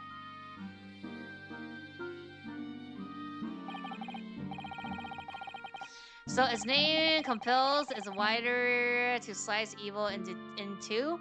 Not that you would need much compelling. On that subject, yeah. And then he stops. There's something very important that I have to do in Great Britain. Something you have to do. Yes. I appreciate you seeing it through with me. Of course I will. Whatever it is, I'll see it through to the end with you. I knew you wouldn't let me down. Yeah, I'm pretty sure it would have to be next case. I think it's 2-3. Because next case is the longest case of this entire, like, an entire GAA. The walkthrough is like 9 hours. So the case is like, maybe like 10 or 11 hours. I would say probably 11 hours then. And then like 2-4 walkthrough is like 7 hours. And then like the last case is like 6 hours walkthrough. So like the last two cases are like 7 or 8 hours. Or I would say like 8, maximum 8 plus. So pretty sure next case is where, you know, where he comes back. What did he mean by something very important that I have to do? I had hoped that the answer to that question would become apparent when we arrived here, but as yet I've not found a single clue. I see. I mean, we just leave now, no? I mean, I can still examine here, huh? Is it new dialogue? Nothing particular, no. Okay, I get nothing. Another room behind that door. Yeah, and it's a room. Yeah, my bedroom. This is it? As you well know, should I help you unpack your things? That's very kind, but no thank you. Your luggage looks very heavy. Are you sure I can't help you move in? That's very kind, but really, no thank you. A young maiden's private chamber is a place of bittersweet secrets, you know. I think she said that last time as well. Only secret I have is the 5 yen blank note hidden on the backside of my Dorama doll. Yeah, I could. No, I could. Yeah, no, I didn't want to do that. This.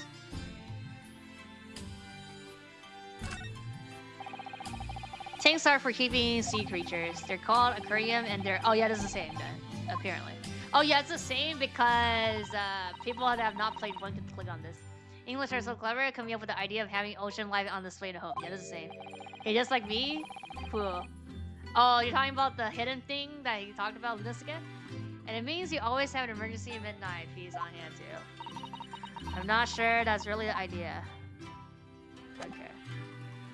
No, let's move then.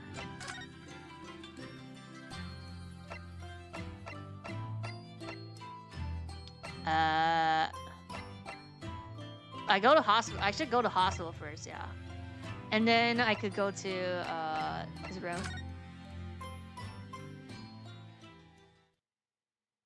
Rant.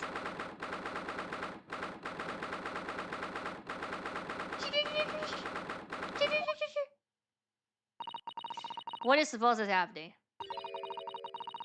I keep $50 tape in the backside of my closet door. Really? What do you suppose is happening? It sounds like some sort of disturbance. Yes, I hear angry voices. Oh, Be not angry, oh ample lady. Really, those are mistaken. Mistaken my foot? You were looking at my painting. The eye of a man hath not heard, the ear of a man hath not seen. Thoughtful indeed, the poison that mustache villain gave to me. Forgive me, lady. He's not dead, he woke up. I wish that you died from that poison.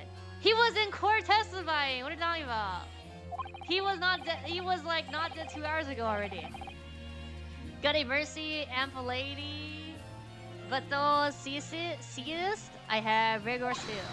Behold my Shakespeare dance. Oh, look at the stocking. This looks rather obvious, doesn't it? You missed that part. Yeah, he testified. Lo, sees the lawyer from the land where winds resting the sun. How now? What are you doing here, Mr. Shakespeare? Mary, I did believe I have returned undo another war. I mean, yeah, he was here as well, no? Like, he was hospitalized here. He was lucky that was he was doing. Looking at my terrible work. Right, man? Yeah, this is the what's it called? The people underneath, the people under the floor, like, stop. Eastern fellows so dark yet clad. States their work in court this morning was wonderful. I did a bloody. Oh well, thank you. Oh my god, but that doesn't mean things will go so wonderfully for you tomorrow, does it? Bruh.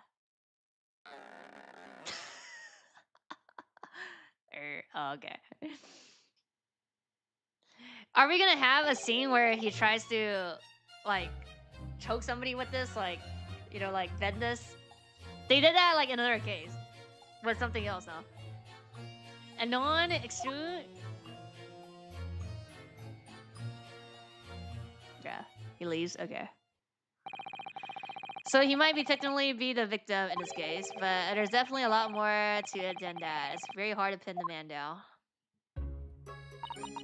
I'm so sorry. I'm such an awful person. Miss Green, is everything alright? Oh yes. I mean, and don't worry about me. They're about to discharge me, so I must get ready to leave now. Oh, I see. We're delighted that you'll soon be well enough to go home, Miss Green. Oh dear, you're too kind. I don't deserve it. I just realized the key in front, like, that she has on her. So, are you feeling more like yourself today, Miss Green? Nah. I am? Thank you. You are? I mean, people do recover from ordeals like this, don't they? Even people like me. Well, yes, it really was an ordeal, wasn't it? As far as I was concerned, I was just walking along in the snow one evening, minding my own business, and then, completely out of the blue, I was struck in the back by a knife and collapsed unconsciously for a day. Of course, when I finally woke up again yesterday, the whole business has been cleared up already. Nice! What a terrible week it's been for you. Oh no, I'm sure I'm very lucky, really. I'll look back on this fondly, really. I mean, at least like your life. Anyway, I must be getting my things together now, so I'm ready to be discharged. Oh yes, of course. Sorry to take your time when you're obviously busy. I thought we're gonna talk? We don't talk to her, bruh. Oh my god.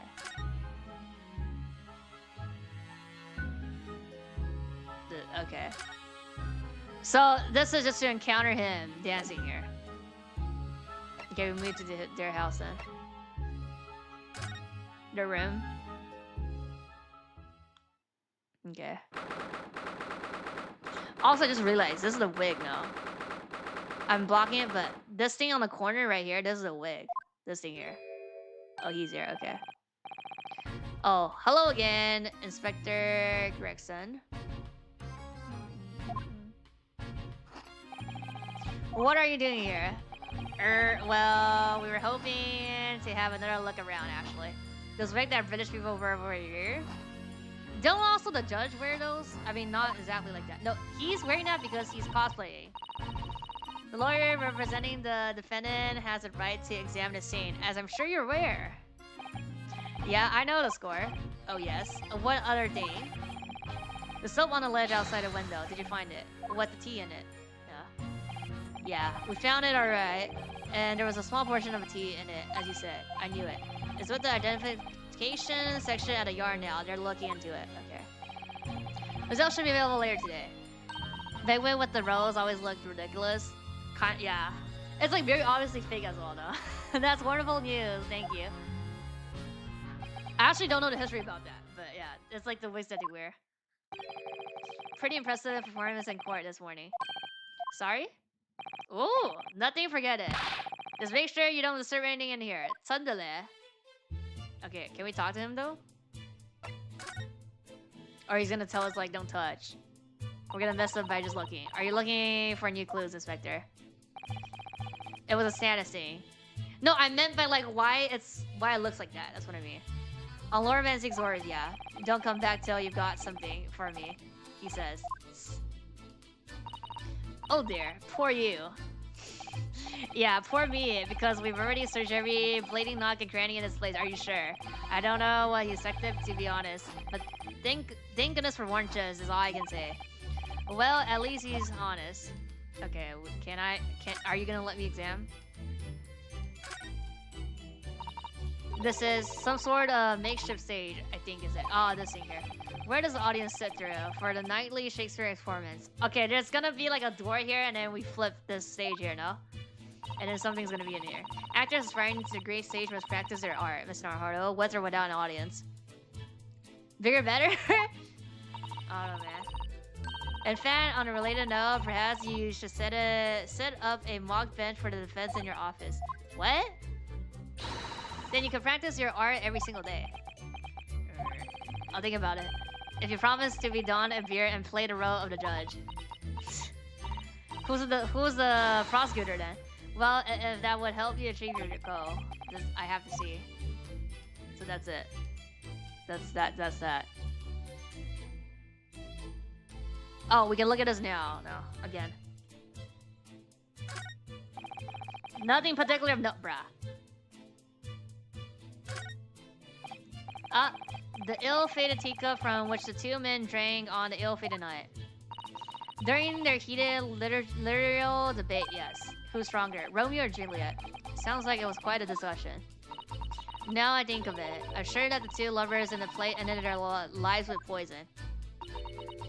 Oh yeah, right? That's fiction. Let's hope it stays that way. You think he would actually die? I don't think so. From poison again or something? If you ran out of a charge, you wouldn't even have any light, little heat. For the needy, London's winter can be very harsh.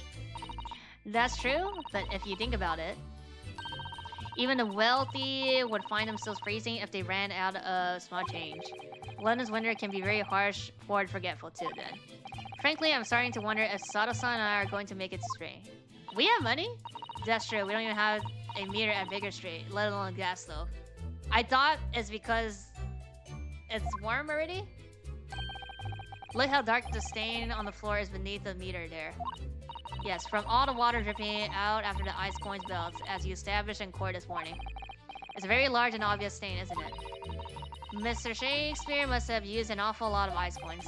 It was an ingenious idea, I'll give him that.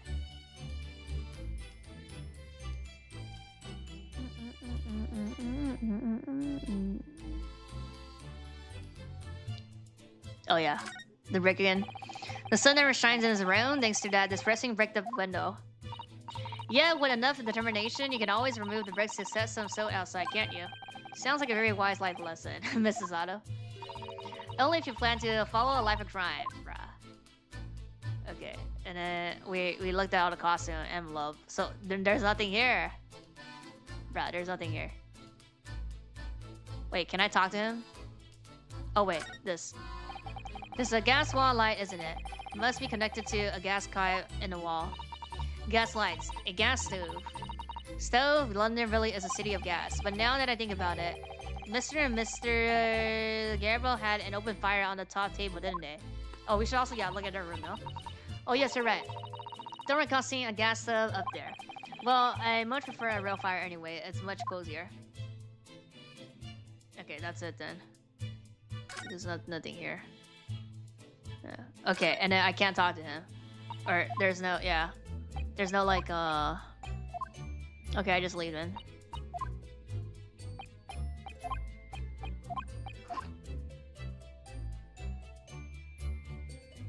I don't see anything.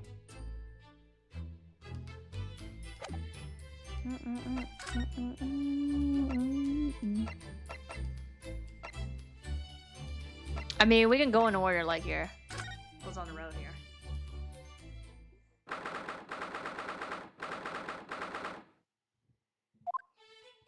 Nothing. Oh, the soap is still outside. Okay, but that means we don't need to click on it again, no? Or do we? I mean, we could, no? Right here. Does the same. Okay. This is just the tax part.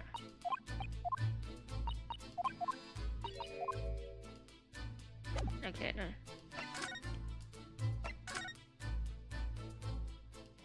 Yep.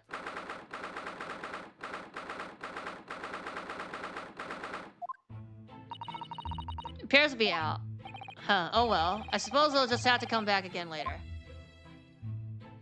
Bruh.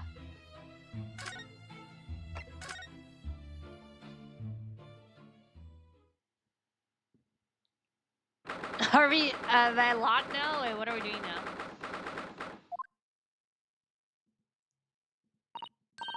Oh, Natsumi's back. So he is. Natsumi, hello.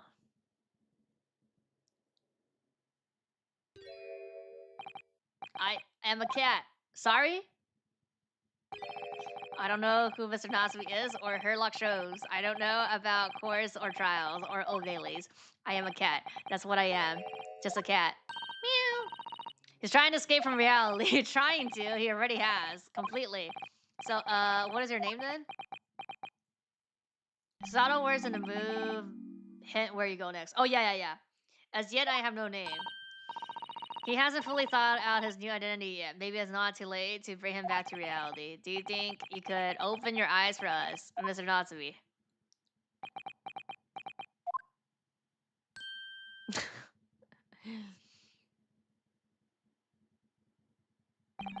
I am not a cat. It worked! He's back in real role. What's going on to become of me? Going to become of me? No, don't answer that, it's obvious. My cursed soul is never going to save the cursed fate. Ms. Natsumi noticed warnings proceeding in court prove that there's hope. Yes. Luck of Suda, Mr. Naruto's script was brilliant, but the Reaper is omnipresent in court in my loggings. Here, there, everywhere. What's he looking straight at me for? I think perhaps there are some things we should discuss. Oh yes, we must. Let's go. Morning. In my whole life, have I ever been so moved as I was today? No! Of course, if I cast my mind back, there was perhaps one or two other occasions that moved me more. But if I just block those out, then today, being in that courtroom was it was the most moving experience of my life. Welcome to the Mr. Naruto is great. Wagahai wa neko de aru. Yeah. Yeah, wagahai wa neko de aru. Yeah. You're too kind. Scotland Yard found the remaining tea just as we've deduced and are analyzing it as we speak.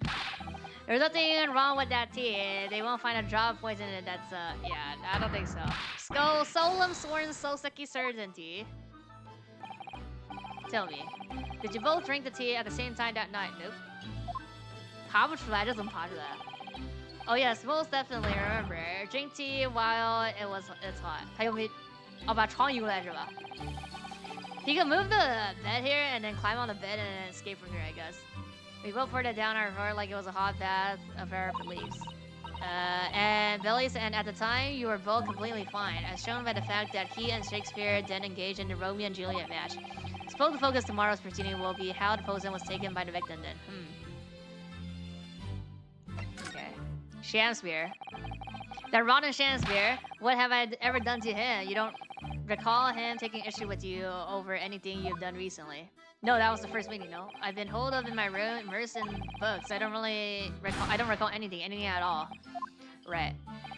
But what I don't understand is why he didn't let me know sooner. Sooner what? Let you know what?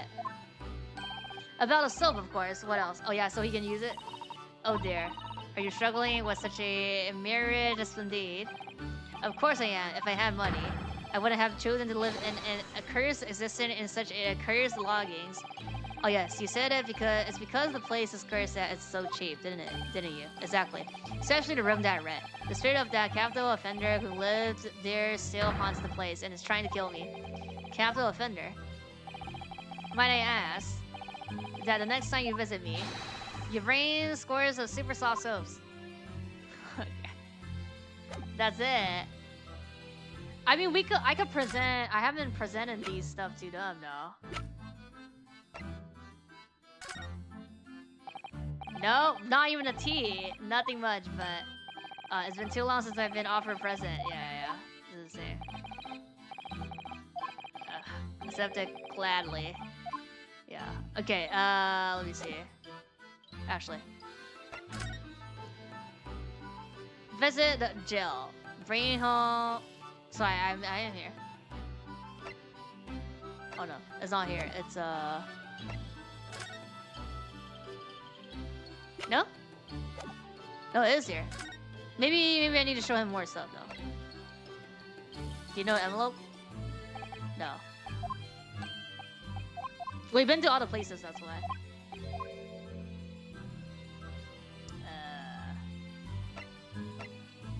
Here's the soap. Oh! Mr. Natsumi, what do you know about this? There it is. That Larry lowlife that took my neighborhood's life and sent me sliding into the depths of despair. Slippery, slicky, psychotic saboteur. You've really gone off soap, haven't you? Absolutely, and I made up my mind.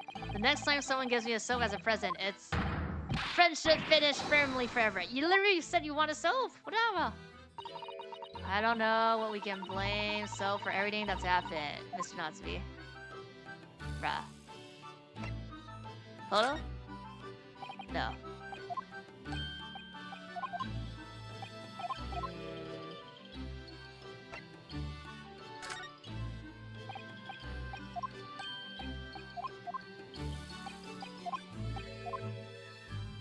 I think we just go back and then maybe the sign is up? Or not a sign, the report is back? Or no, we need to find him. We need to find the Shakespeare now.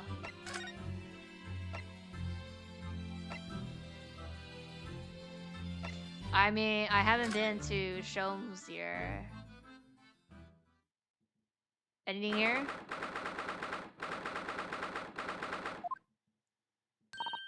Oh, Bruno and Susie. Hooray, you're back. Hello, Iris. You're in fine spirits as always, I see. I am, and you look as immaculately presented as ever, Susie. Oh, you flatter me. Well, you couldn't have come at a better time. Just made a pot of tea. I'll set some cups. Really? Thanks, Iris. But actually, what is that foul smell? Aha! The Wanderers return at last. Where on earth have the pair of you been? We've been in court? Oh, for Mr. Mushjack's case. That was today, was it? I'm sure I mentioned it only yesterday, Mr. Shomes. I'm sure you think you did. Ah ha ha ha ha. Well, we can laugh about it now. So tell me, how did the trial go? Reasonably well so far. We managed to escape without a guilty verdict at least. Really, I would have liked to see it. And I must pass the time of day with Mr. Reaper again. It's been too long. Is Lord Van seeks an acquaintance, Mr. Shones? Naturally, there's not a person involved who doesn't know my name, Miss Narhoarder. Not quite what I asked, but still. Mr. Shomes, whatever is that odor? Yes, what is it? It's faint, but absolutely awful. Ah, indeed. That's a sin of victory, my dear fellows. Victory in science. Let's go. Oh, there? Alright. I'll bet. What's he up to now? Yeah.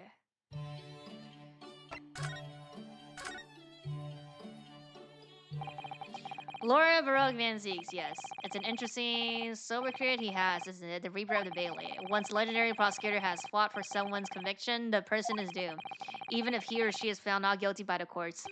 Sooner or later, the hapless soul will vanish from the capital. Vanish how exactly? By falling under a passing carriage, or drowning in the Thames, or struggling to a sudden fever, or quiet out of the blue, being set upon by a highwayman.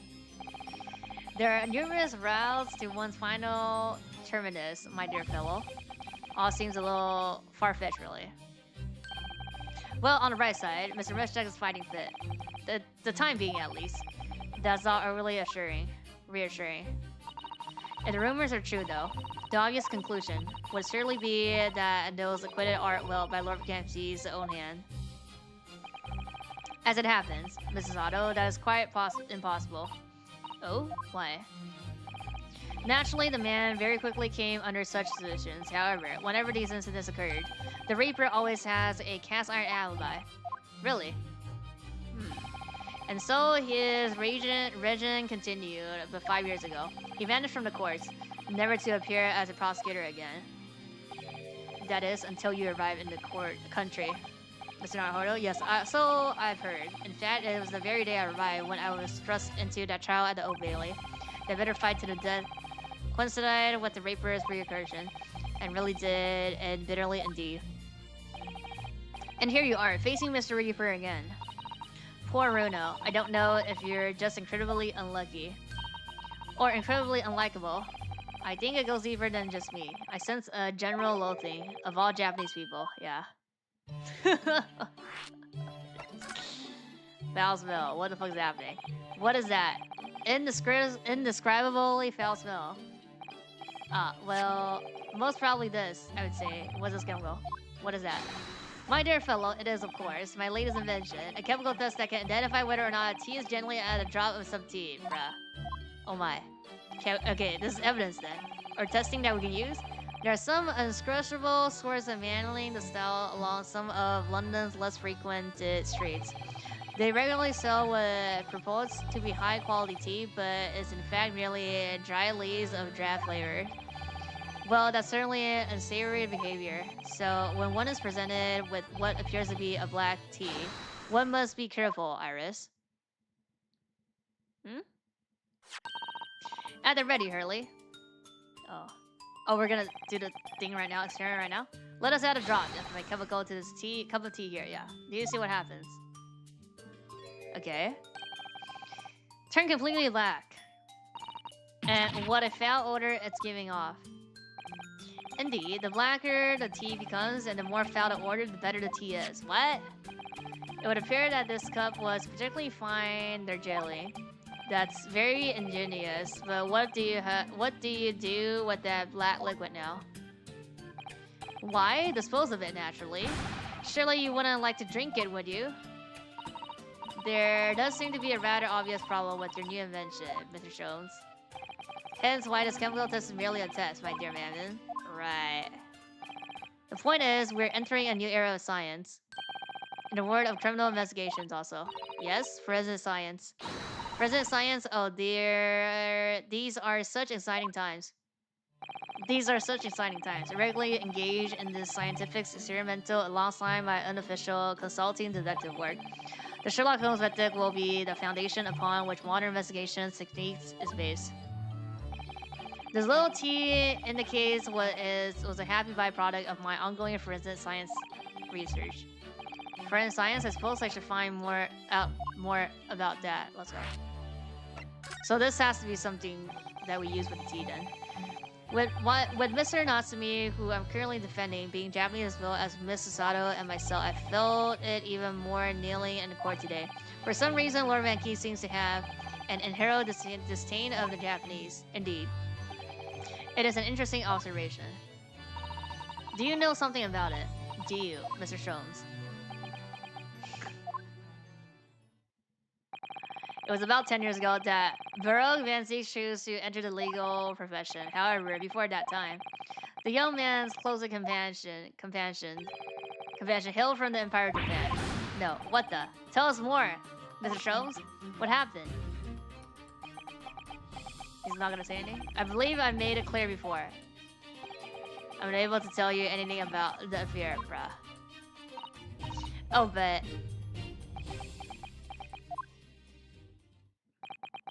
the veil will be lifted on the events of the past in due course, I have no doubt. For now, however, it is Mr. Mushak who is most deserving of your attention, I believe. Bruh.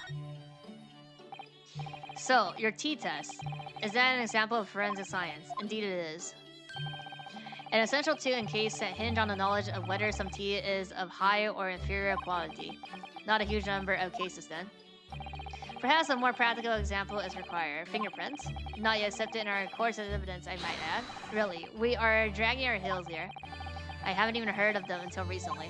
Which is partly why I undertake research in this field myself, of course. Does that mean you're studying fingerprints, Mr. Schultz? There are others that in that field already, and I abhor the company of inferior minds. No, what I'm researching is skin prints. What? Skin prints? A nomenclature of my own design, as is this chemical agent that makes it possible. Instantly reveals object touched by it, whichever person is under investigation. What? Brilliant. As long as it doesn't turn everything completely odorous and black. Odorous and black. I assure you, my dear fellows, you will witness my forensic talents in action very soon indeed. In court? Okay. Well, I think we should go back to the scene and see if we can uncover any new clues. They didn't give us anything, though. That's the spirit, Runa. See you later. Yes, until later. No, Shones, we're thinking that you come with us. Yeah, okay. For the test. You were? Yes, of course. You said so just a moment ago. You said we needed this here forensic talents in action. Oh, yes, I do recall saying something along those lines. But you go on ahead. I shall be sure to follow you later in all likelihood. Probably, maybe. Well, I might. Your commitment astounds me. Oh, thank you. We eagerly await your arrival. And then we click, like he's like doing some weird poses. Bye, Reno. Bye, Susie. Okay. We move back to the scene. Yep. Mr. Shows, where are you up to over there?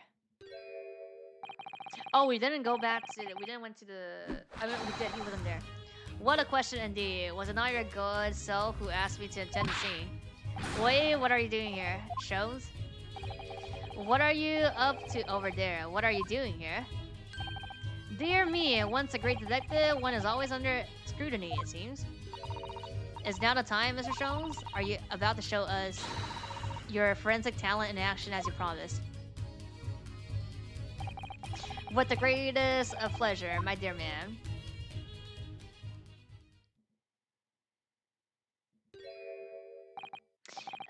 What's all this? All this is precisely what you requested, Miss Naruto. Sherlock Holmes' sensational skin print seeker gun. Moments ago, I took a sample of the teacup that was used by the victim. A sample from Mr. Shakespeare's cup. Each individual leaves microscopic secretions on everything he or she touches. A sample of those secretions is all I need to produce this. A refined indicator solution. By liberating, spraying the room with this chemical. This is like high tech. Everything in the victim touched is instantly revealed with the aid of these goggles. Here, try them on. Let's go. Oh, that's part of the outfit that we can get. Here, now spray the chemical indicator about and all will be revealed. And he's gonna let us do that? Spray, how? How do I do that exactly? Let's go. A little press of space on the area you're interested in is all that's required. Like this. So the powder doesn't... What is all that stuff? Oh, the fight note. It's like fog. A suspense of the chemical indicator and a precursor gas is the most efficient way to cover a large area. That was another innovation I discovered incidentally whistle I was developing this idea, as you do. Go ahead, try it, my dear fellow. We may learn something interesting about the victim's movements on the night in question. Well, there's nothing to lose, I suppose. Let's explore. Go. Let's go. Oh,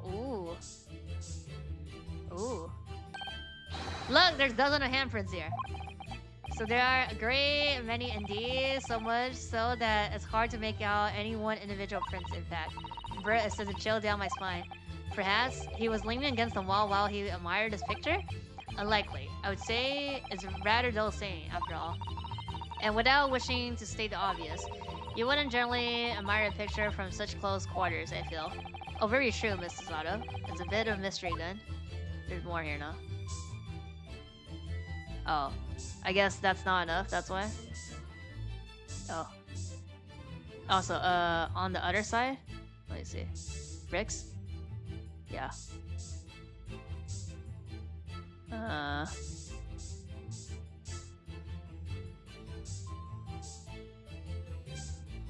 Yeah. It has to be this right here. Yep.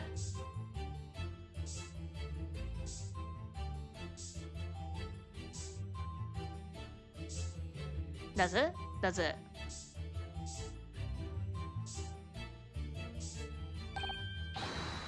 So they're the same. I mean, I clicked on everything, huh? Oh, can I click on stuff? No, this is like not enough prints, right?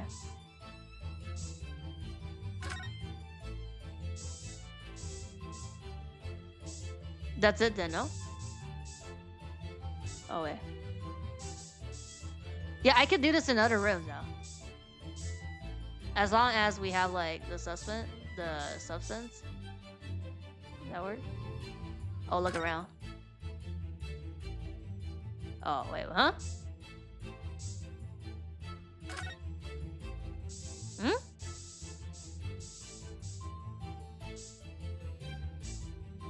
I missed something? Oh, bruh. Look at all this here. Okay. Oh, yes? Interesting. A multitude of the victim's handprints. Why are there so many of them on the floor in this one spot? Oh, perhaps he had a bad fall just here? There's nothing obvious that he would have tripped over, though, is there? I wonder. Personally, I often stumble when there's nothing obviously to trip over. I think that's something only a great detective would do, Mr. Jones. Well, this is quite a puzzle. Handprints all over the floor. Yes, there's no obvious explanation. Okay. Well, we sprayed his amazing skin print indicator all of this room, didn't we? We did. But there are two places in particular that are of interest, I would say. Oh, the ledge here, no? Yeah. And on the floor there and on the wall by the picture. You mean? Now we click in and investigate more, no? Yes, and I think the floor warrants closer investigation. It won't be a moment, yeah. Okay. Oh. Ah, what is it? Yeah, we can take it off? Mrs. Otto? Look here. One of the floorboards have popped out. One of the? You mean it's a secret hiding place? Excellent work, Sasato. So, what do we have in here? Wait, what are you lot doing? Inspector Greg said. Stand aside right this minute. It's my job to investigate there. No, the Inspector. You continue to dig in your portion of trust. Whistle, we dig around under the floor here. Your fancy talks putting me off my food anyway. Shows? I bet new evidence is exactly what I needed. Okay, what were you doing then, huh? Well, a secret hiding place under the floor. What a find. It's not a hiding place you would make use of in JP. I don't think I could lift a straw. Tell me that. No, I know, but I never expected one of these wooden floorboards to move either. It's got me wondering about the wall over there too. Yeah, it's like, okay, yeah, so that's what I mean. Like it's a door opening and then this thing flips back or something. Oh, I'll investigate at once. Let's go. Go to the print. You have to do the print. There's nothing behind the picture, sadly. Only the wall. Huh. How does the pointing, but then how do you explain the handprints? Really can't think why anyone would have been touching the wall over and over in a place like that. Click. Where? Oh. There you are, a print for you. Oh, the handprints on the wall. Okay, how about the floor though? Oh, thank you very much. His invention can make prints too. Yeah, what? Now then. Wonder if the Grissom has found anything under the floor there. I'm desperate to know. So am I. You got any?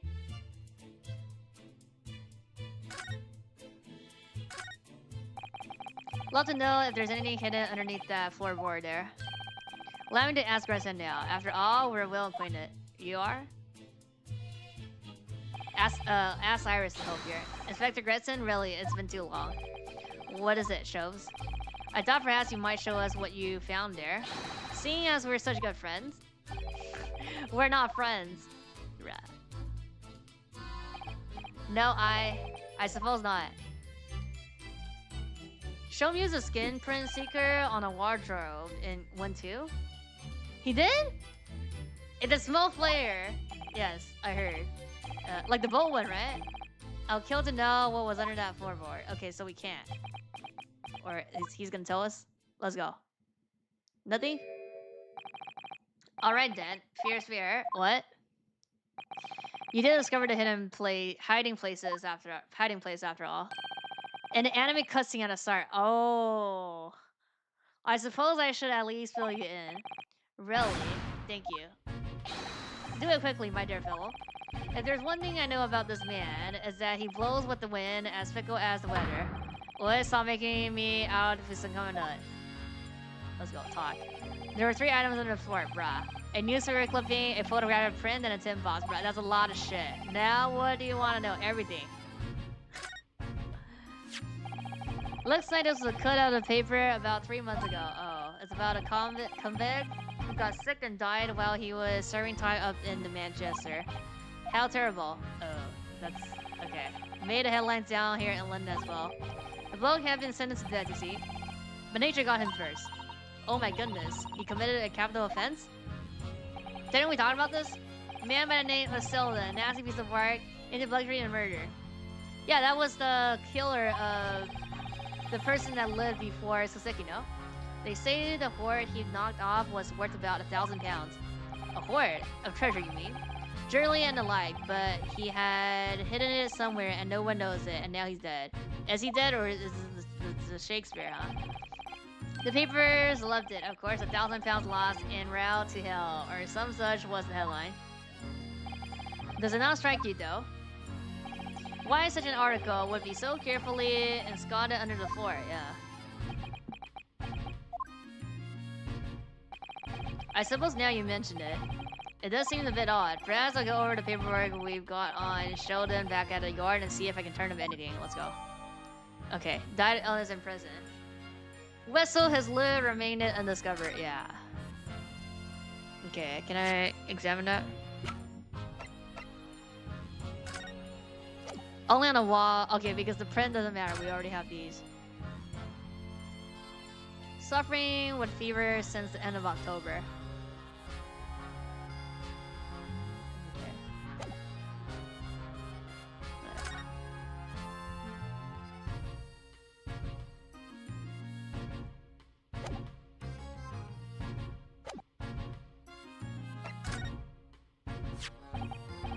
So this is the photograph I found. Looks reasonably recent to me.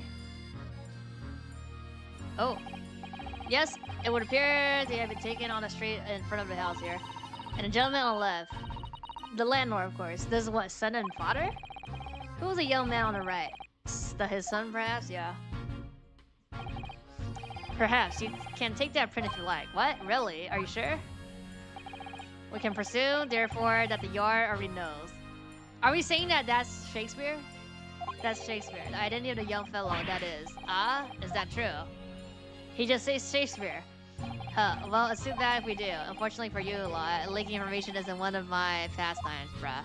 It's just Shakespeare. My dear Inspector, if I may be so bold as to point something out. Yeah, it's Shakespeare. Pastime are for one's leisure, but this is for work. Bruh. All the more reason I'm not telling you. The smell feeler. Yes, I heard. Okay. I wonder why a photograph like this was hidden under the floor. I mean, Shakespeare himself isn't in it. He is in it. Photographic prints are still rare treasures in the East End. Imagine he was rather delighted to have been immortalized. He probably made a proud present of it. Bruh. What's the tin box? Now this tin box looks interesting, doesn't it? Might I suggest, Inspector, that you open it? If you were to find something inside that reveals the truth behind this case, wouldn't be in the least surprised. Yeah. Funnily enough, I already had a look. What is it? It's completely empty. What? Shamester, give us a clue, man. Okay, the clue is the tip on the box itself. You didn't even have a chance to utter a word. But anyway, at least we found out what's inside the box. Yes, thin air. It's empty. Rather like how I feel inside. Is there nothing more to this box then, I wonder? So the box doesn't go through our evidence, bruh. Oh. Can't.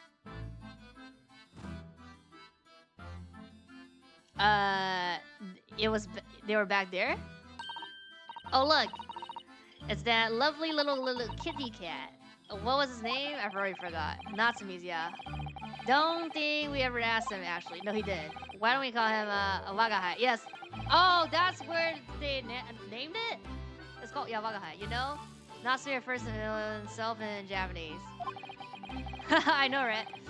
I wonder how he got in here. Clever cat. Yeah, right. Oh, from that place, huh? Oh, wonderful. Well then, Wagahai, here's something delicious I bought for you from the cat's meat man. Huh? What do you got? What? What? Bruh. I'm hungry now. So what? Why does she carry like meat? Yeah, he has a little boat. There was a picture of the thing as well, I think. Heh, he couldn't be happier now. Look, just hope we can bring some happiness to his owner too. Chabruma!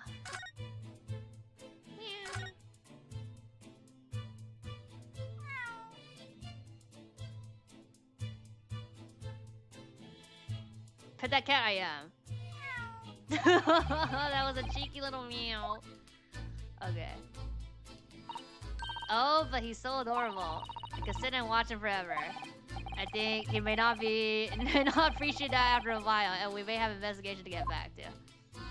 Okay, and he's still on the floor. Okay, they're done. Okay, wait. So that's gonna tell me that we look at this again, no? This is some sort of makeshift stage. No. Okay, this doesn't do anything. We're done here then? Wait a sec.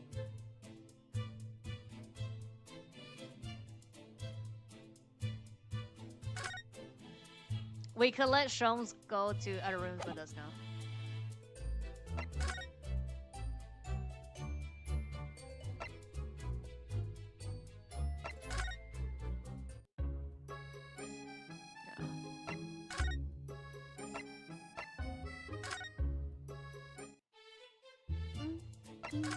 I can't get to... Oh, right here, yeah. This room, yeah. Right here. They're not back? Everything is the same here.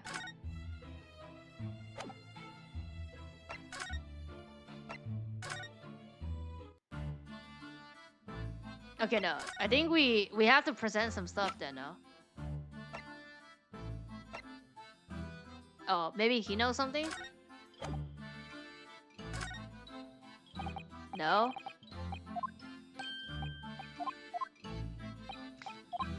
We don't have to show it to Scotland, no. Oh, here. What's this? It's a newspaper cutting that we found in the room. Yeah, the killer before. So he knew. Did he? Sorry? About this man, Sheldon.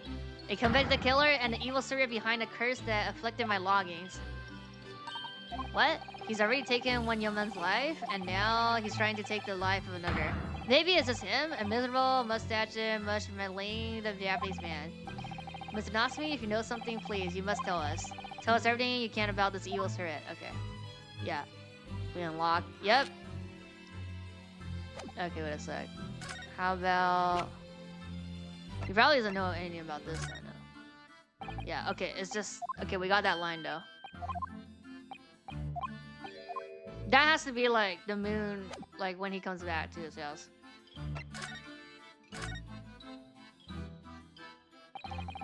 The truth is, I didn't know the details myself until very recently. That Sheldon man was arrested about a year ago. And at that time, he was hiding out and logging his house. What? He lived where you live now. Okay, so that's his son then, no? That's right, yes. Exactly where I live now, in my very room. 他应该还会再烦恼的. Oh my room was previously occupied by... Your room was previously occupied by a criminal found guilty of a capital offense, yep. But before his sentence could be carried out, he died in a prison. That was 3 months ago now. And that's when it started. The curse. What really is this curse you keep mentioning, Mr. Natsui? It already caused one death. A few months after the criminal passed away in prison, a man died in a room. The man who rented it after Sheldon, in fact. Oh, okay, yeah. The poor logger, he was found dead in mysterious circumstances. The room was locked from the inside. Locked from the inside. Exactly like the case we're dealing with now. So we're dealing with a serial killer. So that's the convict's curse, is it? Yes, well, that was the start of it. Oh, okay. Do you have any idea how the logger before you passed away? The official cause of death was asphyxia, yeah. When they discovered the body, the room was full of gas. Gas. Oh, I've only found that out after I've signed the lease. When he came to tell me later, I couldn't stop myself trembling.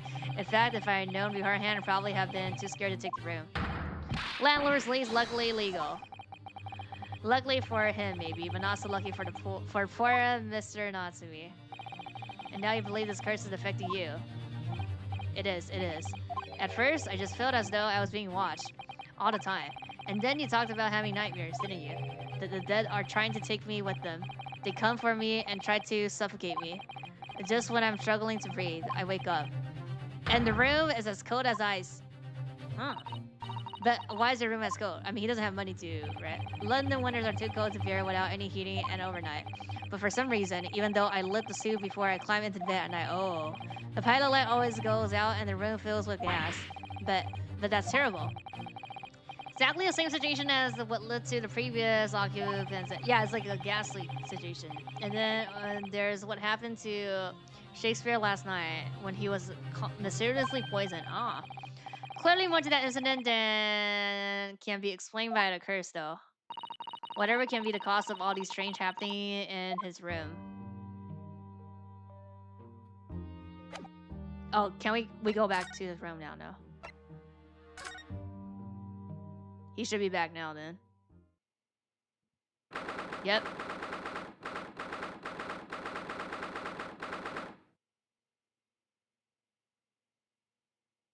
Okay.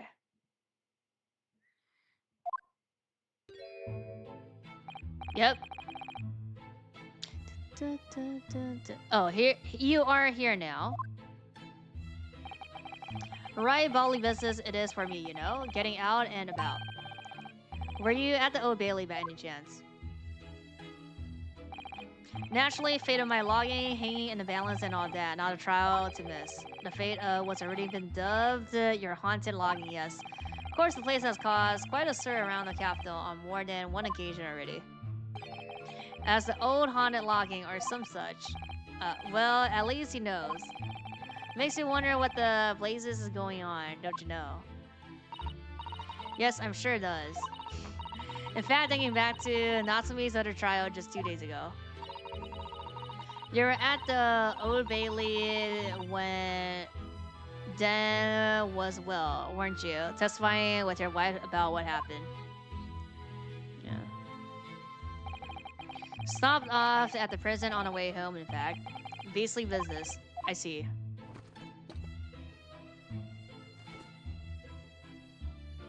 Okay. So, what brings you to my haunted abode today, huh? Oh, and we show the... I mean, let me talk and I show your logging. Yeah, the pictures. Some fishy fellow from the Far East and a field actor chap of questionable character, eh? Yes, the house does seem to have become something of a magnet for run fellows of late. Thanks to that volley curse. The convicted curse, you mean? Yeah. Ah, here are the stories, have you? Rod and Scorner was arrested here. Then the next chap in the room goes and kneels over. Then there was that woman who dropped dead just outside the street. Not to mention the actor yesterday. Am I next, eh? Oh well, can't help but get the collywobbles, can't you? When you say that the woman who dropped dead outside on the street, do you mean Miss Green? Yeah, because Miss Green, who was stabbed by the knife, and Shakespeare, who was poisoned last night, are both very much alive still. Yes, well, so is that blasted convict's curse, it seems. Personally, I should be quite content with such loggings. Can we spray here? A bath, a toilet, a fireplace, a fascinating history. Why? It sounds like the lap of luxury. I'm not so sure about that. Well, there's no bath or toilet included, and no fireplace either. But you do look out for your attendants, don't you? By watching the rise and fall of the flames in your glass lamps up there. Yes, never hurts to keep an eye on things, in case there are any mishaps or such like. I think you've had your misshake already, sir. Ha ha ha. That's not helpful, Mr. Shows. Heaven forgets me, the words just came to my lips. Okay. Some fishy fellow from the Far East, and a field actor chap, questionable character, eh? So saying, no need for that. That's right. Not to me is in no way fishy. Huh. He is in the valley particular, however. Particular, is it right that he took the Vacanus immediately after the previous tenant passed away? Yes, that's right. I asked the estate agent to find someone. He popped up the very same day. Never come across a chap so keen for a place with a background, as it were. I don't think it was the rose background he was keen on so much as the cheap rent, actually. So, how long has him been logging under your roof? A couple months, right? That field actor chap. Let me see. Oh, of course, yes. It's been 3 months, yeah. 3 months now? Quite sure of it. Only 3 months. He's quite new here too, then. And to what do you own your certainty in that regard, if I may ask? Well, it was that Sheldon Squirter, as it happened. Sheldon. The convict, you mean? So they have some kind of connection, then. Okay. That convict chap, Sheldon, passed away in a claim 3 months ago now. You see? Some bad lady or other. Oh yeah, okay, we just showed him here. Yes, we've seen the reports from the newspaper at the time. Well, it was only 3 days later. Oh wait, how about a picture though, yeah. Later that the tragedian showed his face, the actor fellow. Yes, I remember it quite distinctively. Really? Tis small, this world we inhabit. Pray thee, landlord, hear my request. I, the humble shamster, do desire to take thy room on the middle floor, offer the airware while for rent. Terribly sorry and whatnot, but that won't be possible. I already had a logger on the middle floor. Ground floor rooms vacant though. Oh, you want... Because the treasure is in that room, no? That's why he wants it? Nothing can be made out of nothing. Let me repeat mine, will and duty. Those crows must be muffling your ears. The room on the middle floor is taken. The ground floor or nothing. Yeah. Very well. We have an accord. Glad to hear it. Welcome to Bear Road. Lou, a shamster dance to celebrate. Yeah. From what I heard in the court today, sounds like the chap was thieving gas. Yeah, that's probably the motive. And he was 3 months in arrears with the rent too. Yes, the fellow was Molly player, alright. Yeah. Thank you for your candor. We are most grateful. By way of appreciation, allow me to say 1 or 2 words. Give me my robe, put on my crown. I have immoral logging in me. What's happened to you? Shakespeare, my dear fellow, one of his most famous lines. I wish to divulge my own learning of the subject, for I have a turn for literature too, you know? Perhaps you could turn your attention to more apt lines then. Okay, let me show him the picture. Like, who's that, huh? Yep, could I ask you to look at this photograph? Is that your son who's with you there? No, not at all. He was a logger here once. Okay, Dukin Ross was his name. Dukin Ross. Was he... Oh, maybe he got killed, no? A street photographer happened to be passing, so I asked him to take a shot, just for kicks, really. Was he by any chance a logger before Natsumi? Yep. Yes, that's right. Ah, the young gentleman who died in a room in mysterious circumstances. Just what Mustache was waiting for, one might say. Yes, young Dukan lived in the room at the top of the first flight of stairs before that Japanese chap. Would you mind telling us a little bit more about him? Let's go. Yes, Dukan Ross. Young chap was attending art school, had to work to pay for it, mine. Moved into the middle floor room about a year ago. After that criminal, Sheldon was arrested. Young students are always on a hunt for rooms with a history behind them. A history of cheap rent, maybe, yes. Yes, well, anyway, it was one morning about a month ago now. I hadn't quite worked out the old trick of watching the gas lamps to see what my logger are up to at the time. So sadly, I was rather tardy to discover what had happened. Smell of gas that alerted me, it was. Oh yes, cinemas with the smell of death. Called the police straight away, of course, and the officer kicked the door off his hinge, but once we got inside, we all badly blasted because of the gas, yeah. Room was full of it, no air at all. Stove must have gone in now while the poor chap was sleeping in his bed, so Ross suffocated to death. Of course, the police gave me a sound ticking off because the gas pipes were so old and all that. Can't tell you how much it sent me back to have the lot replaced all over the house. But even after you had all the work done, Natsumi says the same thing. That the stove goes out at night whistle, he's asleep in bed. Well, that's the Valley Cross the convict's curse. I've done my duty as a landlord now. Someone's feeling defensive. Huh. So something got altered then, no? That reminds me actually, yes, about young Dukan. The night before that poor chap perished, he'd been writing a letter of affection to a young lady. Oh, that's a love letter, you mean? Yes, where did I put it now?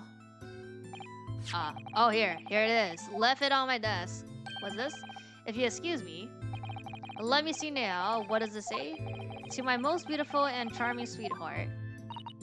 Do you think we should be reading such a personal piece of correspondence? My dear Mrs. Otto, that is precisely why I preface my reading with, if you excuse me. Well, I will not excuse you, Mr. Schultz, no. Sadly, he didn't address it, though. So I have no means of delivering the thing. Rather sad, really. I see. That's going to play on my mind. But really, the identity of Mr. Ross's sweetheart has no bearing on the case. Are you sure? I think we should leave it alone. Nah. I suppose you're right. Indeed, the intended resident address is missing. However, let's go. There's a name attributed to the man's most beautiful and charming sweetheart. Oh, it's Miss Green. The shows, please. I've already had to chastise you about this once. My underlying love to you, my colorful darling. Olive Green, yep. Olive Green, the woman who was plunged into a coma after a knife plunged into her back outside this house 5 days ago. Victim, the last case Suzuki-san was in court for. We regained consciousness only yesterday. There's a chance that her name has come up now. Could it possibly be a mere coincidence? Sarahara, whatever can this mean? Reading personal correspondence can have its bit trick, you see. Aha! Okay.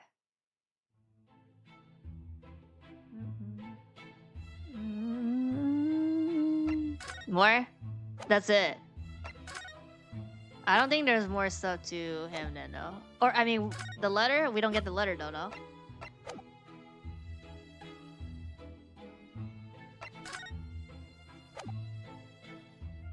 So we're done here? Wait, did I got the new... I didn't get anything new then.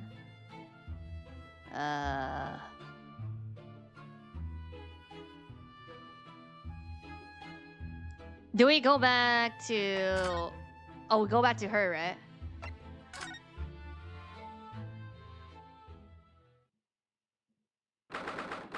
Okay.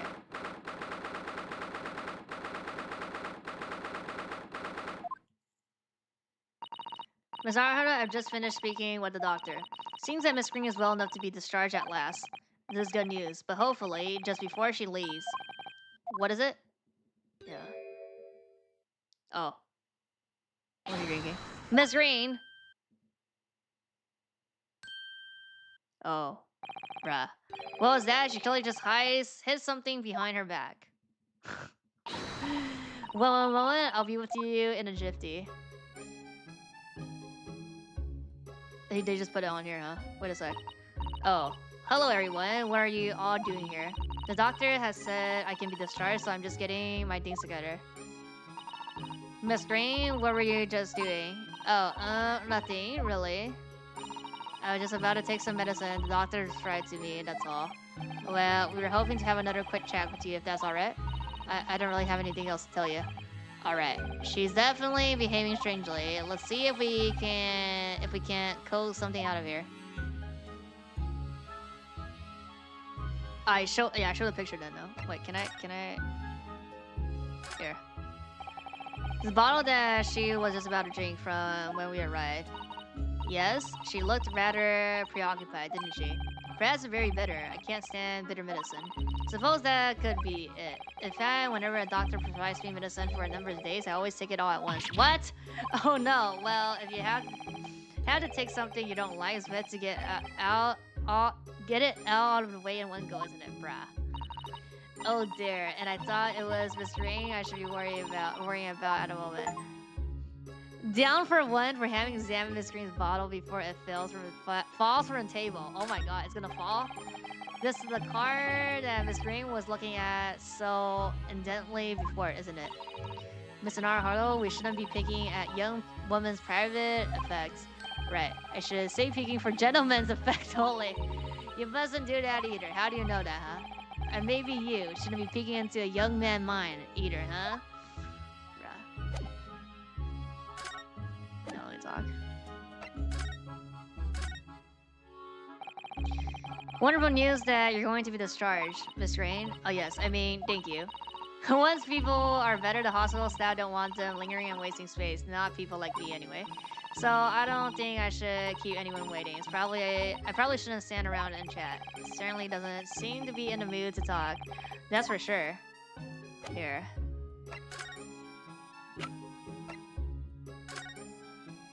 Or the newspaper? Either way. We're hoping to ask you about someone. Mr. Duquesne Ross. You knew him, didn't you? Let's go. Bruh. Oh my god, it falls down. Uh-oh. Was that, huh? Oh no. I'm so sorry. The bottle of medicine fell down when she did. Is that medicine, huh? Oh, Miss Green, are you alright? I already got the title though. I investigated before it fell down, huh? I'm so sorry. I didn't mean to startle you like that. No. It's alright. I just wasn't expecting it. But how do you know about Duquesne? Mr. Ross had been writing a letter when he passed away. The landlord found it in his room. It was a very personal letter to you. Yeah, I already got the title, huh? Achievement. It was at the art school. That's where I met Duquesne. A year ago now. He was working to fund his studies. He dreamt of becoming a professional artist one day. And the two of you became romantically involved. Yes, that's right. We were very much in love. We were engaged to be married, actually. Oh, that's why he decided to move into a cheaper room to save money for the wedding, brah. And that's what led him to him. Yes, he told me he found the worst, but cheapest room in the entire East End. And then 1 month ago, that's when it happened.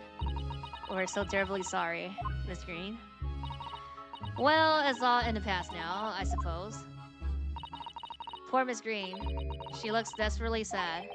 I was starting to think that's just her look, brah. But now I see that she has every reason to feel the universe is against her. Okay. I do hope you won't think I'm being rude, but Would you mind leaving me in peace now? I have to leave the hospital soon, bruh. Oh, I'm very sorry. I'm so sorry. We didn't mean to hold you up. Of course, we'll be on our way. Oh, Miss Naruhodo. Let's go. Oh, the liquid, no? Surely you were not about to leave. That's quite out of question. What, Mr. Strohs, I didn't realize you were here. But of course I was, my dear fellow. Watching intently from the shadows as always. Well, make your presence known the next time. Mr. Strohs, what's this about? Something which occurs to me with regularity, Mrs. Otto, is this. Why do detectives insist on such an ex post facto modus operandi? Why solve a case after it's happened? Instead of preventing a case before it happens, that is what sets a great detective apart. Yeah, this she wants to kill herself now. What do you mean? Oh no, the rat! I was gonna say, the rat can eat this. Oh no. Bruh. The rat was here just to do this. Bruh. There is a case waiting to happen under our very nose. So let us avert disaster. Let us prevent this case from ever happening with nothing but careful observation. Alright. All the clues you need are set before you. You need only look and you cannot fail to see. Now the rat is dead! You can do it. I know you can, bruh. Look at the rat! No! I was gonna say when it fell and then the rat wasn't there. I was like, oh, the rat doesn't fucking care. No. That mouse seems to be dead. Look, I didn't notice it there before, did you? I think perhaps it drank the medicine that spilled out of the bottle. Bruh. But that's the bottle that Miss Spring was about to drink from when we arrived. Oh my god. You don't think? I see you've come to appreciate the true nature of the scene. That of a tragedy about to take place. Yes, I think it's falling into place. For rat. Miss Rain, the content of the bottle you had before has spilled out on the floor, and the poor mouse that drank it has sadly died. I think it's clear that the bottle must have contained powerful poison. Right. Don't worry. I will attend to the mouse presently. What? Attend to the mouse presently. Attend to the... What does that mean? Miss Green? Were you intending to go the same way as that rodent? To take your own life? Once we left, you would have to put it to your lips again, wouldn't you? And take in that poison. I'll take care of it? Oh, like, throw it out away? I know! Oh no, the mice is gone. Localization director. Approach localization. As a game, as a story, as a project, to name a few. What do you mean? Miss Rain, please talk to us.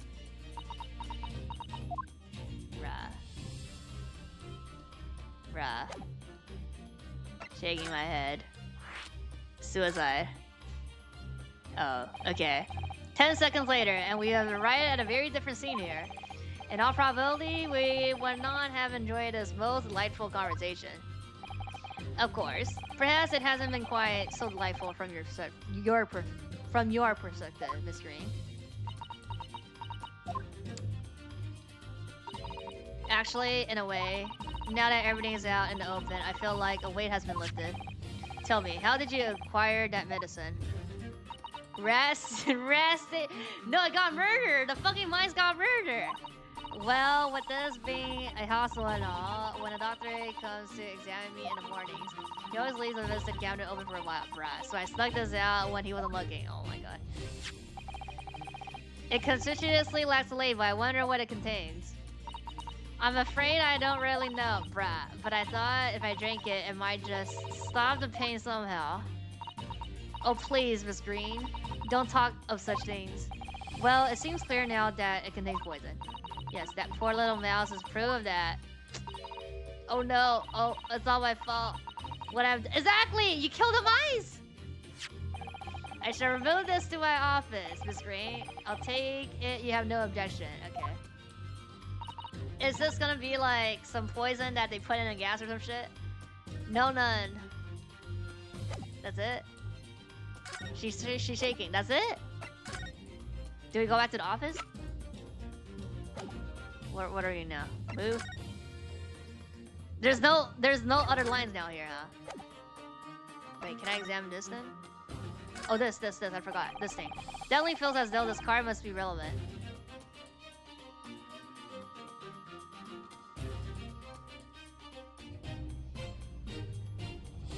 Read the first 12 stories in the first short collections.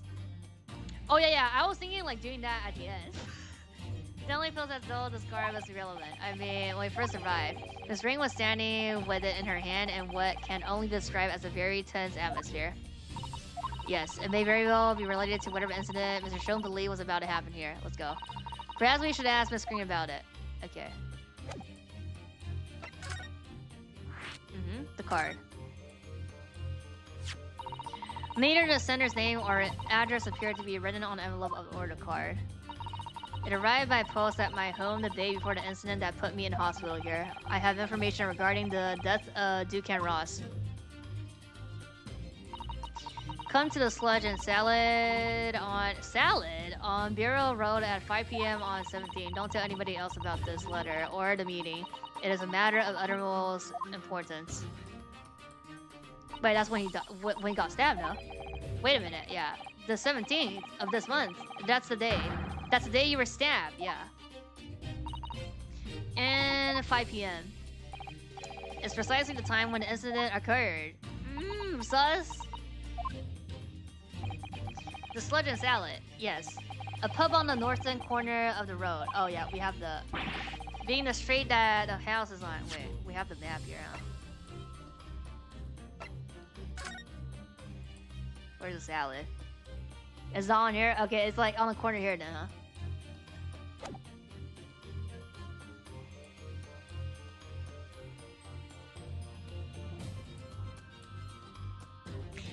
Tsuki ga kirei desu ne. That's so like... That's what's it called? It's like stereotypical. It's like I can't say it directly, so but that's what it means. That's what it implies, huh? Does this mean that? Yes, I'm sure you've guessed. That day when I was struck in the back by the knife, I was actually on my way to the Sludge and Salad. Goodness. So that's what you were doing on the road that day. Yeah. I'm sorry I didn't say anything before.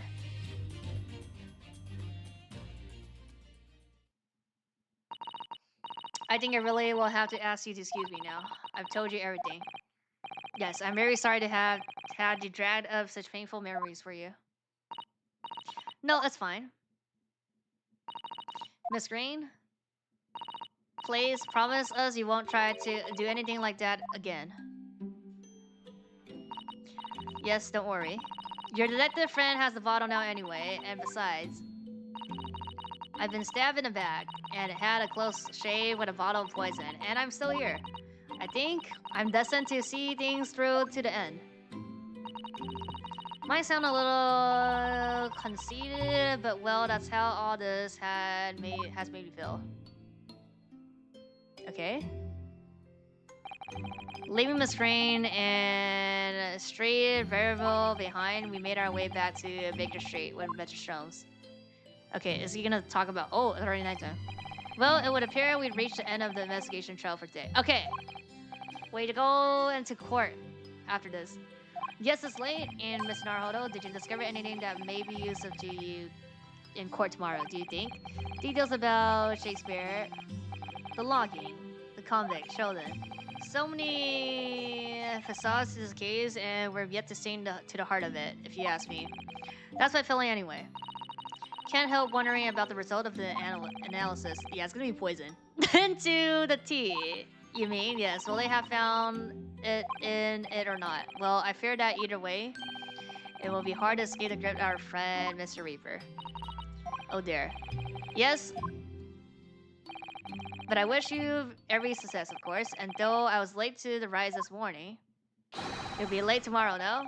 Tomorrow will be a new dawn. I intend to spring from my bed at Chris hour and intend to travel. Are you sure? Mr. Sholmes, you're going to come. Indeed. Whatever happens, I shall be there. Assuming my eyelids will cooperate in the morning. Yeah, I don't think so. I think it'll be late, no? Well, I think we've done all we can. All that's left is to remain focused and keep fighting for Natsumi's cause until the very end. What's a doTERRA? Why are you throwing me all facts here? London, the world's most prosperous city, home to some 6 million people. Didn't they say that was like 6 million people that went to the exhibition last year?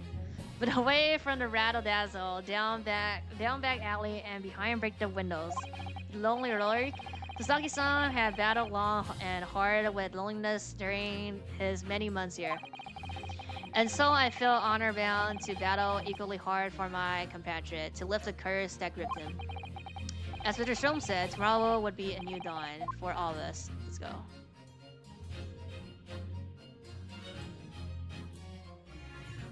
It's a type of kimono, I see. That would be weird, though. Like, him doing that and going to, like, what, English classes? Like, going to school? Like, it wouldn't make too many sense, huh? Trial part 2, let's go.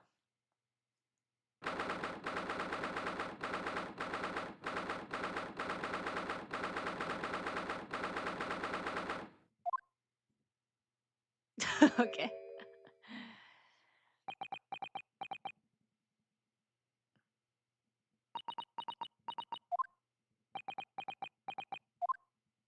Low. This is it, then. Yes, it's time to put an end to this now. To the miserable curse that has been plaguing Mr. Natsumi to everything. And in my own small way, I shall do everything I can to help you. Always appreciate your help, Mrs. Sato. Suffering Saseki selfishly sidelined. Good morning to you too, Mr. Natsumi. Good morning. Good morning. Locum student Mr. Naruhodo Esquit. Listen to you too, chatting away happily as if the main player of today's trial isn't here. Why would you do that? Why? Oh dear, we didn't meant to cause offense. To cause offense. Bruh. I thought perhaps that because you had your eyes shut so tightly, you were meditating, finding inner calm. He's like, I'm a cat. It seems wrong to disturb you. I'm Wagahai. I was waiting. What's the matter, Mr. Natsumi? You seem different somehow today, bruh. Quite naturally, that's because I've attained a spiritual enlightenment, bruh. The path of literature, you see, is a journey to discover one's own death. Hikido? Or such like. That's the sort of morning conversation I was hoping for. That's why I have my eyes shut. I missed the signs, I'm afraid. Somehow. You'll have to forgive me. And you mustn't take your path leading to your death. Yeah. That was just an example. Oh yes, there it is. Intercom. You barely came to see me at all yesterday. Yeah, we're busy. I was sure you abandoned me and returned to beautiful long last homeland. Bruh. We've not been able to. We have not even been to Great Ruin in a week yet. Yes. Well, anyway, I intend to set everything straight in court today. I'm determined to uncover the truth. I've actually reached an important decision myself. Yeah, he's gonna go back to Japan, right? What sort of decision? I shall fill you in after the trial. All right. I mean, if we get guilty, can't he just also like try to do that and escape? We'll see. Mr. Strom isn't coming today after all. I guess he'll get detained by the police though, so... Or Scotland Yard. It's a very clever message, I think. My dear fellows, you must win this battle on your own metrics. It's a very clear message, I think, that he's overslept again. The great detective, yeah. What I say? My arch nemesis. Long may he stay away if you ask me. No, he's gonna come back and give us like some forensic science. Defendant and your legal representative. The trial is about to begin. Take your way into the courtroom immediately.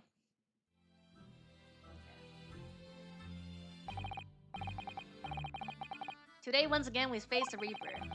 We face the Reaper, and when the Reaper stands for the prosecution, the defendant's fate is sealed. But I don't believe that legend anymore than I believe in Sasaki-san's curse. The truth is hidden there somewhere, and I won't let it escape me.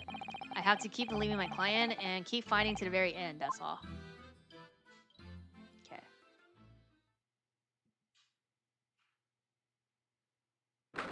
Let's go.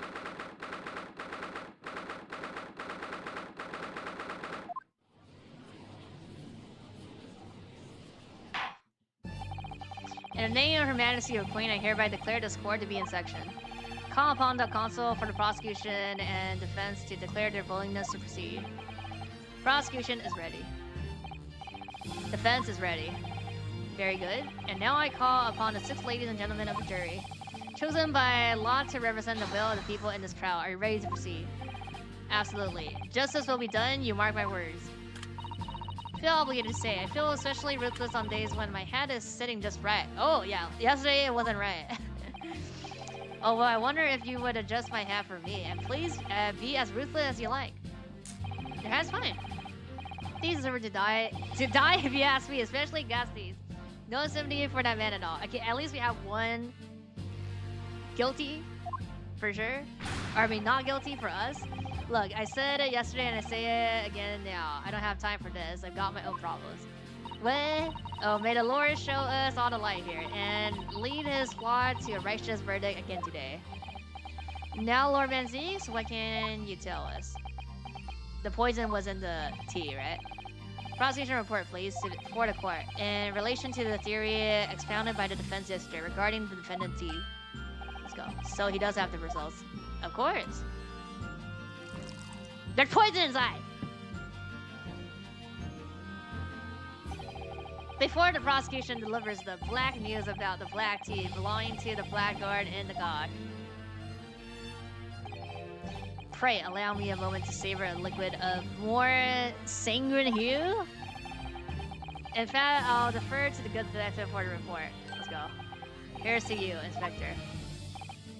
Yes, sir. Thank you, sir. As indicated by the defense, we found a bar of soap just outside the victim's window in the snow, and there was indeed a frozen reddish liquid in a little depression on the top of it. He'll be fine. Bro never drinks was offered. Yeah, he doesn't drink those. Yes, that's the tea. It's just like prop, and that's what Mr. Natsumi brought with him that night. Well, the brains at the yards analyzed it, and yes, you're right. It was tea. Yeah. And there wasn't a trace of... Oh, there wasn't! Or any other toxic substance in there, huh? That's good news. No poison at all. In other words, the tea that the defendant brought with him to the victim room is innocent. It's in the clear. Oh! We're done here. What a revelation. It's the point we say objection and then we have to do all the truth, as I suspected. This makes it quite clear. The defendant... Sosuke Natsumi is blameless here. Okay, no, he's gonna be like, it's not in a tea now. My learned friend is jumping to conclusions again. Oh. A typical Nipponese reaction, bruh. Ray says, what? Yes, it's true no poison was found in the few drops of the liquid recovered from the soap on the window ledge. But, what logic is that? Would you take a drop from the Thames and be concluded that the water in the ocean is salty? What the fuck are you talking about? My words, the water in the ocean is extremely salty, console. Bruh. Exactly, and fit for drinking. Just as the victim's tea was on the night in question, as the court has already heard. No, we have a tea rib. Bitter was the precise word from the lips of Mr. William Shakespeare. Bruh. So, whom the prosecution calls it back to the stand. Okay.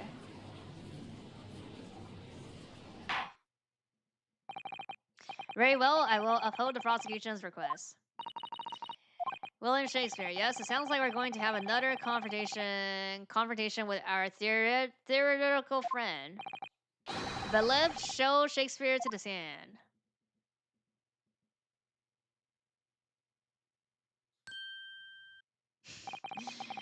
Mr. William Shakespeare, the victim of this despicable crime. Oh heaven, oh hell, do you command me to remember? Forsooth, says I, Shakespeare did have a bellyful of the foul fluid given in mine instant. Yes, but as was revealed in yesterday's proceedings, the witness is not innocent as we have perhaps first been led to believe. By using bars of soap such as this, he has been stealing gas from the supply company, yes. One may smile and be a villain. Forsooth, says I, Shakespeare did have a roomful of sweet food given. That's right, fellow jurors, don't forget, this man is a rotten thief.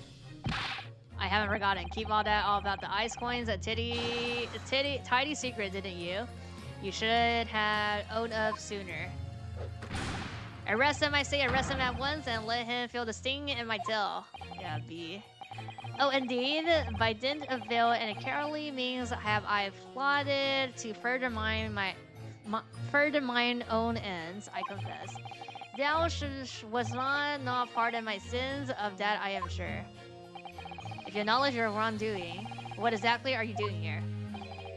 Cowards die many times before their deaths, and for a coward such as I, death be well deserved. But what if that a still greater crime fastened unpunished? For lo, that hairy-faced gentleman of further east than Verona did contrive to poison me. But there was no poison in the tea found in your room. The police had attested to that. What the defense would assert as an inconsistency will quickly be cleared by the witness testimony. Let's go. Is that not so, Mr. Shakespeare? Verily, my liege, I would most gladly speak. Okay. Very well. Let the witness testify to explain this inconsistency. Tell the court why it is that poison apparently entered your body through none was found in the tea. Okay. The tea inconsistency. Japanese man did come to my chamber with tea brewed in a pot. Thus in my tea alone was that wicked miscreant secretly poured his wicked poison. Whistle, strange and distracted in our debate, near the drop of his own drink past his lip. Yeah, this is this line. And would be like a teacup. When he departed by and by, I did use the tea that remained in his cup to make my coins suffice. Thus, there's no surprise that poison be not found in the tea. I did pour it into the most of soap. Yeah, that's just too easy. The poison was slipped into the cup after the tea had been poured. That normal way of poison to be administered in my experience. Quite. Otherwise, it would be disastrous if the poisoner were to mix up the cups, for instance. But no poison bottle was found at the scene. Because quite simply, the Nipponese took the bottle back to his own room. Where is it? Evidence? The absence of the vessel containing the poison only becomes problematic when considering suicide. I knew that. By now, it should be perfectly clear. A bar or two of cheap soap is wholly insufficient to wash the deep stains of guilt from the accused's hand. What? Sirs, madams. It's true that I, Shakespeare, be a common thief of gas. but, listen here, ladies and gentlemen. What is, like, his breakdown gonna be, huh? Therefore, what I lie, really, I have no cause. I have naught to lose. Yeah, you have a treasure you want. Well, I do declare. Thank you for your testimony, witness. Consul, proceed with the cross. Okay. Yes, my lord.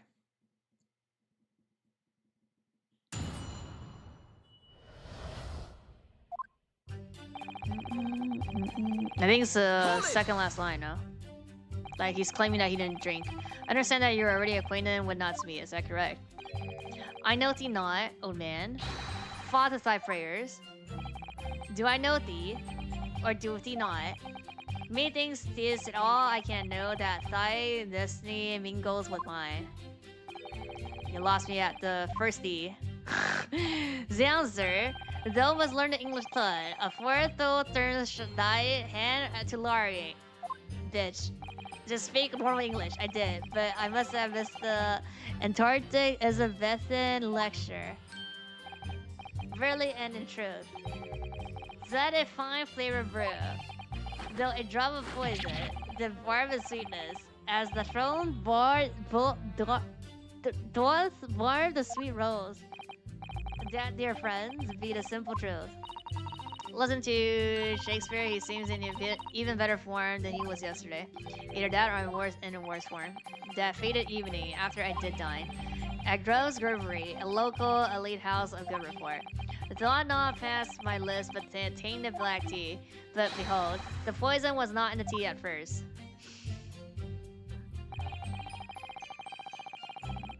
Hold it! Are you saying that you saw the moment when the poison was added to your tea? To have witnessed the act and then drink the tea. Those thoughts describe the action of a fool. Quite so, quite so. But no one likes going thirsty, do they? Sooner would I die quicker than further would I have the choice. Actually, on the night in question, the water main was frozen, I believe, wasn't it? Were it not for tea and soup, I would sooner have died frozen than quenched or parched. Right. No ice points means no heating. The witness had more than one brush with death on the night in question, it would seem. Remind the court, Mr. Shakespeare, as to whether the accused drank any of the tea which he brought with him. Yeah, it's this line. With the greatest of pleasure, my liege. Yeah, it's this line. Next line here, yeah. Or no. Neither did a drop onto the plastic. Yeah, it's this line. Never mind. It's this line. Hold it! The third line here. But the tea Ko drank from was found completely empty at the scene. Oh, it's not? And let's not forget the defendant's max drink tea while it's hot. I did go from the poison cup that night, and in mine agony did I writhe uncontrolled. In fits of pain, I did knock the fellow's cup, and its contents flew as blood from a gaping wound, methinks. Though certainly thus after I had made the coin of ice from his tea. An upset cup was found on the table that the victim was slumped over. Yeah. There is no contradiction here. It's true. There was no tea left in either cup that we found at the scene. But still, something about this statement is troubling me. Yes, of course. So it is this line. I know what it is. His wives drink tea while it's hot, Masson, isn't it? I mean, I thought it was like he drank it because he had no, he didn't drink it because it was sitting. But the other one, he did because there's no sitting. No, I'm not sure that's it. But they're saying that it got spilled, right? That's the argument. Thank you, witness. Now reiterate for the court what it is that you occupy you after your guests had left and before you drank the tea.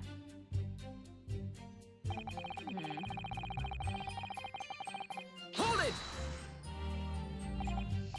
Yes, so that you could cheat the gas company, in fact, isn't that right? To cheat or to die? This life only choice. Yes. Fate. To cheat be the wise choice, and mine occupation be not an ugly one. Frith, those no not see beauty in the simplicity of the rust. No, I don't. And be very sure, sir, once this trial's over, everyone gas will take your task over this legal task.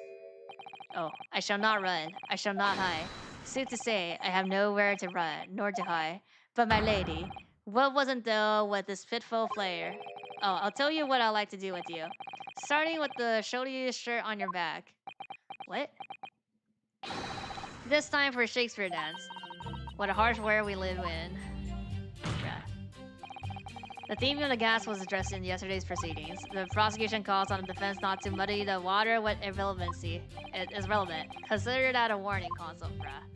Yes, my lawyer, why I'm the one in trouble here. Yeah, we didn't do shit. Mr. Shakespeare, after the accused returned to his own logging, you used the sea to make your coins. Is that correct? To cheat or to die? I did make my choice many moons ago. Okay, it has to be. So it is the third line then. Hold it! If having first made your special coins, it was after 2 in the morning when you collapsed it. That would mean you can't have drunk any tea yourself until around that time. Once enscarred by literacy debate, naught else be found in the furrows of the mind. The debate about Romeo and Juliet, you mean? And who was the strongest of the two? Rarely did I pay no heed to the tea as I wrestled with the abominable fellow. I don't remember debates like that when I was studying. Are you suggesting that neither of you actually drank the tea whistle? Okay, so it is last line. Yeah, drank the tea whistle, it was hot that evening.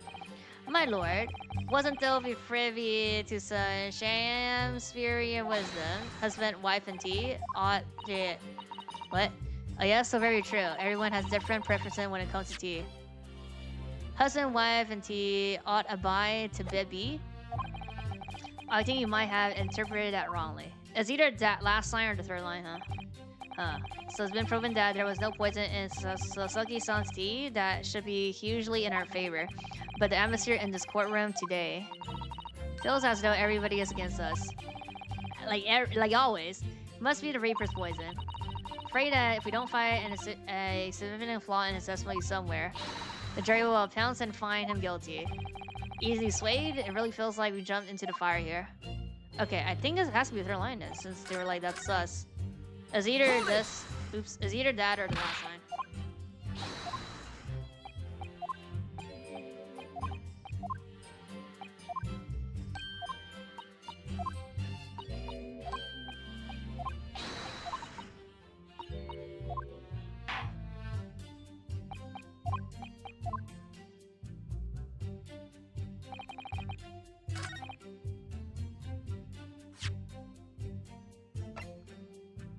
Objection! Mm-hmm. You claim that he didn't drink a drop of tea on the night in question. But that's impossible. Hell. Chop logic. What is this? Yeah, dark, yeah, clad clean? The two teacups from the scene. One used by the victim and the other by the defendant. Have a clear difference between them. One that represents incontrovertible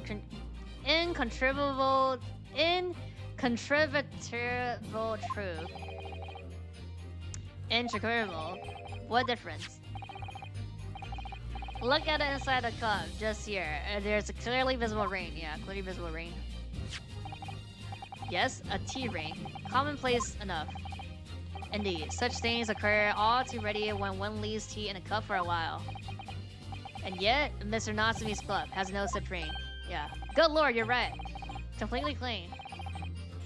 And pretty sure what makes still of it? Oh, yes, or Yana, Shaman. Exactly what Natsumi told the court yesterday. The Japanese saying he quoted, "Drink tea was so hot. Well, while it's hot." That's right. Yes. The jittery Natsumi was true to his usual self that night and drank his tea in no time. If, as you claim in your testimony, he didn't touch a drop of his tea, a ring would have developed on the inside of his cut as well after the several hours of the tea that was left standing. But, in short, Shakespeare, you clearly lied to the court. Get thee to a nursery. Objection!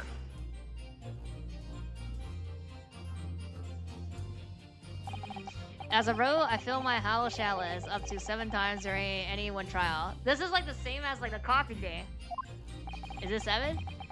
You might want to keep that information to yourself. I have more than one bottle for sure. Yet on occasion, tedium distracts me and I pour more times than I intended until the bottle is dry. Your drinking habits are fascinating but irrelevant. On the contrary, they illustrate the flickerness of human memory, brah. Shut the fuck up. To William Shakespeare. Yes, my liege. Though you previously stated that you made coins of the ice from the leftover tea in the accused cup. Could it be that you were perhaps mistaken? Oh my god. Eh? Could it be that? Yes. Perhaps there was some tea remaining in the small teapot left at the scene. What teapot? A fact that has vanished from your memory until now. Bruh. Faith, my liege, thou art a magician. For really, this as though thou hast seen with the old eyes that night. What? Forsooth, I was mistook. Bruh. I did plan to use tea from Japanese fellow's cup below when I looked, it was empty. And thus did I use the dregs that fester in the teapot as my liege suggested. And you've just suddenly remembered now that you made a mistake for it. 这跟酒驾有什么关系？这和酒驾有啥鸡巴关系？ On the stove in the scene photo. What scene photo? Are we supposed to believe that? Objection!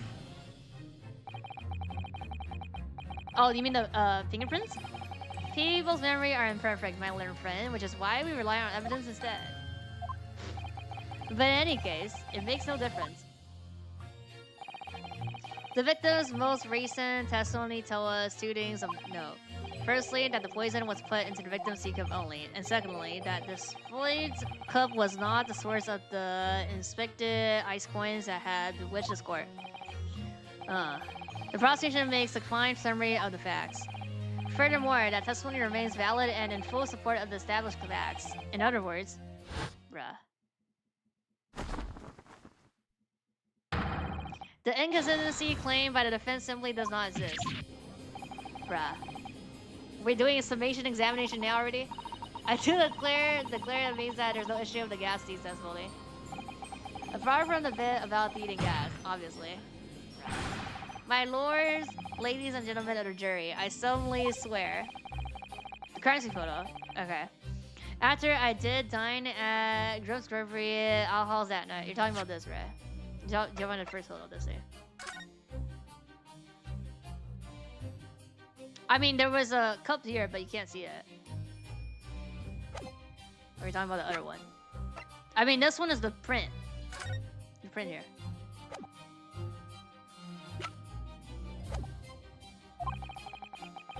Not dip past my lips, but the black tea given me by the Japanese, those black be stooped as low as death.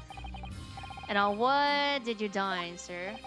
Why, I did partake of my favorites. A broth as what's it be called soup and a leaf as what's it called salad. Oh. An insalubrious menu as established where it was served. But you gods will give us some faults to make us men. Willingly would I suffer what punishment is seen fit to serve a wicked thief of gas. But I pray ye, wise and noble fellows, never forget the simple truth. That be one thing, and this be another. Bruh. Gerald's all, your humble servant, Shakespeare, doth entreat you punish a Japanese fellow for his sins. My lord. Okay. Wait, summation examination right after the first cross, as always. If I may speak, my lord. Yes, Mr. Foreman. I believe we may have been duped by that rotten defense lawyer. Oh my god, by me. I do declare you may be right. Let's go. We all know the WAF there was making coins of ice to keep himself warm. But this lawyer lad says if he's selling gas, he deserves a dose of poison in it. Who fucking said that? He's been leading us up the garden path. That's what he's been doing. I really never said anything like that. Exactly. But what we just heard from the victim there has opened our eyes again. We've reached a decision this time, yeah. And we won't be swayed from it, yeah. The court acknowledged the position of the juror for men and will duly hear the juror's findings, yeah. What? No. You cannot yet? Ladies and gentlemen of the juror, you will state your decision now. Guilty! Guilty. Guilty. Guilty. Guilty. Guilty.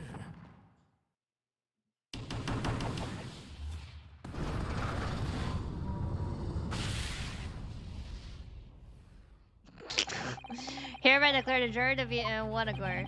Oh, happy day. How is this happening? Summation examination. My lord of defense asserts his right to carry out a summation examination. Very well. The court upholds the defense right. Yeah. Typical. My learned friends are able to accept the obvious truth. The trial will therefore enter its second summation examination immediately. Jurors, the court calls upon each of you to state the grounds upon which you find the defendant guilty of a crime of which he is charged. Yeah.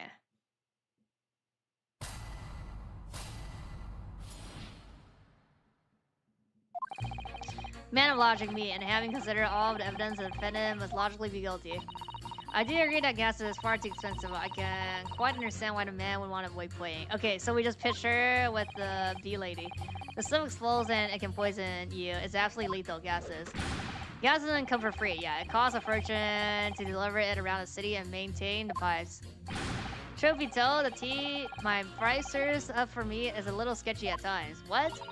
If nothing else past the victim's lips that night, and there is no other explanation, is there? The gas. The gas, huh?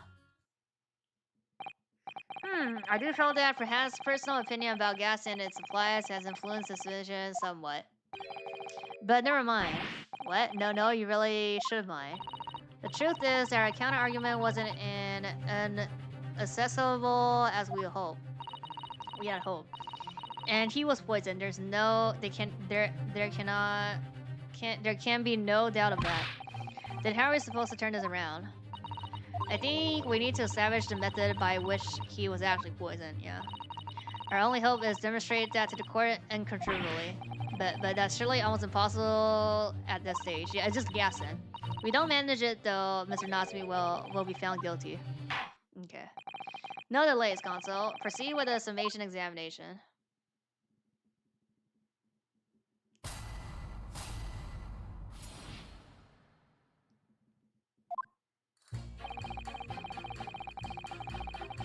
Hold it!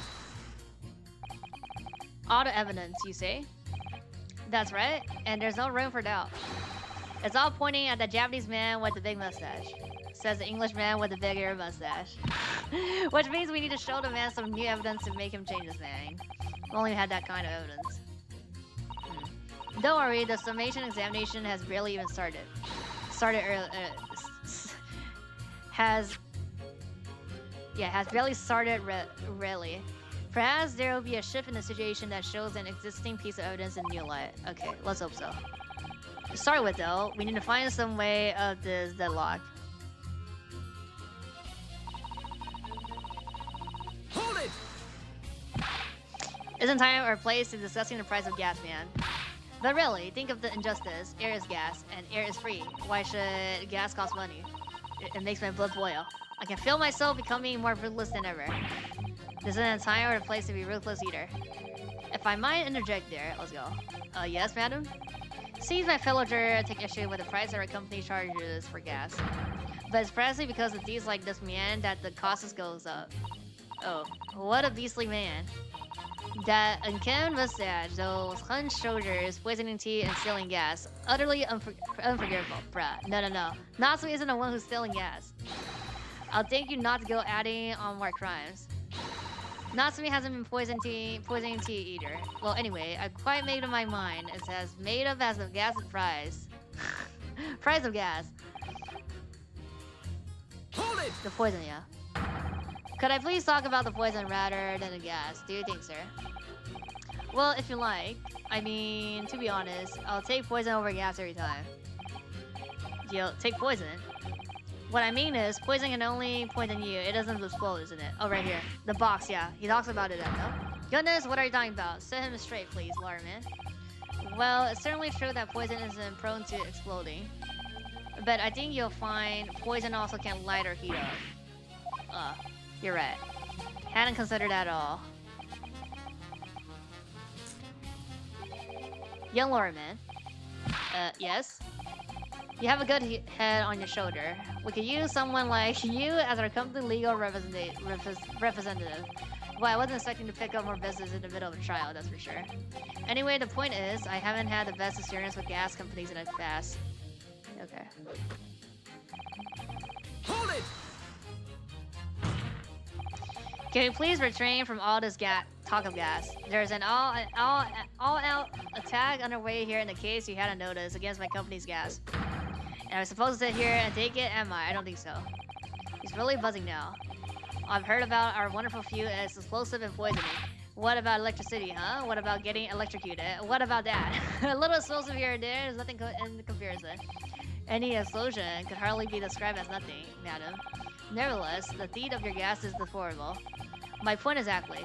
But the gas thieves aren't even the worst of our enemies. We have far more devious reprobates to contend with on a daily basis, you know? The explosive? More devious. Who, madam? Let's go. Other gas companies. Oh, of course. Other gas companies. Not quite that, what I was expecting. We generate gas and we deliver it to our customer fair and square. So he poisoned himself while trying to steal gas. Maybe? Indeed, nobody is questioning that, madam. Altamont is an explanatory gas company. But there are other unscripted gas companies here in London that don't even have any gas at all. What? But if they don't have any gas, how do they go about selling it to people? Scam? You wouldn't think it possible, would it? But they still are gas, you see? And still that. They steal your gas. How on earth is such a thing possible? Yeah, the anti-electricity, pro-gas defense, huh? Gas company like ours deliver gas to people's home via a network of pipes. But these devious retrobates secretly disconnect our pipes and divert our gas into their own rotten pipes. Then they make a contract with the household supplied by those pipes and take money from the precious gas that's rightly ours without us even knowing. They're diverting gas into their own pipes illegally. What a brazen form of thief. When we visit customers' house to collect the money from their meters, we always have to check whether or not one of these devious companies have been... Oh, up to the tricks. Let's go. Excuse me. That's experience. Do you have something to say about that, juror number 3? Oh golly, you mean me? I'm terribly sorry. I was just thinking to myself. You really did catch him off guard there. Thinking about what the lady next to you was saying, correct? Well, yes. I just got a little riddle about it recently, you see? Go on. A gas worker visited my house the other day to investigate the pipe work. We need to ask for your cooperation while we carry out a secret check of your property, sir, the fellow said. So I let him in, and you know what he did? Afraid I have no idea. Please tell me. He proceeded to take on the light off the wall. Then he grabbed the exposed mouth of the pipe and started blowing into it.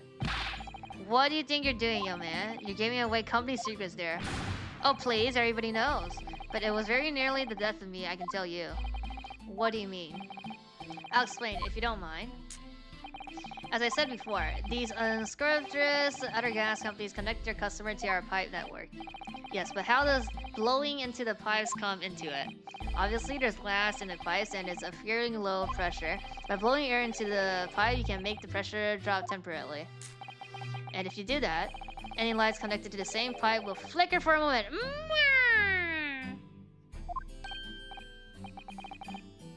Ah, I see. In other words, if upon blowing into the pipe the lights of the adjacent property that has no contract with your company flicker, you can know that these devious scooters have been dealing with the pipe. Okay, so then if they knew that, then they would have known that when they went to Shakespeare's place. They're a motion cab? They were? Exactly, my lord. That's in a nutshell. It's the reason why we have teams of workers going around neighborhoods to investigate which lights flickers. I mean, the entire building. The trouble is, the particular worker who came into my house didn't know the strength of his own breath. He blew down the pipe with all his might, and you can guess what happened, can't you? Explosive. But if he blew hard, then wait, you mean? That's right. The lights didn't just flicker; they went out, along with the stove. Gas started pouring into the house. What a disaster! The gas supply must have been interrupted briefly because the man blew too hard, so the flames went out. Afraid I yelled at a fellow. Are you trying to kill us all? I said. So by disconnecting a lamp and blowing into the exposed gas pipeline, it's possible to extinguish lamps and stoves connected to the same network of lights. And then when the gas starts flowing again, it just silently seeps into the room. Mr. Naruhodo, I think perhaps, yes. And this is almost certainly the clue that we've been hoping for. Okay. Juror number 3. The defense requests that you amend your statement to include that information. Okay. If you like. I don't mind. Well, I do. That's our company's secret method of identifying the roads that tried to this. Like I said, madam, it's widely known already. Very well, juror number 3. You will amend your statement accordingly. Yes, my lord. Although I'm not sure what the point of all this is. Okay, wait, I press again. I can press again now. I'm in trouble. In real trouble. When you say extinguish everything in the house, you mean even on different floors? Yeah. Oh yes, all floors are connected to the same pipe after all. If that's true of every building. Because gas supplies contracts are issued for whole properties. Yeah. Most of them are the way some of the animation can look very smooth to somewhat uncanny. Well, I had no idea that it was possible to extinguish gas applicants simply by blowing down the pipe. It's not something we like to publicize, to be honest, but we have to carry out these investigations. As I'm sure you can appreciate. Yeah. Indeed, it has been mentioned on more than one occasion in the papers even. Is that so? It's been mentioned to me too, very recently. An incident involving a gas stove going out is similarly almost leading to someone's death. Oh. I think perhaps, yes, it's finally starting to fall into place. The secret link that joins all of these strange occurrences. Okay. Go here. Oh wait, stop. Go back. Hold it! You mean it's poison? That's right. It's happened a tidy few times now. Yeah, right here. Most troubling indeed.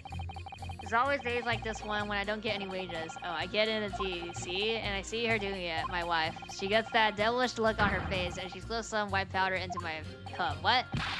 Yeah, I think it's a sugar and you drink it anyway. I was brought up proper, I was. If someone gives you a cuppa, you drink it, bruh. And what happened to you? What did it taste like? It was god-awful, believe you me. Salty as hell, so just salt. It's just salt.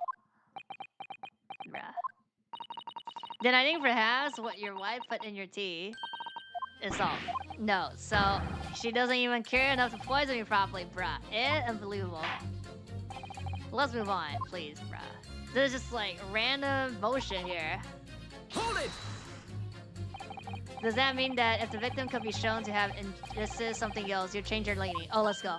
Huh? Sorry, what's that now? Oh, I was just saying. If the victim did actually eat or drink something else on that night. What's the matter with you? Sorry? I said if nothing else passed the victim's lips that night, there's no other explanation, is there? Haven't you been listening to me at all? I feel there's an English expression about a pot and a kettle that's appropriate here. Compared to the other jurors who don't even appear to have anything to say about the case at all. It would seem that this elderly gentleman has been listening to the proceedings far more intently. I suppose the trouble is he has selective hearing. Exactly. But still, the juror may well be the key to breaking through that, yeah, we so desperately need. Okay. This is hopeless. There's no way for me to appeal to these people. I do think that the only way we shall overcome this difficult situation is by exposing the way in which Shakespeare was really poisoned. We have to prove that it happened some other way, and not via his tea. Yes, I know. The trouble is, I have absolutely no idea how it did happen. Naruhodo, I wonder if perhaps there's something you might have forgotten. Oh, like what? It's important to watch everyone involved and pursue people if they react to yeah, we did that, okay. I'd like to remind me exactly, more than happy to, of course. Once again, Sasaki-san's fate is entirely in my hands here. Probably own it to my client to hear any advice my assistant may be able to offer. So perhaps I thought to let her remind me. Nope, then again, no. Okay. Actually, I don't think there's any need. Vital that we start trying to change these heroes' minds as soon as possible. Of course, I'm sure you're right. But if you decided you'd like your memory refreshed, you only need to ask. Okay, so it has to be...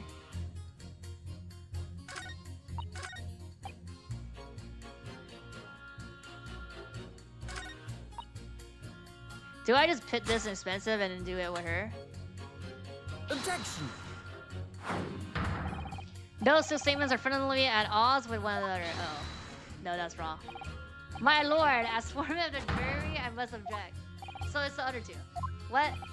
Being their leader is my duty to stand up for all jurors here presented and stand up for them I will. I occur to form it. Consul, I warn you. I shan't abide any petty forgery until you got the facts straight. Keep your pointing finger to yourself, bruh. I thought it did. We were trying to find inconsistency in the juror statement. The key to it is comparing the different things they say before attempting to pit them against one another. Alright, I'll have another go. So it's just a boy? So it's just you guys then. Objection! Yeah, okay. That's one. And then it's the old man and then somebody else about eating. Those two statements are fundamentally at odds with one another. What? What the fuck? Oh my god. Uh-oh.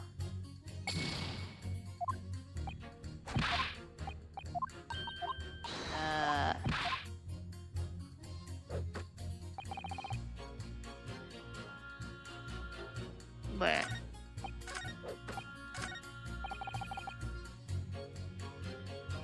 blow? Do I pit this with him then?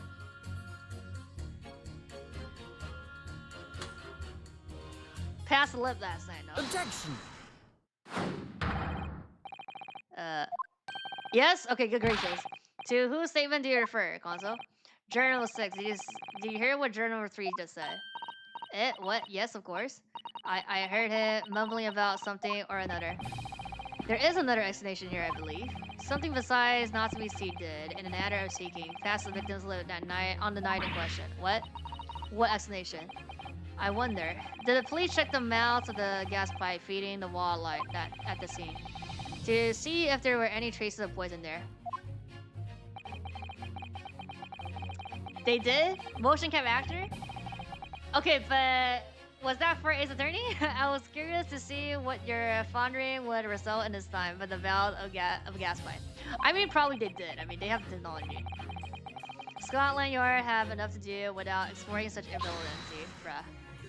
没有才啊，没考才啊. What a piece of work is a man. What are you trying to say, Mr. What speakers so produce is not strange and strange. 哪里才了？哪里考才了？ That is what I say to thee, sir. I thought I'd been quite clear, but let me put it another way. The poison could have been on the mouth of the gas pipe that feeds the wall lamp in a room. And that is how the poison came to enter your body. Galore. Is there another pair, or they're gonna just change here? Are they tasty then, gas pipes, bruh? Is that what you say?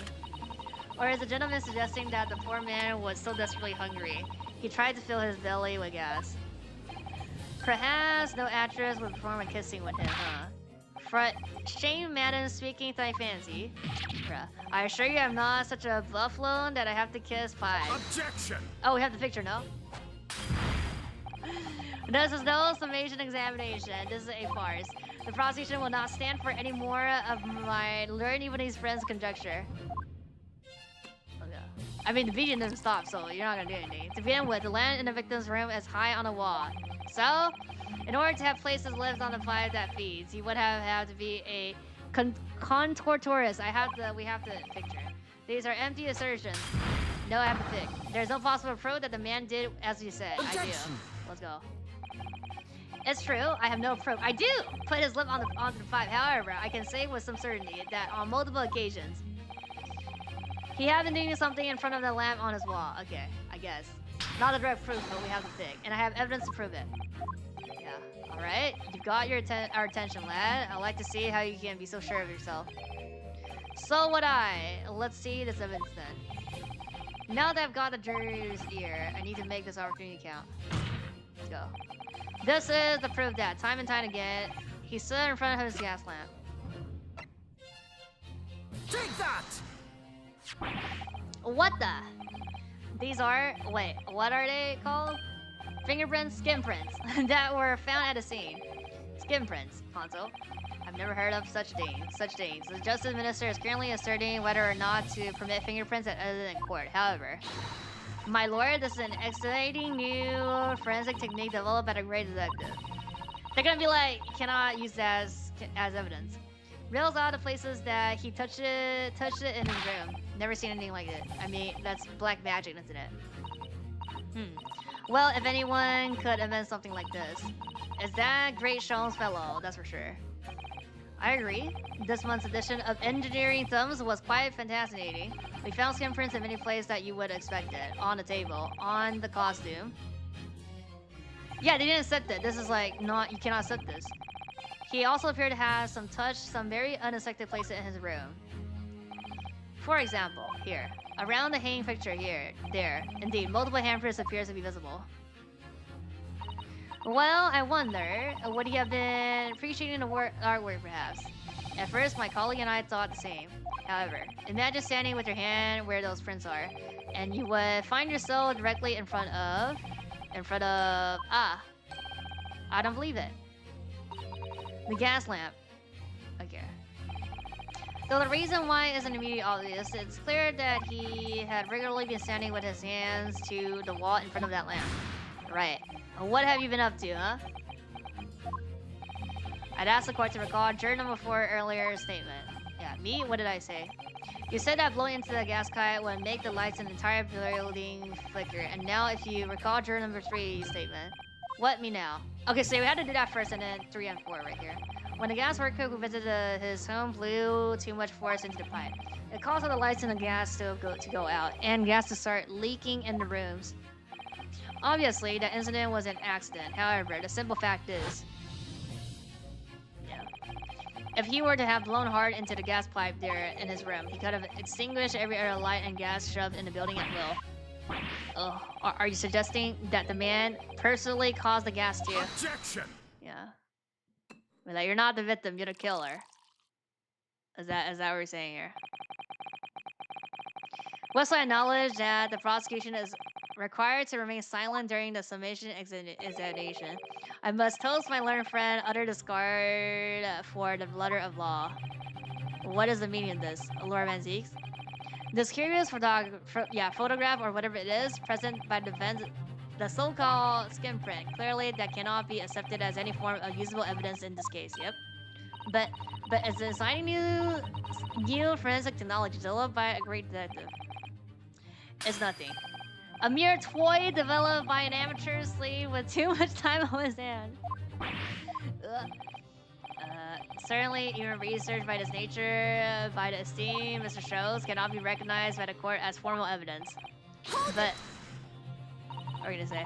Please, my lord, if I may, Mrs. Sato, it was not the defense's intention to submit the skin prints as formal evidence. We merely wished to present the result of the great detective's investigation of the scene, as a tool by which to explain the possibility to the ladies and gentlemen of the jury. Oh. And if the trial were to come to the end now, we should never learn the truth behind these mysterious handprints that everyone has now seen. Okay, and why do we fucking care about that? I don't believe we can allow that to happen. I'm sure the jurors would agree. Okay. I thought he needs to go back to home fast. You're right. Whether those strange handprints are a significant clue or not, it's down to us to decide. Juror number 3. Oh yes, I do declare the great detective's investigation results sounds absolutely fantastic. I want to hear what that shady actor fellow had to say about those shady handprints. That's 2. That's not enough.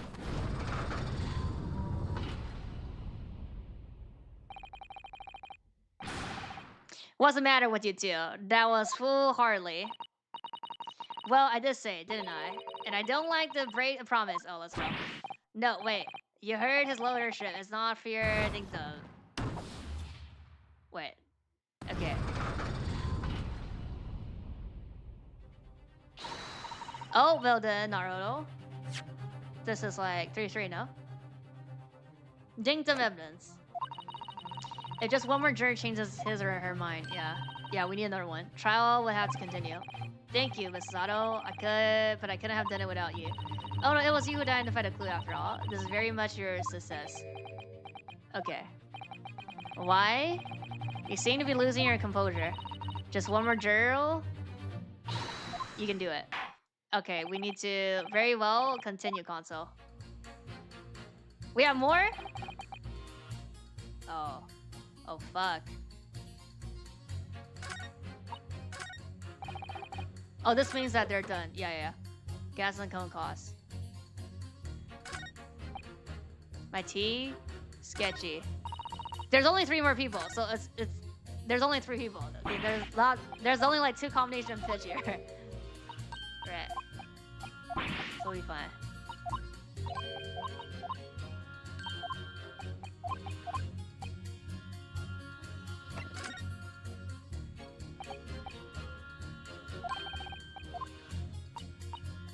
Okay.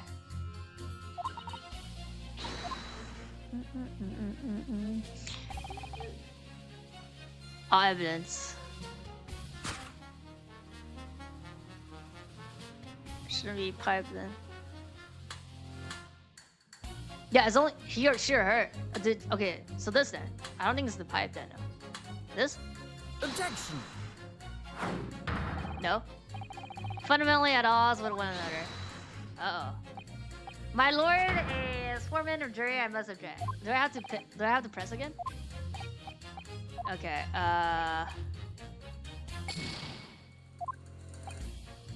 Maybe they renew stuff now because let's see. Hold it! Oh yeah, here, yeah. This is new, no? Odd evidence, you say? That's right, and there's no room for doubt. It's all pointing to that Japanese man with the big mustache. Oh no, this is A. Says English. Okay, so it's just not this then. So it's the other 2. Events just demonstrated another possibility. Oh, this is new. For the events on the night in question, what do you make of that? What, your so-called sin print? Is an exciting new forensic investigation technology developed by the great detective himself. Numerous handprints on the wall were clearly out of the ordinary. And if Shakespeare had indeed put his mouth to the gas pipe on the night in question, it can't be denied that there's a possibility that's where the poison was. Well, yes, I wouldn't deny that's playing on my mind. But as the prosecution rightly says, we should pay no heed to unacceptable forms of evidence. And besides, yes, even if the fellow has been up to some mischief with the gas pipe dozens of times before, it doesn't mean that he got up to the same shenanigans on the night in question, does it? Oh, can't make your case better than that. I'm afraid I can't change my stand. You didn't make a very valid point, sir. What? That's true. Perhaps I was a little hasty, bruh. No, wait. Look, you got your chance here, haven't you? So it's time to prove your theory. If you and your Japanese cohort can, that is. Just leave our nationality out of this, please.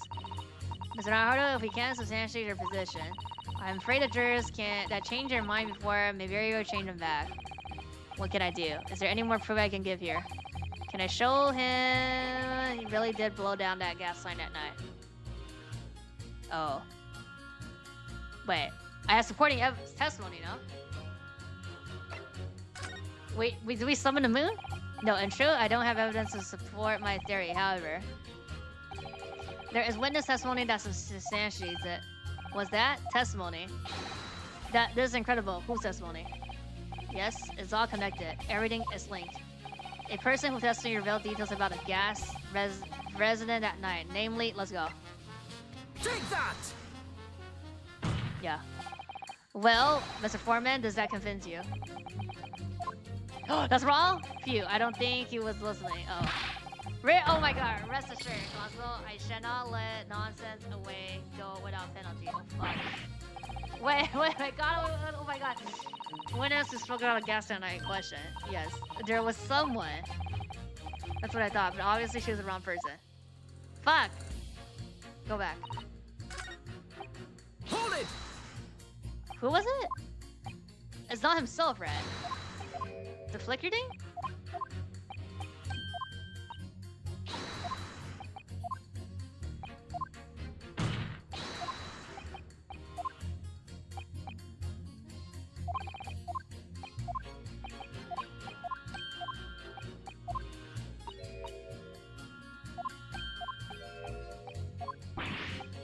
Is it Natsumi-san?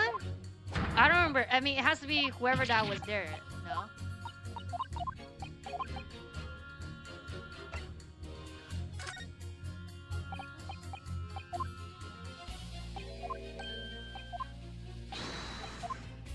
Okay, let me see. Yeah, they said testimony, right? So I wanna go through all this clicking here.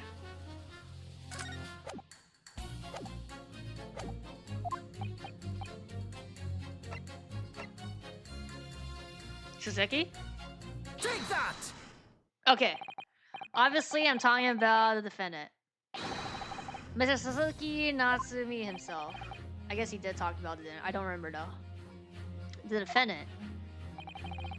At the very beginning of the proceeding here, in court yesterday, he said the following, yeah. Okay. My logging, there have been a whole series of strange things happening in my logging. Oh yeah, he did mention, yeah, the first thing. Even a fateful night happened when I returned from the room. I mean, we also have other people saying that life flickers now. A little of my gas stove and climbed into bed, but before long the shove went out, and somebody tried to kill me. On the night in question, the gas in the defendant's room went out, so I asked the court, was that a mere coincidence or not? Good golly. So that Shakespeare fellow blew the air into the gas line to make the man shove go out on purpose. Now hold your horses there. What would he do that for? Mr. Foreman, what is it, man? We cannot allow judgment to be passed with so this doubt remains. It's true that I don't have conclusive evidence yet. However, you must merely agree there's more to this case than meets eye. Okay, he's gonna change. But like, sure. Fair enough. Like I said at the outset, I'm a man of logic, first and foremost.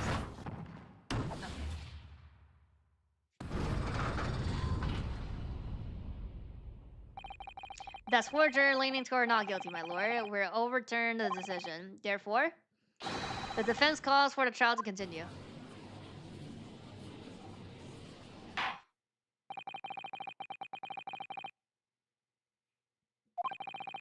Okay, submission examination has concluded with the majority overturning their decision. Two jurors remember not guilty.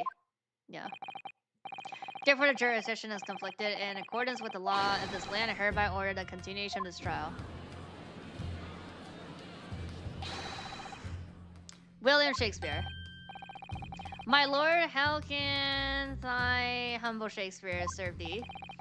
What say you in response to the various revelations made during the summation examination? So God admit me, I do solemnly swear, I recall aught of either, the lamp or the pipe. But your handprints have made a tidy mess all over the wall there. How do you explain that, eh? Can't use that. I'm done with this. The dignity of this great courtroom has been solid enough already. Juror number 5. Who, me? As I went to some pains to point out already. Yeah. A print from the cell professed detective toy has no place in a British court of law. As such, whether or not this man did indeed stand before the gas lamp with his hand against the wall remains at this time unestablished conjecture. You would all do well to remember that. I mean, even if there's proof, that doesn't, you can't prove that. Like, that happens. But the prosecution must concede that it would be extremely simple to verify. Just order the mouth of the gas pipe feeding that lamp in the room to be examined. If there are traces of poisons there... Objection! Bruh. What appears to be extremely simple is my Japanese friend's mind. You will recall that in order to check for the presence of the poison in the tea, some remnants of tea were required, yes? Therefore, it shouldn't be beyond your wit to imagine that even if poison were to have to be spread on the pipe, it would have completely evaporated by now, making any analysis impossible. Ugh, I didn't think of that. Any case, Consul, I fail to see what could possibly have motivated a man to do as you describe. Why on earth would this fellow have wanted to blow air into the gas pipe where he lives? Where he lived? 没有，穿得不像好吧？不是一个东西。There's only one possibility that I can think of, and that is to use the leaking gas to commit murder.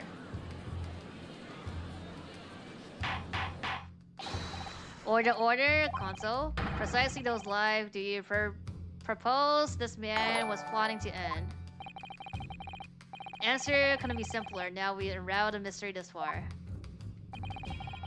Hey, thanks for the 10 months. Want to end the life of Soseki-san? Take that! If a gas lamp were to go out, it would be noticed immediately, of course.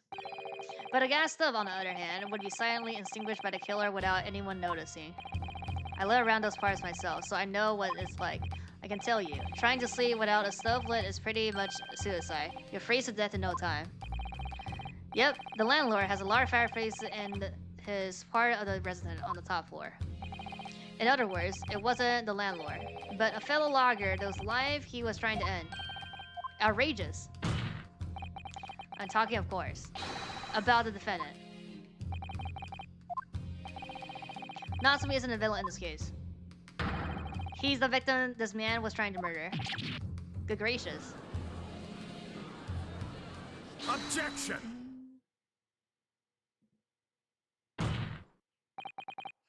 The accused is actually aggrieved. Interesting. However, the fundamental facts of the case remains unchanged.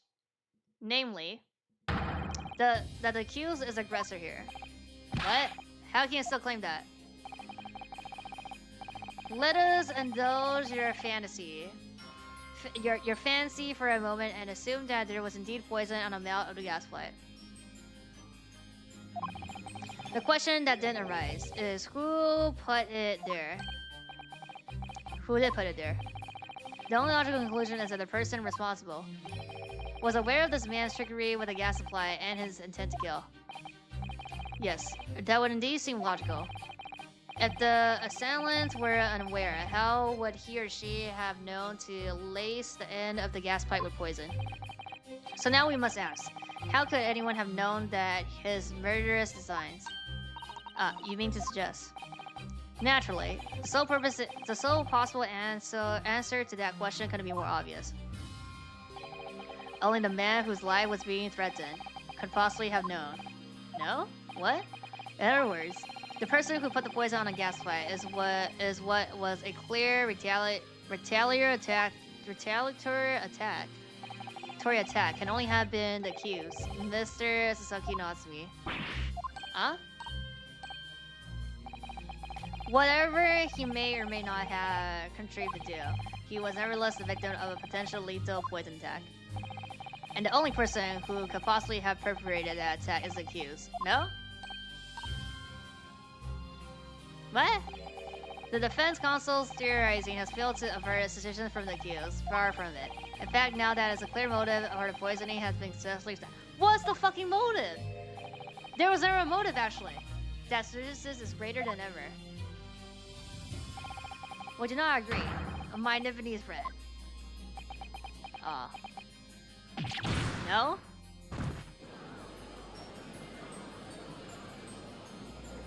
Bruh.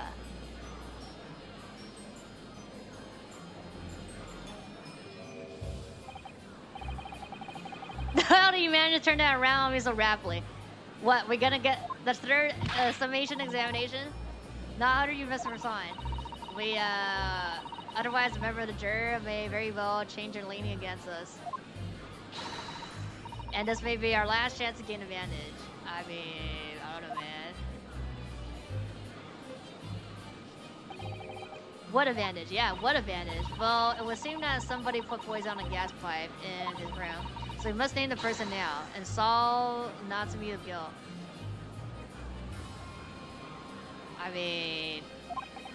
no? You mean the name of the true culprit? Wait, so they're saying it's not him?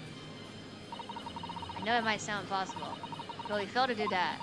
And no doubt that Natsumi's fate will be sealed once and for all. What? So it's not the clown? As it happens, one possible culprit does come to mind. The evidence. The poison. Point to the person now. So, oh no, it is the pipe person then. So it's the pipe person.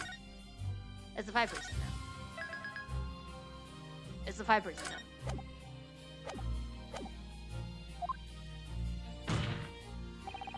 The prosecution calls for the jury to consider their leaning again. I trust you to make the correct choice this time. Oh. Oh, don't worry, we all know exactly. Okay.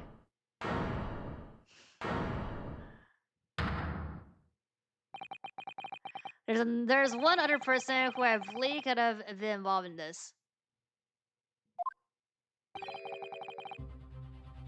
The true culprit of this mine. The true culprit. A term found only in second-rate novel featuring third-grade great detectives, my Nipponese friend. But why not? The farce has gone on for so long already. I see no reason to cut it short before its disappointing climax. Thank you. Tell us, my Nipponese friend. What is your latest theory? Oh, who sold on her about this crime? Okay, I can save now.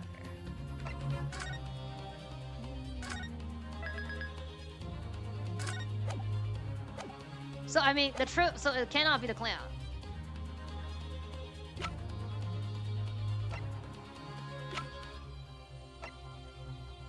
Where's the this man? Take that! Oh. You claim this person to be the crew of it. Highly suggested, I would say, yes. Perhaps by learning you and his friend, you should turn those wide eyes of suspicion on yourself. What? Seeing that your reckless reasoning makes you far more than anyone else you could name. A very dangerous man indeed. Yeah, okay, no, I gotta... Oh, fuck. Actually, if I come back to here, I get my full life back, no?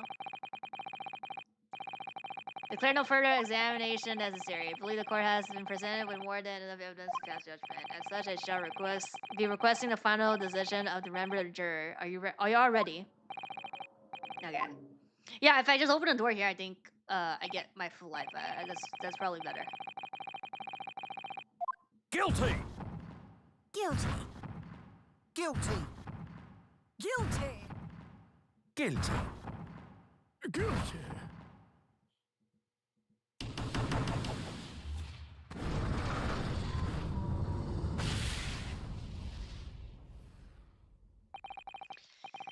Suzuki Natsumi, in accordance with the finding of this court, I pronounce you guilty. Bruh. I applaud the juror for doing their civil duty and for finding a swift resolution to this matter. That is all. Court is adjourned.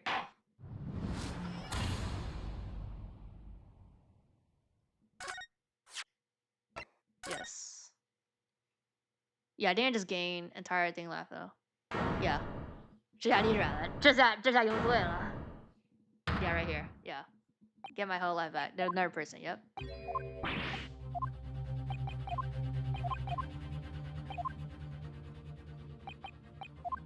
I have no idea though.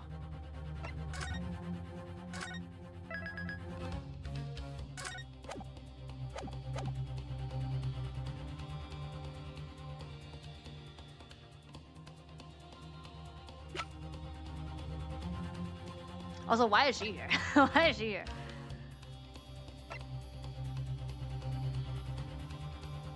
No, we don't. Pom Poma. It's her?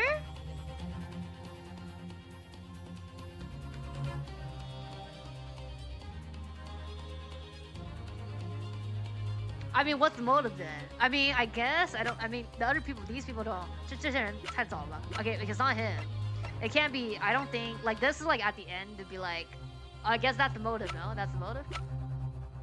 你想起来了。好像也没有其他人了，还有其他人。I mean, it can't. I don't think it's the landowner. No reason for landowner, right? It has to be her then, no. But I don't know. I don't understand the. I don't know the logic here. Take that! Oh, it is. It's right. Wait, the name of the person responsible for the poison that afflicted Shakespeare is, I believe, Miss Olive Green. Okay. So this is right then. Miss Olive Green. Miss Olive Green. I do feel as though I've heard that name in the recent past console, but I don't recall where. Miss Olive Green, the woman from 6 days ago. The victim in the recent case of the stabbing on the Vera Road, an incident for which Natsumi was arrested, I hasten to add. Oh, of course, yes. Miss Green. She was left comatose for some 3 days, I believe, but I hear that she regained consciousness 2 days ago. Hurley need remind the court that Shakespeare's poisoning took place 3 days ago. Given that the woman was lying coma in the hospital at that time, she appears to have a rather fine alibi. Oh yeah.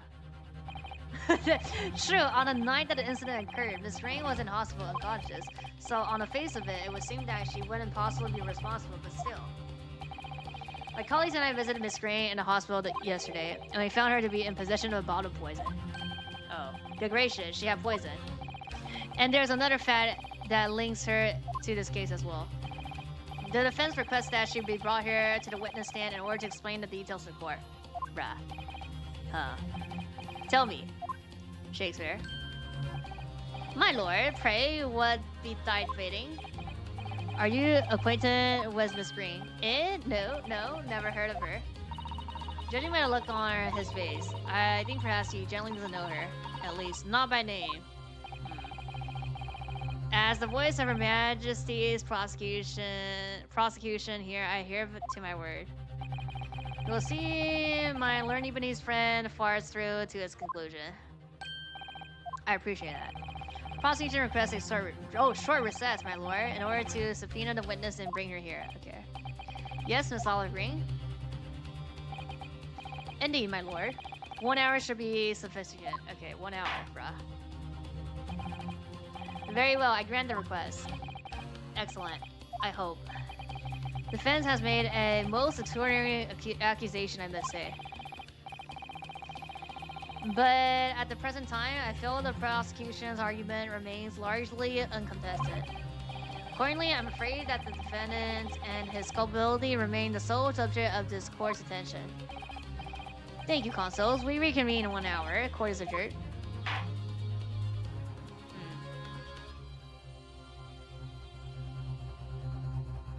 Oh, okay.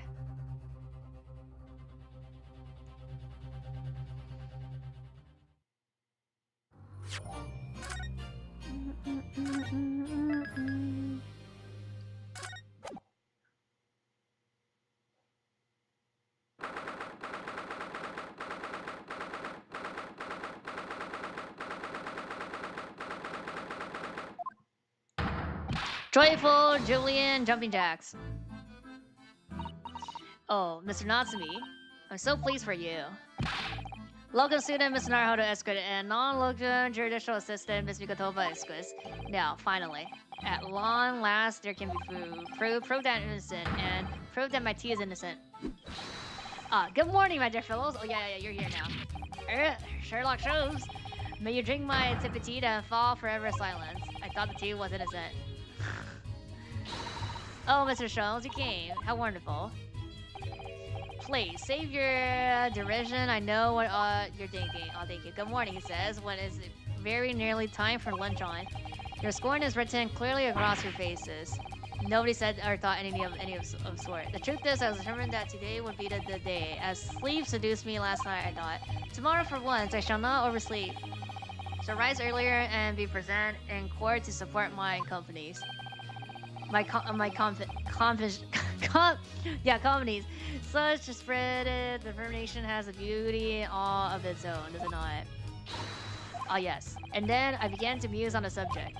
Why do people oversleep? I queried. Why time after time do they make the same foolish blunder? And the answer came to me at once. It's so delightful, simple. People oversleep because they sleep. Well, is that not an astute aside into the matter?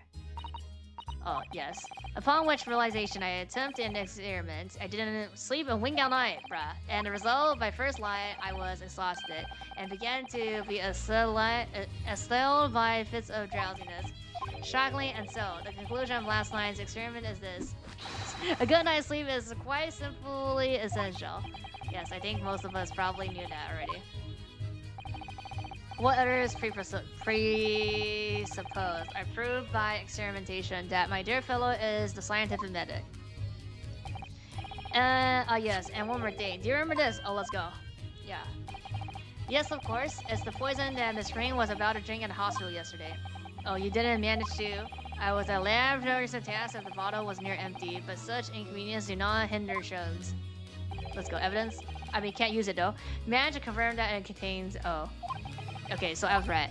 Perhaps. Though, of course, circumstantial evidence doesn't prove Miss Green's guilt. I shall leave the bottle in your care now. But licking the inside of the neck is not recommended. Yep. Okay. The bottle's been entered. Could I have a word? Okay. Wait a sec. Let me look at that. Gregson, how good of you to come. Can I look at this? No. No. Never mind then. Forget it, excuse me. He's been late. Wait a minute, Inspector. I don't wish to make a nuance of myself. From the look on your face, let's say it's someone else who you think is making a nuance of himself. My dear Inspector, please, speak freely. Pretend that I'm not here. Believe me, if I could do that, life would be a whole lot simpler for me. Do you have the result, Inspector, of the investigation of Shakespeare's room? No. Not yet. Shouldn't be long now, though. No, I'm not. I'm here about something else. That dead convict, actually. Oh, convict. Oh, you mean a man from this newspaper article we discovered yesterday in Shakespeare's room. A man by the name of, yes, Sheldon. I went through the archives at the yard and dug out the fellow's file. There's something in there that, well, it caught my eye. Oh, let's go. The picture. Something caught your eye. What, Inspector, what? I copied out the relevant parts for you so you can read it for yourself. Thank you. Okay. Dying of illness in prison. This is the same, no? These documents.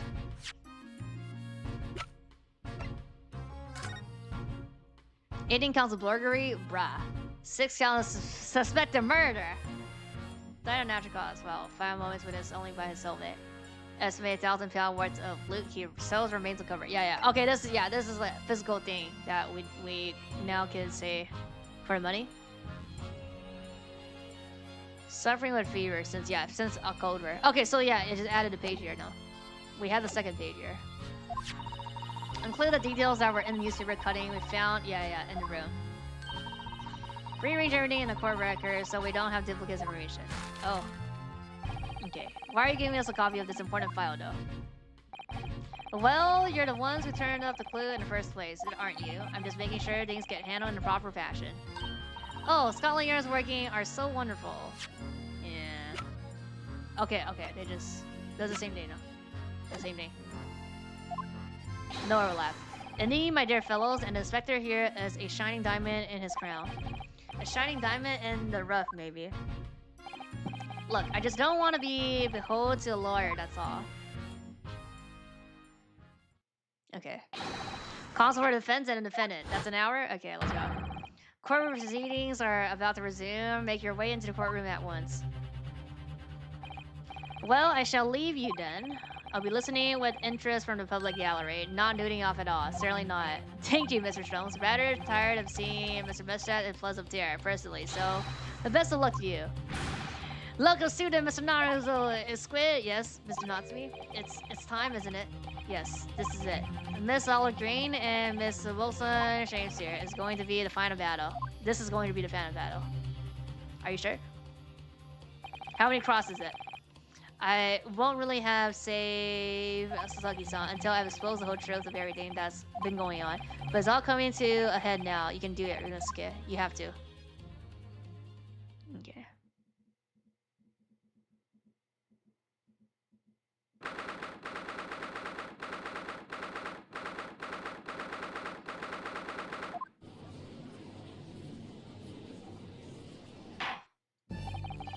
In the name of Her Majesty the Queen, I hereby declare this court to be in session again now. Before the recess, we heard a most startling accusation from the defense. Namely, that the victim of the case we heard here only a few days ago is the true perpetrator of this incident. A reckless, rash, and prejudiced charge of wrongdoing in my opinion, my lord, however. The prosecution has tried to extend every courtesy to its amateur newcomer from devious eastern shores. Thank you for that backhanded consideration. A rather cold assessment from the Honorable British Prosecutor, I must say. So, Lord Bankeys, is the new witness present and ready to take the stand? Ready and waiting in the witness antechamber, my lord. Very well, Valeth, bring the witness in. Witness is in. She's painting now? On stand, bruh. Witnesses, state your name and occupation for the court, please. William Shakespeare, my liege. For 9 occupation, I can say only that I'd be a tragic victim to be pitied. Currently unemployed. In other words, I'm all agreeing. I'm a fledgling artist. Well, no, not a fledgling, really. A hopeless failure who's too weak-spirited to admit she has no talent, I suppose. So, currently unemployed, in other words. Oh my god. What a courtier. Mr. Shakespeare. My lord, I am thy humble servant. I'm afraid that you are no longer merely the victim in this affair. The possibility has arisen that you, in fact, as assailant intend on taking the life of your fellow logger. The part you have played in this whole business will be thoroughly scrutinized, I assure you. I would foreknow not else, my lord. And Miss Green? Yes.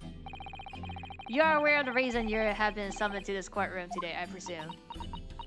You know, she could just be like, yes, I know, and then be like, I'm gonna confess because we saved her life. Yes, the officer to explain. Bruh. Oh, he said I poisoned this ridiculous buffalo. And, do you accept the charge? Miss Rain? I don't know anything about any poisoning. Bruh. And I don't know anything about this man. Accidental poison. Come, lady, die to live. Really, I know not thy pricky pigment personage. Very well, let us proceed with the matter at hand. That being, to ascertain whether or not Miss Rain has any involvement in this affair. It's already strange. Very strange indeed. Why would you suggest me? I barely even go to East Side anyway. Well, yeah, but in the last case, huh? It also happens that I passed by the neighborhood 6 days ago, that's all. And on the night that this man was poisoned, I was still in hospital fighting for my life. Yes, having been unfortunately caught up in an incident on the street outside the household. An incident that rendered you unconscious for some 3 days. I was struck in the middle of my back by a knife. Through no fault of my own, and now I'm under suspicious. What other irrelevant things might I be suspected of? It's already disturbing. Your energies may be better spent worrying about random knife attack, I feel, Miss Green. At this point in time, all that appears to connect you with Shakespeare logging is the Beer Road incident of 6 days ago. That's why. We would like you to testify formally now about exactly what happened. Oh no, the incident 6 days ago. You mean you want me to relive that awful incident? Yes. Unfortunately, yes. Please tell the court what happened that day. And of course, we will be interested to hear from you about your movements that day too. Okay. But what happened 6 days ago has nothing to do with me being poisoned. Let us proceed then. No objection, bruh. And the witnesses will present their formal testimony to the court on the subject of the incident that took place on Beer Road the evening of the 17th of February. Yeah.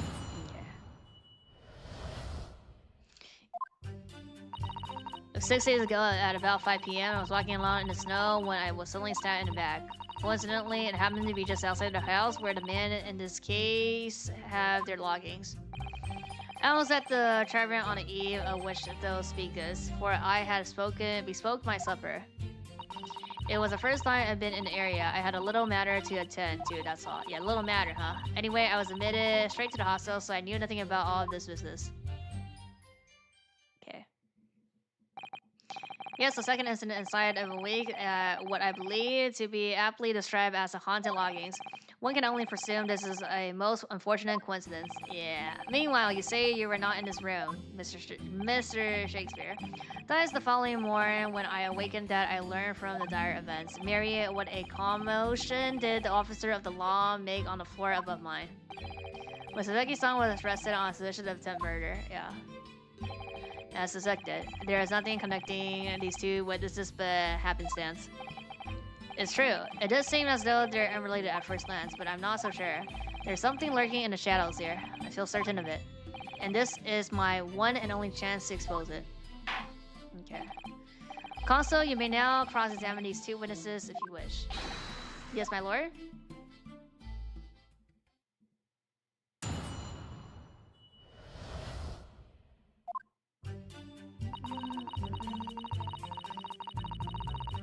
Hold it! I'm well acquainted with the case. I'm sorry you had to go through that. It was awful. I still can't believe I was unconscious for so long. And I woke up to find that the case had been solved and the culprit arrested. Yes, the incident had been resolved already.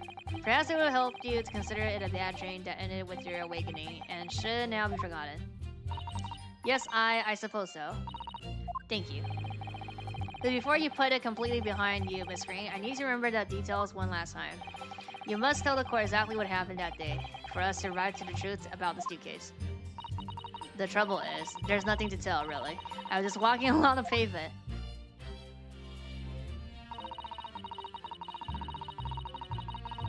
Hold it! What were you doing that day, though? What do you mean? The art school you attend. What is it called? Yes. It's the Chronicles Academy of Fine Arts.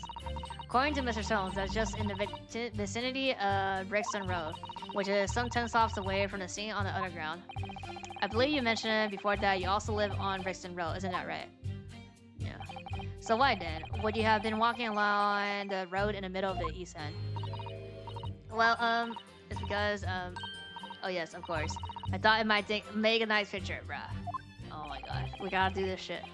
The witness is a student of art, city dwelling artist, Cam Paint, Grand Urban Vistas.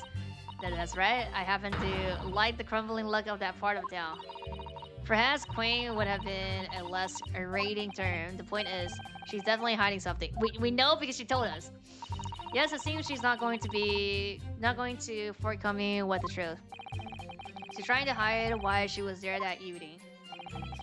Must mean there's a reason for her not wanting us to know. That's the key to this. And you, on the evening of this incident 6 days ago, would you tell the court what exactly you were doing? So it'd be my pleasure, see? Okay, so, I mean, we don't have the evidence though. Oh, we have the picture, right? We present a picture. It's about her, not him. A Tarman, you say? Which one? Spots were slug and slatted, where the charity. There's a Drew and an Eason. And a little unexpected, I feel. What do you mean? The slug and salad offers unusual fine dining for locality at least. Not an establishment you'd expect to be patronized by a man with not even a crumb of bread in his room. He got the money already, huh? It's true, the menu lists premium crusts of bread and glasses of water in different levels of cloudiness. Cloudiness? I would have expected grub scurvy in the local vicinity to be more appropriate for your means. Watery soup and mushy peas, or rather, scoopy water and peel like mush. Equally appetizing. I just wanted to try some water in a different bub before it was. What's wrong with that? Sus. How different can water really be? Or perhaps there's a more plausible explanation. Yeah. A specific reason why he had to go to that particular establishment. Agreed. The fact that on a day of all days he dined at a place he wouldn't normally, it does stand out. So his own action on a day of the incident 6 days ago were slightly suspicious. I wonder if we have some evidence that can explain those actions. Oh. Not a moment, no. Not a moment. Wait a sec. Wish we did. But sadly, I can't think of anything at the moment. Though we have it later then. Okay. We must present it to the court. Yes, absolutely. That's all in this matter, Console. I would ask Miss Green to reiterate her next statement.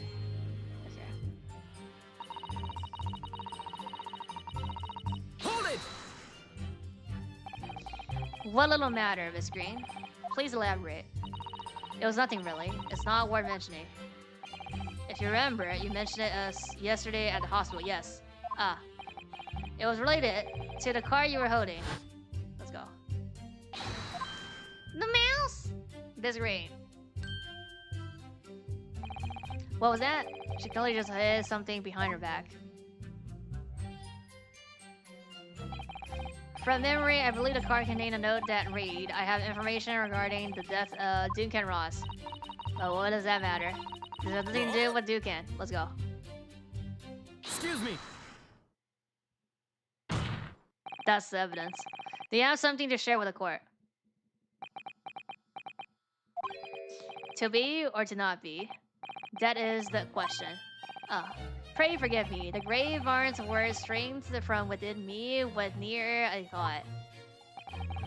Don't tell me. It's because you're possessed by Shakespeare's spirit, right? Hearing Miss Green's words a moment ago seems to make you think of something. Something of relevance, perhaps. Nay, sir, was nothing at all. Presumably you know the name, though. Duke and Ross, I mean. After all, you were both loggers in the same house. We're so bizarrely named. Logging being a lonely obligation, sir. My logging fellows are rarely known to me. So you haven't heard of him. Even though he passed away in the room just one floor above yours. Yeah. Miss Green. Me, my lord? Have I done something wrong? The card that was mentioned before, containing the note. Do you have it upon your person? Let's go. Oh my god, the envelope. I do, yes, but I don't need it anymore. In fact, I should throw it away, really. Oh my god. Before it falls of it, the court will take it as evidence, please. Bruh. Of course, that's what links them together.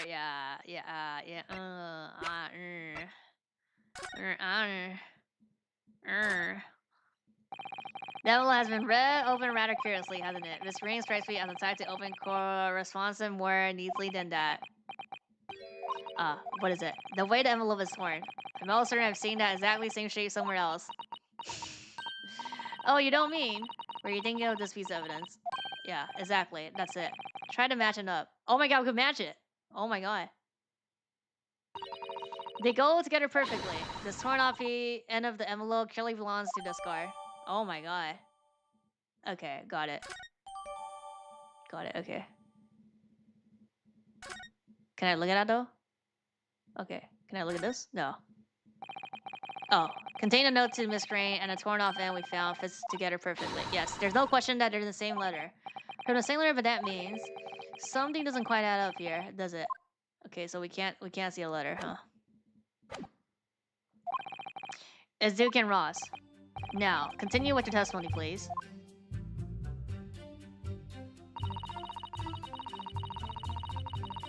So on the third line, there was like, we had evidence. Yes, you didn't regain consciousness until the day after the trial, did you? In the early hours. Exactly. So how could I have had anything to do with it? And yet you still held me here in court like this, honestly. So at the time of the poisoning, the witness was unconscious in her hospital bed. Could there be a more airtight alibi, I ask you? And yet, in spite of that, you claimed that I was the culprit. Well, but you certainly haven't produced any evidence to support your wide claim, have you? None at all. There you have it. The good lady has yet to see evidence, my learning beneath friend. I'm working on it. Consul, I will point out here that the juror's next decision will be the final. Are you sure? Really up against the wall here. Okay. Oh, you pursued Shakespeare wonderfully there. It worked out, hasn't it? We have a new clue at last. Alright, now I need to pull off a really insightful objection somewhere. Well, yeah, we have the evidence, right? Managed to expose this promising new angle. I wonder if you should perhaps try to develop that. Oh yes, of course. Yelling out objection isn't necessarily the best way to do it, I suppose. So no objection. So, on the third line here... Or no, this line. Be like, the second line, no?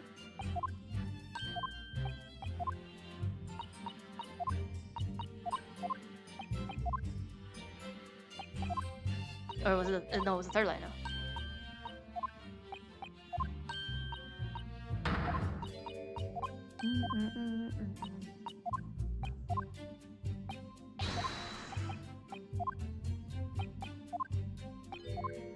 Yeah, it's the third line.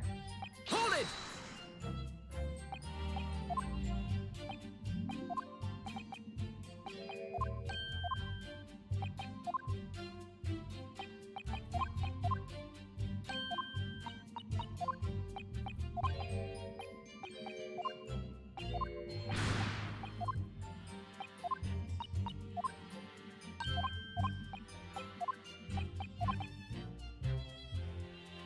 Yes, present evidence now.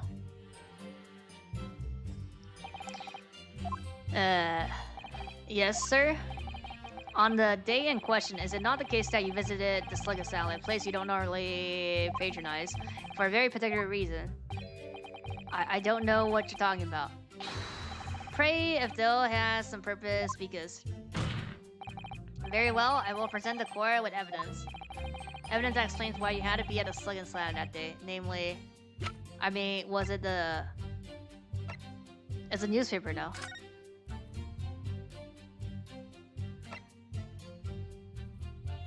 No, not this. I have no idea, actually.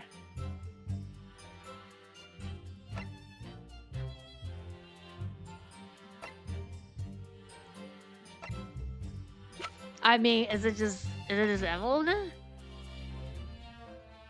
Take that! No? Yes. Okay, I believe this card reveals the answer. Okay. Good lord, Miss Green's card, you mean? That's right, my lord. It reads, I have information regarding the death of Duke and Ross. Come to the Slug and Salad on the road at 5 p.m. on 17th. Don't tell anybody else about this letter or the meeting. This is a matter of uttermost importance. Yeah.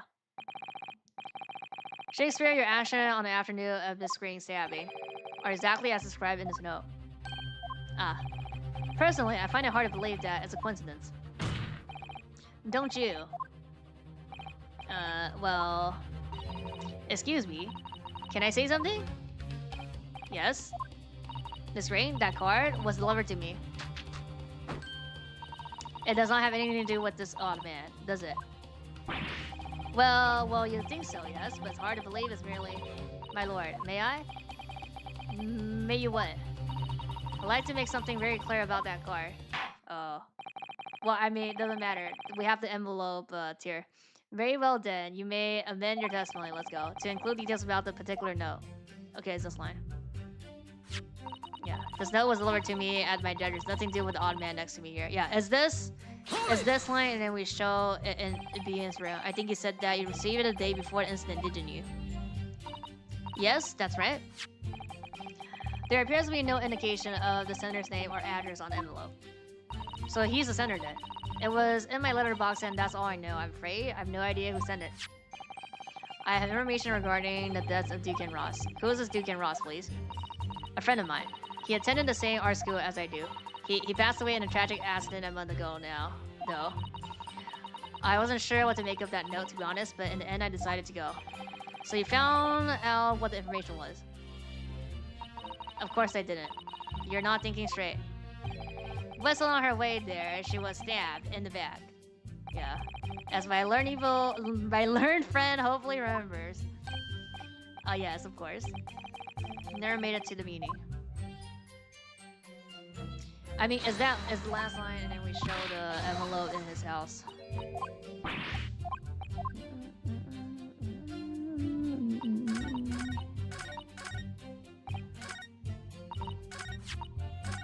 Oops, bruh.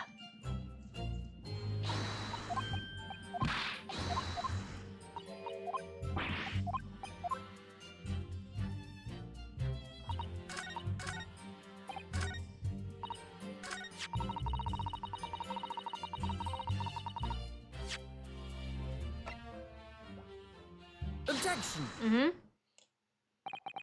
The day before the incident. Exactly 1 week ago now. This note was delivered to your address, and upon carrying out the instruction in the note, you found yourself in the hospital. Yes, I did. It's terrible, everything that's happened to me.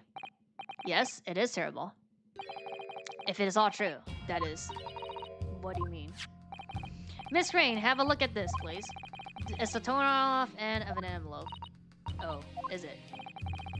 And it also happens that it fits together perfectly with the envelope of the note you received. Where did you find that? In Shakespeare's room. Eh? In my room? Shakespeare? Do you perhaps remember this note from somewhere? Well... Your actions that afternoon follow the instruction in the note to the letter. Come to the Fledgling Salad on Bureau Road at 5 p.m. at 17th, and so that's exactly where you went. Let me ask you again. You already knew about this note, didn't you? And you, Miss Green? What did I do? As it's torn off the end of the envelope proves, and the note was originally in Shakespeare's room. And how is it that it became in your possession? I don't have the first idea. I'm just a fledgling artist after all. There's only one explanation. You broke into his room and stole it. You did what? Sorry, Dolls has what? You broke? I mean, though we're in my room? What on earth do you want with me? It would seem that both witnesses need to testify again. Miss Green? Yes? But so you have the core sympathy, I'm sure, for the suffering you have endured in recent events. Anyone found to be giving false testimony in a court of law will be doubly punished. Please bear that in mind. Yes, I know. Very well then, witnesses. You will give formal testimony again now. On the subject of this curious anomaly regarding the note Miss Green claimed to have received.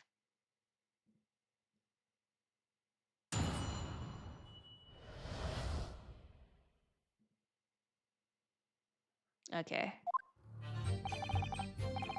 I do remember now. Sweets a week ago, per venture, that note was delivered unto me. On the day read therein, I did tardy a long hour at the Fledgling Salad, yet nobody came. Thereafter, on the evening, I shared the company of a Japanese fellow. I did see the note had vanished. I don't know what you mean. You think I stuck into this man's room, do you? Why would I? Point out a villain here, and as for that torn off piece of envelope, I don't know anything about it.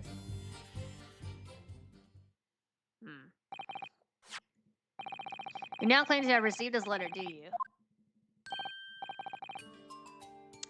If it is so, my lord, and I would swear to have set it upon the table in my humbling loggings.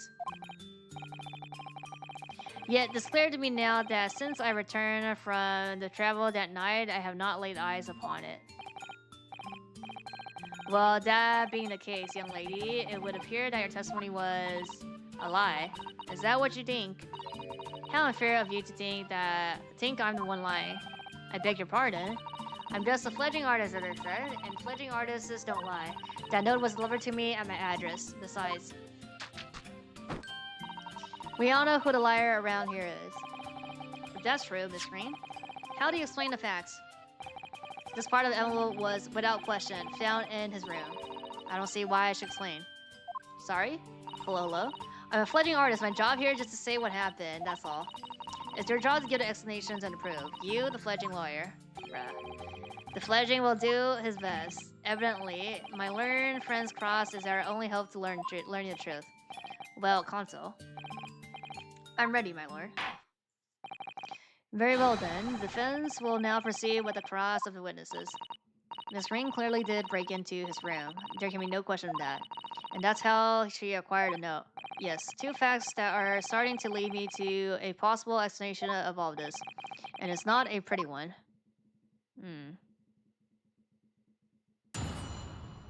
Okay.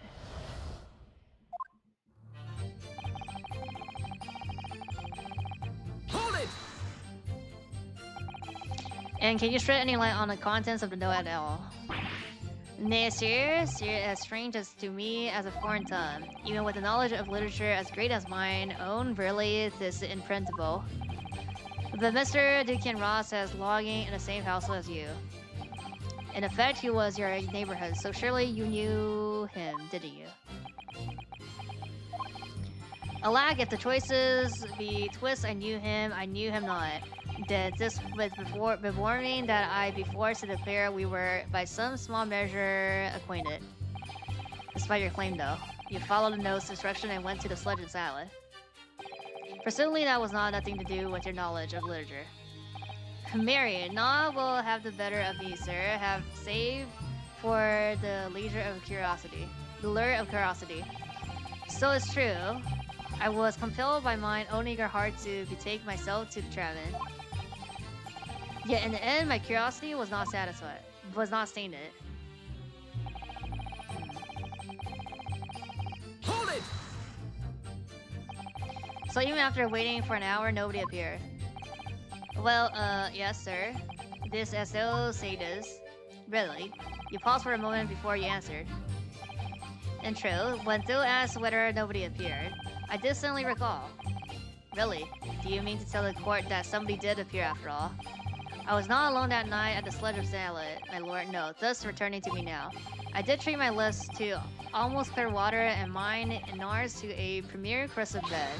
And all around me danced a great many companions. What do you mean? Files, sir, files. Galore. In the name of Beelzebub, what were they? Fairness, perchance, from a midsummer night's dream, come to taunt me. I think they were just files. I can't help thinking that the files ought to choose something more wholesome to buzz around. Is that wrong of me?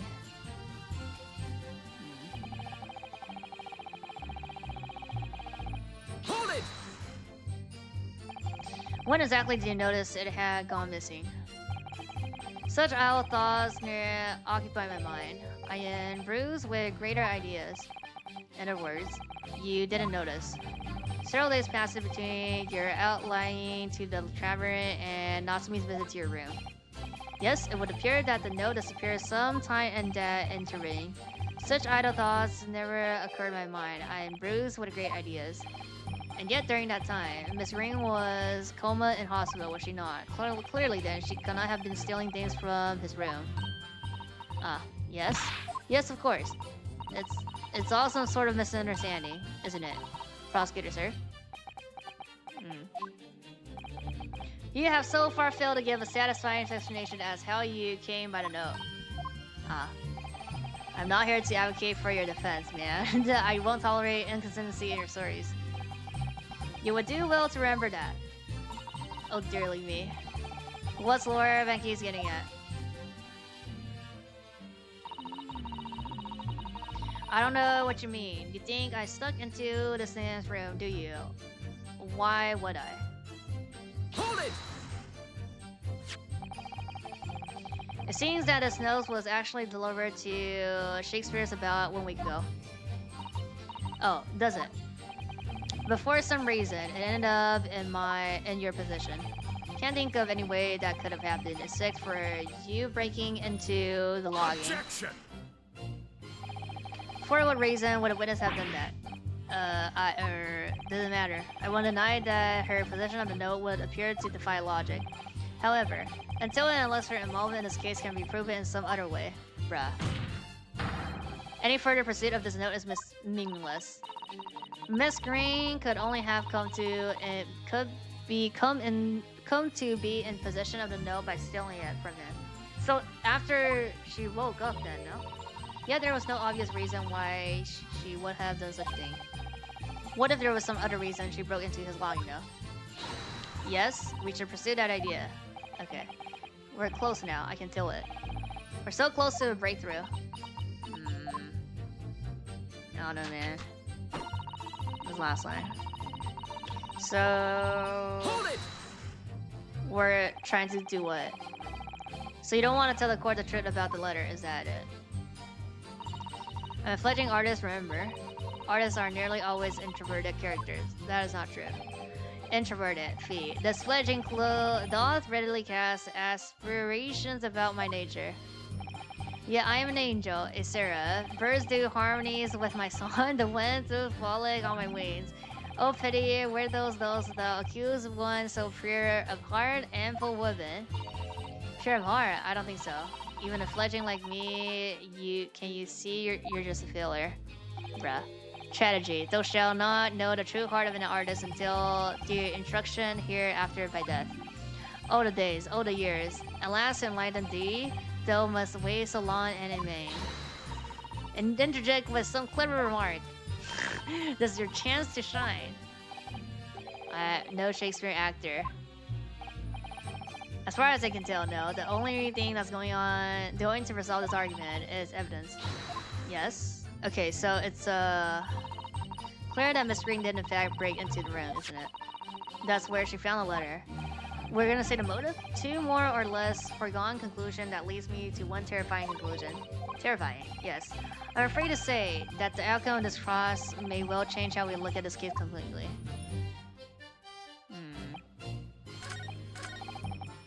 So it's about this line then. Why would I? Yeah. And then we present the cases now.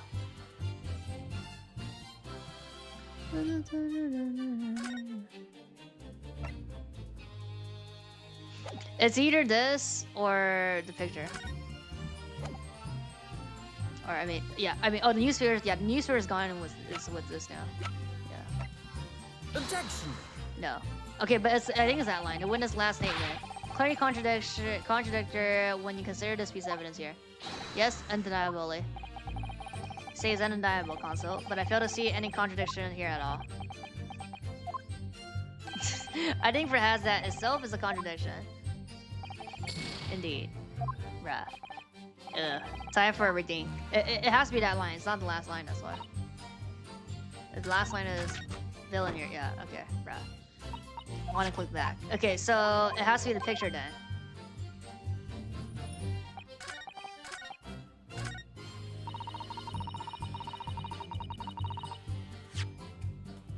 Why would I? Objection. No? My lord, there are clearly grounds for being suspicious of that last statement. So sorry, Consul, but I fail to see why. Well, you know, I was just playing double advocate. Yes, you do appear to have something of the devil in you, bruh. Says the man, merely dishing out penalties. Why would I?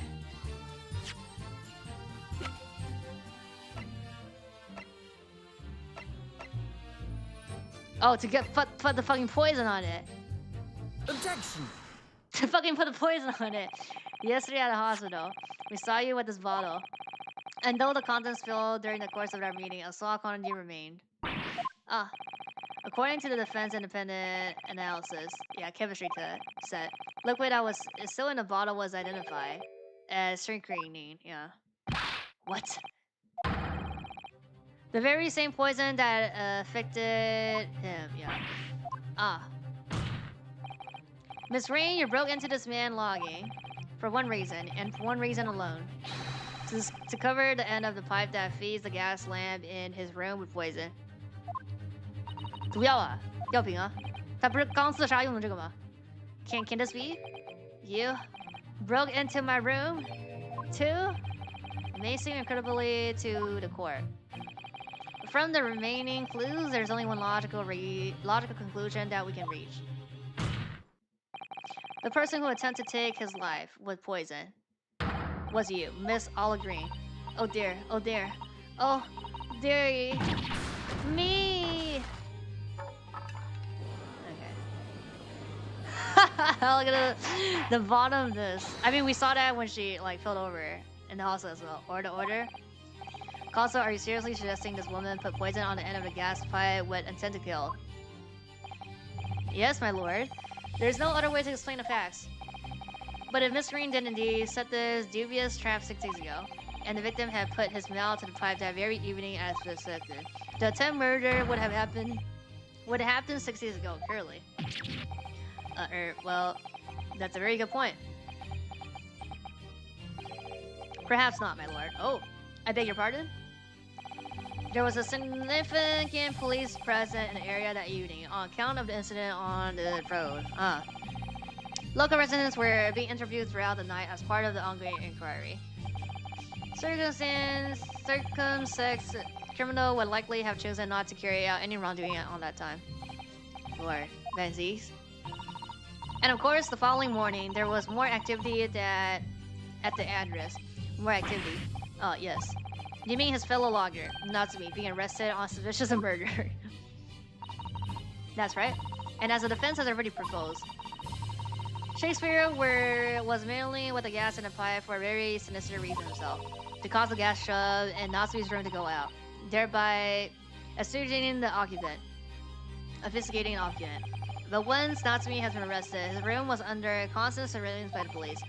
In the circumstances, he had no reason to blow air into the gas pipe. His intended victim being in the prison cell. With the need to tamper with the gas removed, the poison on the pipe lay dormant. And then, 3 days ago now, the situation changed again. Right. Natsumi's trial, which took place here at the Old Bailey, came to an end.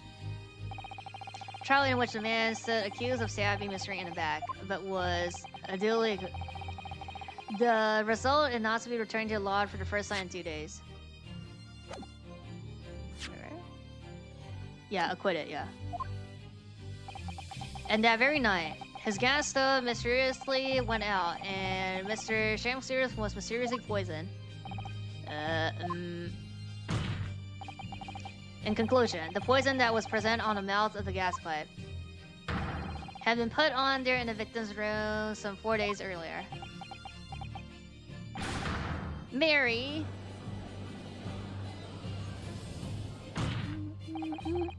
With that new understanding, it becomes clear that the letter was all part of the plan. What plan? The court will recall at the note gave instructions to visit the Slug and Salad at 5 o'clock, and that the recipient could tell nobody else. The reason for those instructions are now clear. To ensure that the logger would not be at home at the stated time. To make sure I wasn't home. So he was curious, so he went. Like, what exactly? While you were out, Miss Green could safely slip into your room, knowing that she wouldn't be disturbed. You mean to say that letter was written by Miss Green? Yes. In order to cover her tracks, she took it away with her when she left. Just after, she smeared poison over the mouth of the gas pipe in your room. Order, order. What do you have to say for yourself, witness? Just who you are. Why did you try to kill me? Miss Green's motive should be obvious. It's all tied up.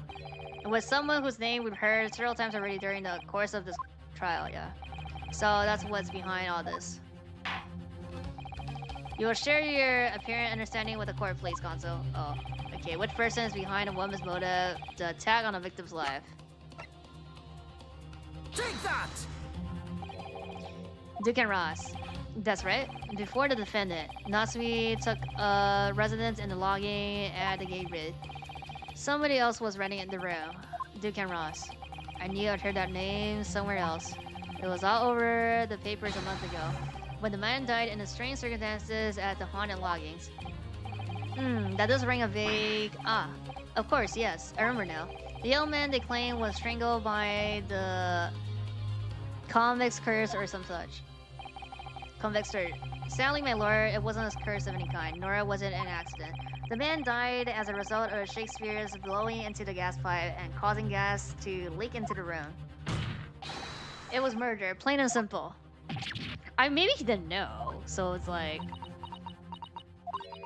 Ha ha ha ha. Well, what do you know? The world is so in fear. Curses, curious deaths, that's all people care about. It's an interesting story. If it's an interesting story and they want to know, it doesn't cross their mind that real people are involved. And once they're bored, just 1 month later, once the story lost its appeal, everyone's forgotten him. You mean you? Dukin was... Mr. Ross was Miss Green's fiance. Fiance? You may not have known until now who Miss Green really is. But she's known exactly who you are all along. Because you're her sworn enemy. The murderer who took the life of the man she was marrying. Marry Miss Green. This is not the case. Then in order to exact revenge on him, you smear poison over the end of the gas pipe. Bruh. This is all quite extraordinary. Am I correct in understanding that you now accuse both parties, Gonzo? Each on different counts of murder? Yeah. Yes, my lord, that's correct. Objection! Inhaling so deeply, it appears that my fledgling learned friend has taken a lungful of dubious gas that's causing his judgment to be clouded. What? Why would he have wanted to kill these lodgers, as you say? Yeah, we have the evidence. You have completely failed to prove a motive to substantiate your accusation against the man. Yes, that's right, Mr. Reaper, my liege. I have been slighted. The lies, all lies, I deny every utterance. And you have to forgive me, Mr. Naruhodo, sir.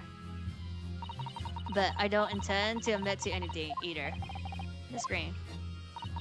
I'm sure you'll think I'm being very rude, but I'm not going to be sent to the gallows for the likes of the scorner. Objection!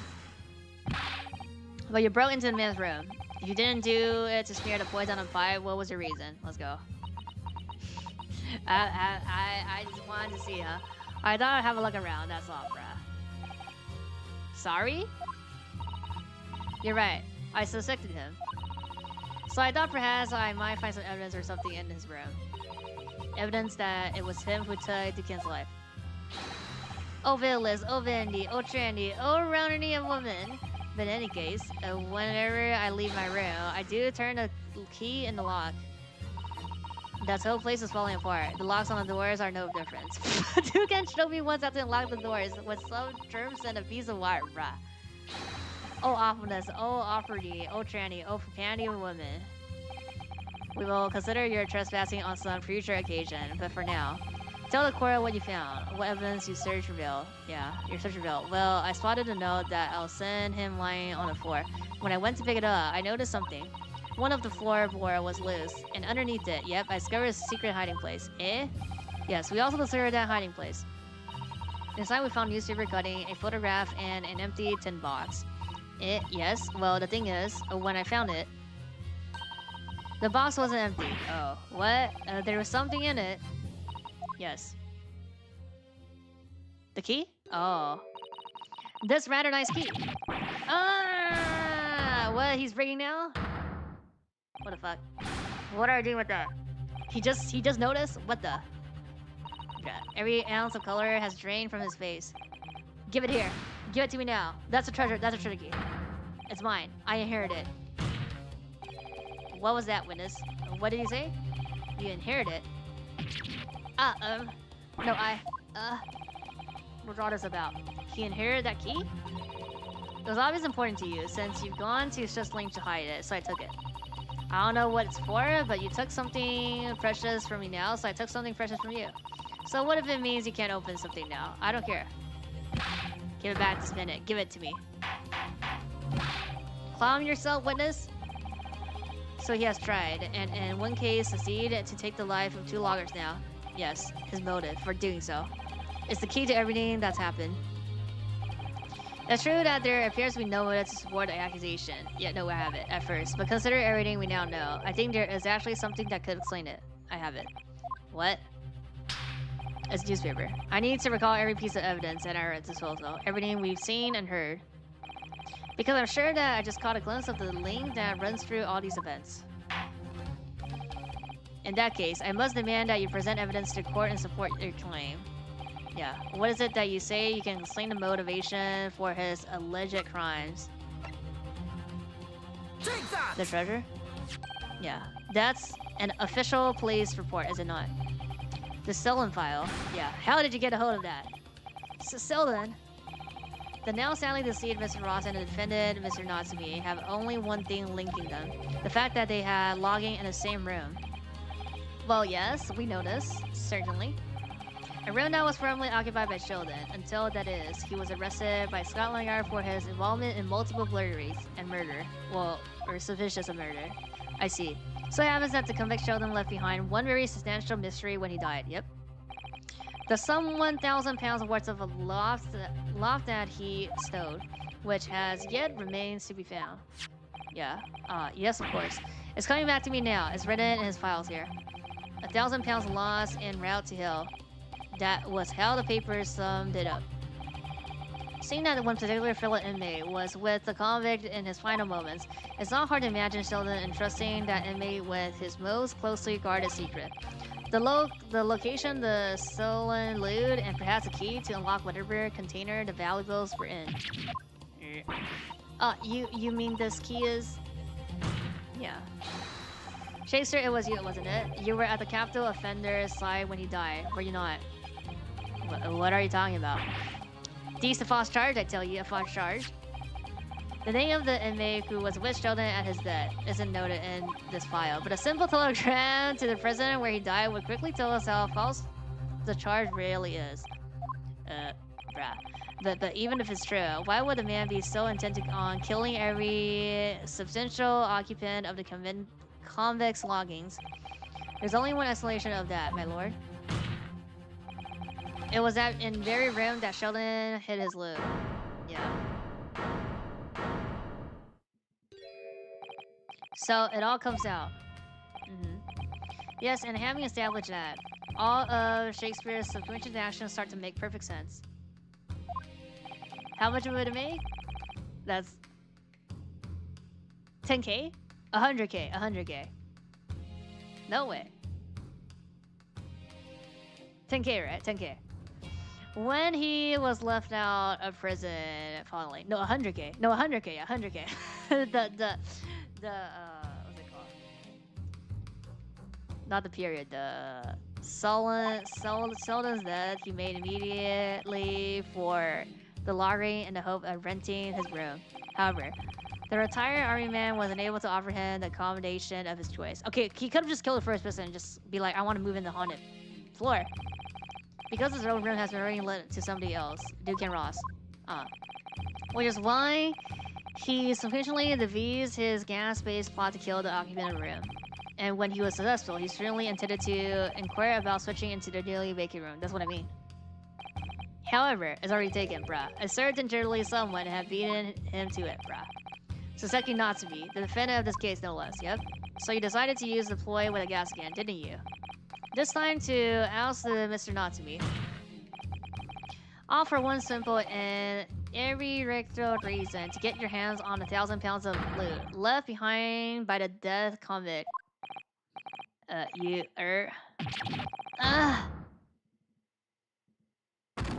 Breakdown?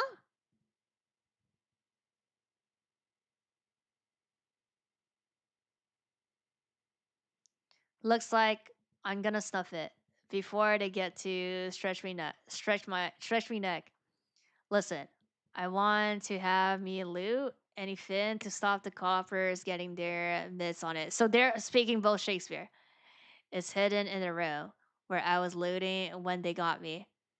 Here, this is the key to it. Take it. Always stay one step ahead. Mate, see you in hell, I guess. Shakespeare. Okay.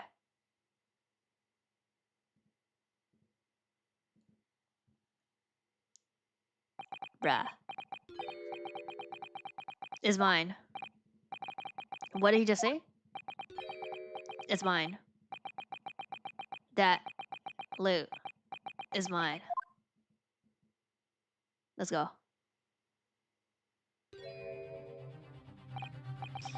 Mr. Shakespeare, it's all lies. I don't accept any of it. Why should I? After all, you don't have a shred of evidence. You can't prove I killed that fellow.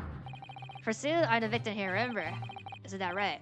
Ladies and gentlemen, they argued with. If I don't admit to it, there's nothing you can do. You can't arrest me. For the time being, anyway. Really, you can't arrest the victim, can you? Isn't that right? Ladies and gentlemen. I'm so close. I just need a few more hours. I swear to myself that I'll get my hands on it. And I can almost taste it now. Do you really think I'll just give up? There's no question in my mind now. This man is guilty through and through. But he seems so utterly intoxicated by the idea of that loot. I'm afraid that however hard you press him, he'll never admit to what he's done. Okay, we have evidence? There is a way. There is one way. I can finish him. He's already committed to the most heinous crime to get his hands on that loot, which means all we need to do is find it first, yeah. Fine plan. Were it not for the fact that the police thoroughly searched the room following the death of Mr. Ross. If it's there at all, it must be very hidden, well hidden indeed. Without conclusive evidence, I certainly cannot rule. If only there was some way we can find the convicts loot quickly. This is the final piece in this complex puzzle, but I think we might have it in our possession already. We do? Rather, I think we may have something that can help us find where that loot is hidden. There is? My lord. Yes, Consul? The defendant would like to make a proposal about how to find the late convict's hidden loot. I believe we are already in possession of something that could give us a clue as to its whereabouts. Our last chance, so it has to be worth a gamble. Besides, we've used the same technique once again and it definitely paid off then. What? Very well then, well the core here ideas. What deep else we can use in order to locate a hiding place? Bruh, I can't, is it a fucking bugs? Because they were speaking Shakespeare? Bruh, it can't be this. It's not the map, right? We never use these two, huh?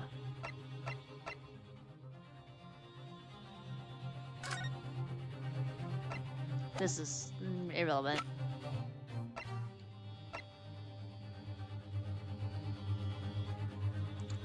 Print on the wall.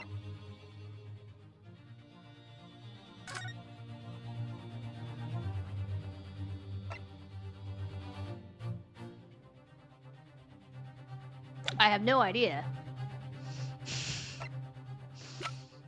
It can't be the fucking books, right?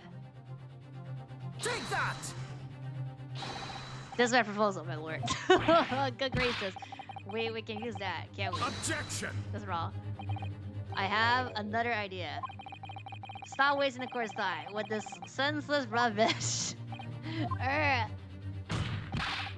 That's my proposal, man. Deep beneath his proposal was better. Bruh. Found one secret hiding place during the course of investigation. Okay. So it's the pictures. I mean, yeah, the floor, no? It's always have. Or is it the prints? The prints on the frame. The finding from the method that we use is still in a courtroom. However, aren't they? I believe it's worth proposing the same method now.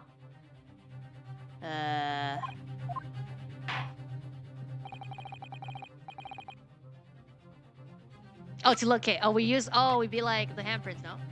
Take that! Yeah, okay. If I'm not mistaken, those are the handprints on the wall of the loggings. I thought about that, but it's like that was the pipe. I mean, okay, and then we just say it's on the floor, right? That's right, my lord. Exposed as a result of the defense independent investigation of the scene. Based on a wonderful new discovery in the field of forensic science by the great detective, Mr. Shows. A great detective? Is that some kind of joke? Do you really think I'm going to be daunted by a man with such a ridiculous title? I should think the great bar ought to be recognized such a title when he hears one, Mr. Shamesphere. Let's go. Perhaps we should complete for the honor of the most ridiculous title.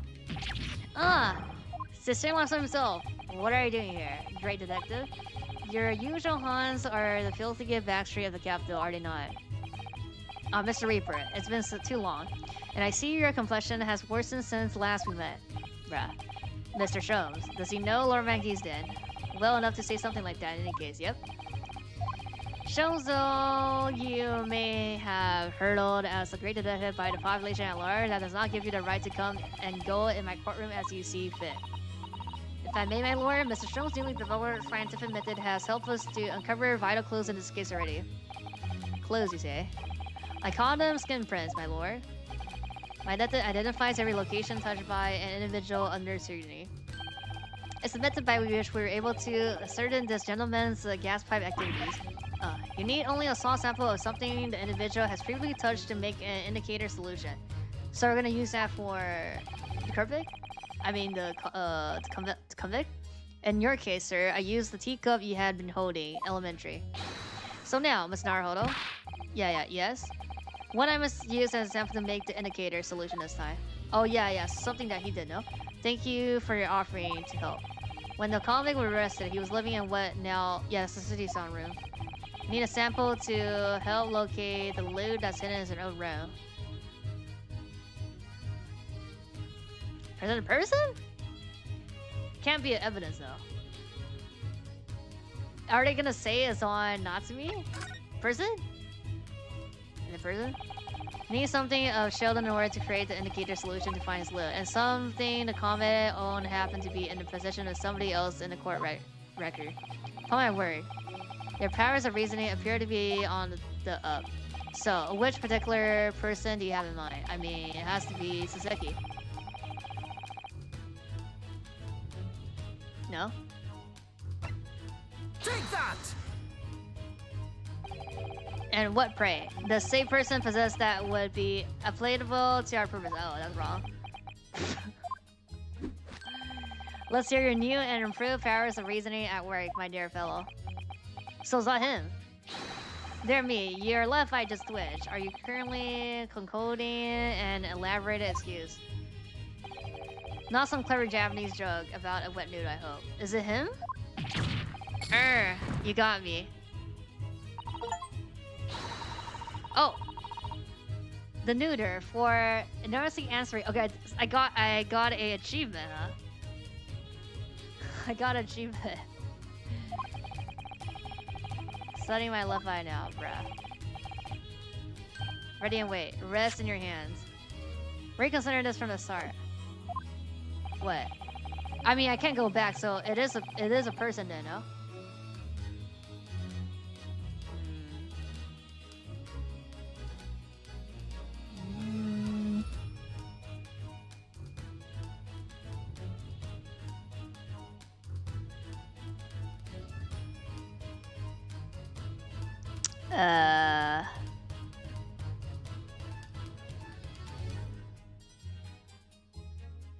Is it not a person then? It's not a person.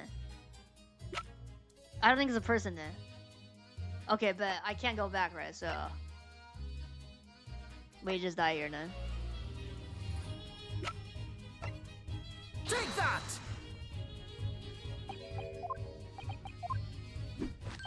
Is it the print again? I think it's not a person then, though.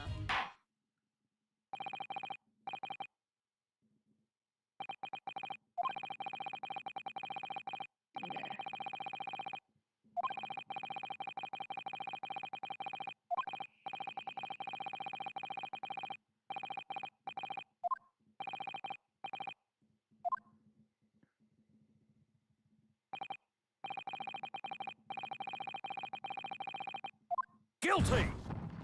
Guilty. Guilty! Guilty. Guilty! Guilty!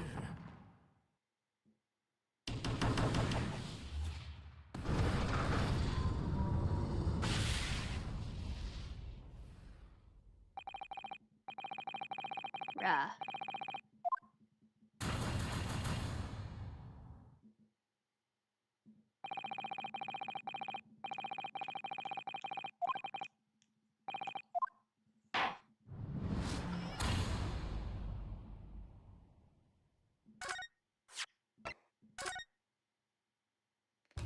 应该不是人，是物证应该是。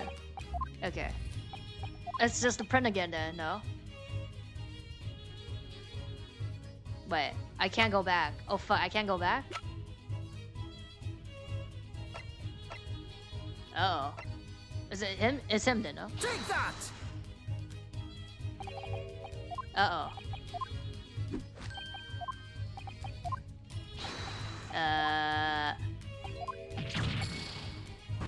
Uh-oh. Wriggles on for, but I can't go back though, no?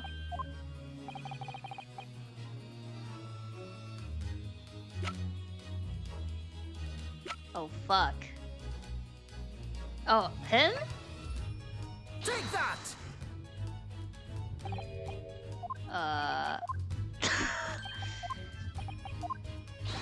Oh. I can't go back and pick, I can't go back and pick the... Oh fuck, I can't go back and pick, evidence now. Wait a sec. When was my last autosave?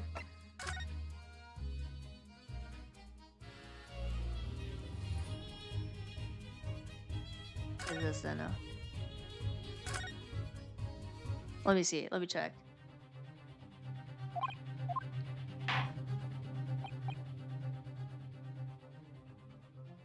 Oh, hiding phase now, wait. This. Take that! Okay. Okay, when was this? Oh, and then his breakdown, yeah. And his breakdown would be like, oh yeah, he's here. Okay, okay.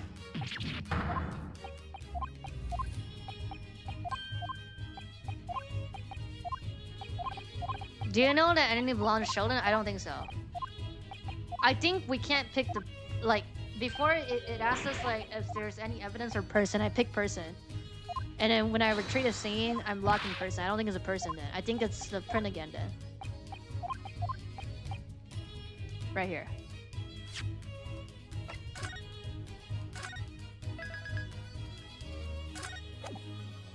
I think we say present evidence.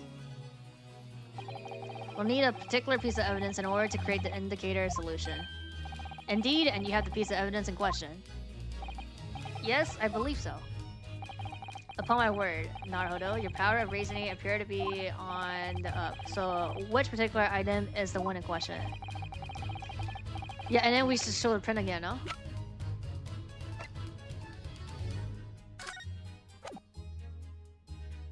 Take that! Okay, yeah. Have a look at this. As far as I'm able to ascertain, that's wrong. You have very little confidence in your choice. What? Why? Why would you think that? My dear fellow, once again, there is no mystery. Did you really believe that the minute deflection of your left eye would... Oh my god, this is wrong. Those handprints are... Okay, but I don't have evidence then. Fuck.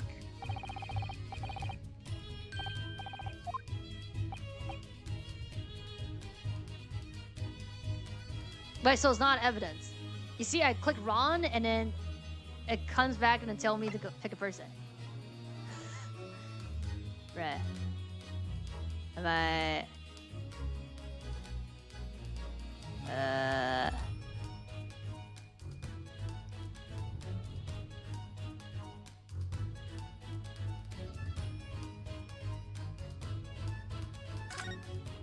So it's a person then.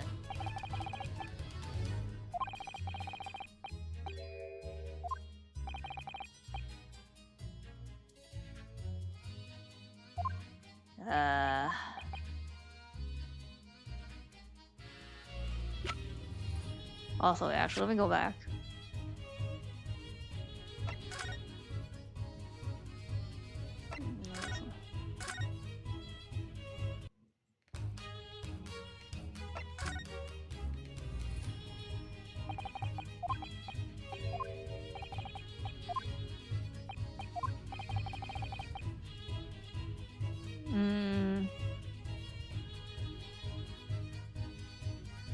I already clicked him though. It was not him, and it's not him. No.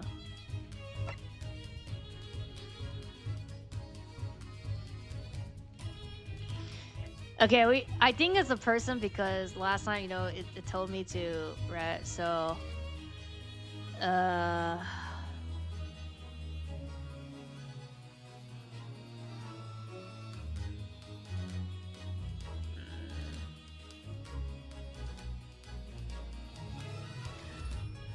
wait, is it on the key? Is it her? Take that! Oh, okay. Is it because of the key? Is that a logic? I don't. Miss Rain at me. Oh yeah, the key. It's on the key, bro. Oh my god, it's the key. What do you want with me? The key around your neck, if you please. Sorry. Now keep it on to Sheldon. There will be remnants of secretion from that man's skin on the surface that we can use. Like 3 months ago, very true. That is the sample we need. Using it, we can create the indicator solution required for Shown Skin Print Seeker. And find out exactly what Sheldon touched in the room that he used to rent. Let's go. As one great to another, I assure you. If the Lady Kame Han is hidden somewhere in his former logging, I shall uncover it in no more than 30 minutes. Ugh. So, the truth is well within our grasp now, and as such, you will never get your hands on the stolen wealth. In that case, I'll gladly let him have the key. Just, you know, give the key to me. The detective shan't have it. It's over. No. You're out of options now. There's only one thing left to do. Admit your guilt. Breakdown? What? Oh, shout for fruit? Despair? Oh my god. Is this the time name? Where did she go? She just left. Okay. We're done. Never intended to kill the man. I just wanted to drive him out of the room. That's all. So you have time to find the commerce hut of the stolen goods. Yet after you killed the young man, you still didn't move into the room. I asked the landlord, of course. I pleaded with him, but he refused. Why? I was 3 months behind with the rent for one day. Yeah, it really has a lot to put up with, and he had the gas repair worked immediately afterwards, putting the room out of action for a while. And then the Japanese man swooped in at just the right moment to sign a new lease. Poor Natsumi, what unfortunate timing. Then 5 days ago, After the incident on the road when the Japanese fellow got himself arrested, I thought I finally had my chance. But it wasn't to be. No, the scene was sealed off and guarded by the police night and day. And if I remember rightly, Shom spent the whole day in there reading books. Yeah, couldn't even enter the room, let alone search for the loot. Which is why, on a day Natsumi was acquitted and returned to his room, you once again tried your trick to blowing air into the gas pipe that feds the soup in his room. Unmistaken to you, however, that action would lead you into a deadly trap.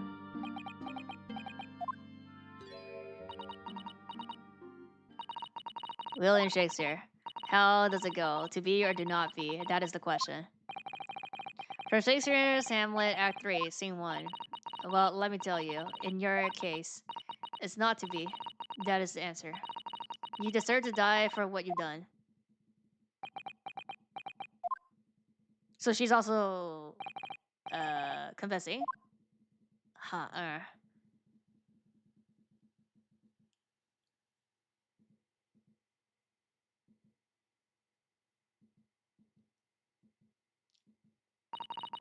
Yeah, at first I really did think it was just a terrible accident. Never forget our conversation the night before Dukin died. The gas supply and my new login are a complete disaster, you know, Olive. The gas supply? Yes. The stove always seem to go out in the middle of the night for some reason. That's no joke. They say it's the convict source. Oh, Dukan, please. Don't say there. I don't care how cheap it is. Alright then. If that's not important to you, I'll start looking for a new place. There are spare rooms at my house, so why don't you leave that horrible room tonight? Oh. No, I better not. We said we'll wait until we graduated before we tell our parents, remember, brah. But that was the last time we ever spoke. That very night, he fell victim to the gas. If only I'd known it was going to happen, I would have insisted he left that horrible room that instant. But instead, all I've been left with is bitter regret. I've stopped going to school, but something kept drawing me back to the house on the road.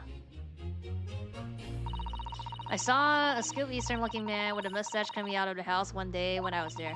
He walked up the road for some fruit. I followed him, and I sat myself down next to him. He had some watery-looking soup and started to pick a quarter with a publican. That place is cursed, I tell you, cursed. The ghost of that convict who used to live there is trying to suffocate me. I wake up in the middle of the night, freezing to death because the stove has gone out. The room is full of gas, and I can hardly breathe.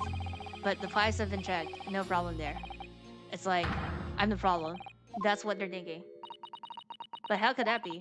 Dukin was gone, and now this man had almost suffered the same fate. Could it really be a curse? Then I remembered. A rumor I've heard about how the gas companies go around investigating the gas installations. A rumor? Oh, you mean... Yes, everybody's heard the stories, it seems, about how they go around checking the pipes. How anything connected to the gas can be extinguished by blowing air into the pipework. Yeah.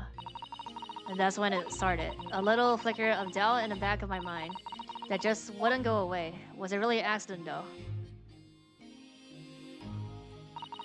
Once I had the idea, it wouldn't leave me alone.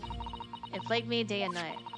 So I bought this at one of the black markets, but in Eastside. Okay, so it wasn't for the hostel. Black market. Never been. I just hear people talk about them, and you really can buy anything you can think of there. In some ways, being able to get my hands on this so easily made me even more determined. I had to find out, one way or another, was Dukin Dust an accident or was it murder? And your chosen method for establishing the truth was simple but highly efficient. Yeah, smear poison on the gas pipe you said to the man of tampering with, and wait. If he was innocent, nothing would come of what you done. Yeah, but if he was guilty, he would pay for his crime clearly. Fortunately, he didn't die here, no. Or fortunately, I found out the name of the man I suspected, William Shakespeare, and then I wrote him this little note. Yeah. I have information regarding the death of Duke and Ross. Yeah, come to the Sledge and Salad on the road at 5 p.m. on 17. Don't tell anybody else about this letter or the meeting. It is a matter of the uttermost importance. If you'd done it, I knew that he would worry. That would worry him enough, so he would be sure to go. So I waited to see if it worked. And of course, Yep, he followed the instructions to the letter. I worked out where the gas pipe was straight away. So I smeared a good amount of poison I bought all around the mouth of the flying. The mouth of the pipe. All the time praying that the little works wouldn't be done and that it was all just a wild fantasy. 什么以前的他未婚夫啊？什么以前的他 Actually, no. All the time praying that the devil's word would be done. And that the Kerpit would get his just deserts.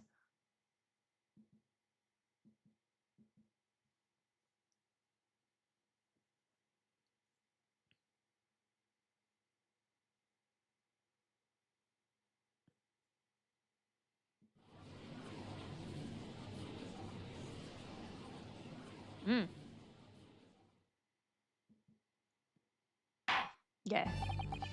3 days ago, when you were first stood in the dock before me, this whole affair seemed relatively straightforward. Yes, my lord? Certainly never imagined that that's a depravity that we should suspiciously find lurking behind the scenes. It has been a long road, my Nipponese friend. Oh, yes? And one I certainly didn't envisage walking with you.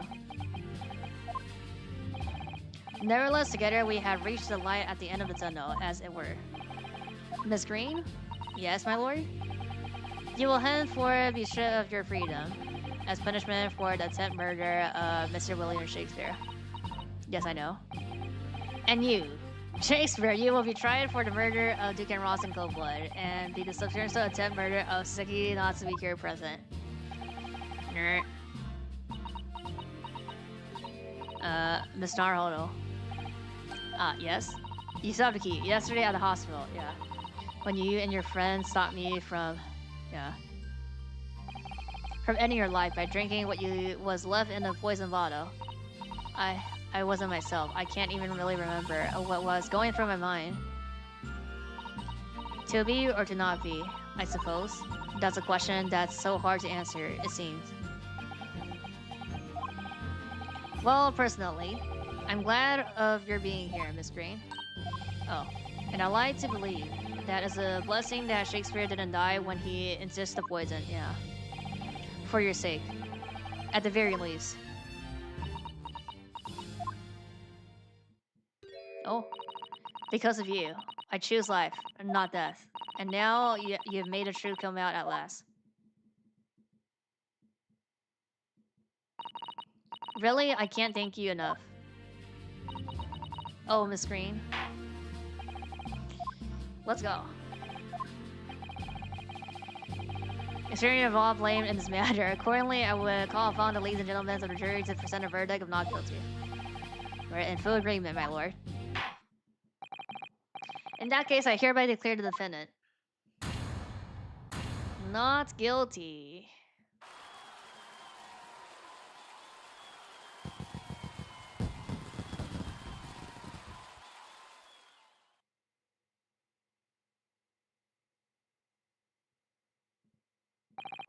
Court is adjourned.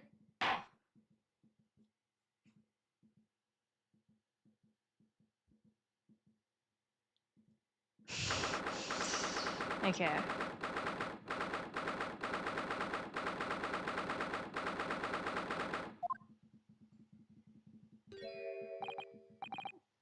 Oh, yes, yes, at last. Divine justice duly done. Divine justice. My dear fellow, if there were any divine justice in this world, you would shave that mustache. No, this has nothing to do with my mustache. Some say that a luxuriant mustache is a sign of physical prowess. Local student, Mr. Naruto, once again, you've saved me.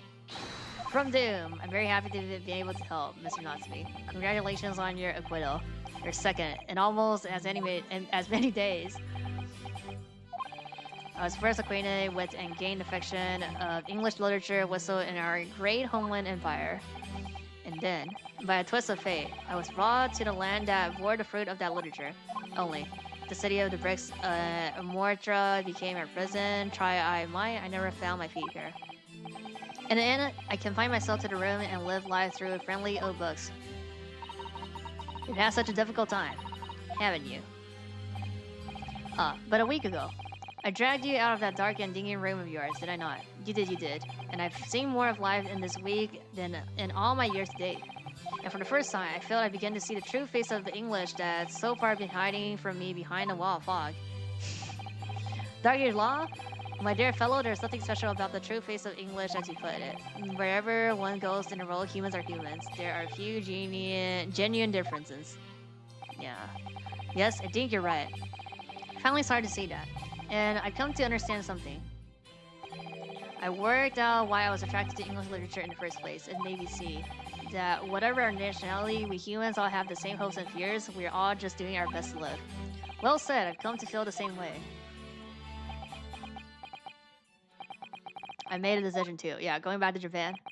Yeah, I'm going to cut short my studies tour here and return to Japan. What? Just when we become friends here in England. What a terrible shame. Oh, I know, that does tug my heartstrings. It really does. But I decided I'd like to take everything I've learned here in Britain and write something of my own. The cat? A novel of sorts, I suppose. Oh my. So you'll be creating your own literature, Mr. Natsume. How wonderful. Oh, well, no, I mean, I wouldn't presume to call it literature. Why not? When that is surprisingly definition, Mr. Mustache. I suppose you're right, yes. It will, in a way, be literature.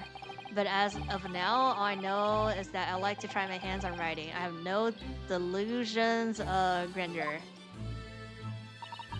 I, for one, would love to read your work. Well, all things considered, it may be for the best. After all, you have once again emerged victorious from a battle with the Reaper. Ah, that's very true. Yeah, 2 times. There's no salvation for a person and a dog when the Reaper is the prosecutor.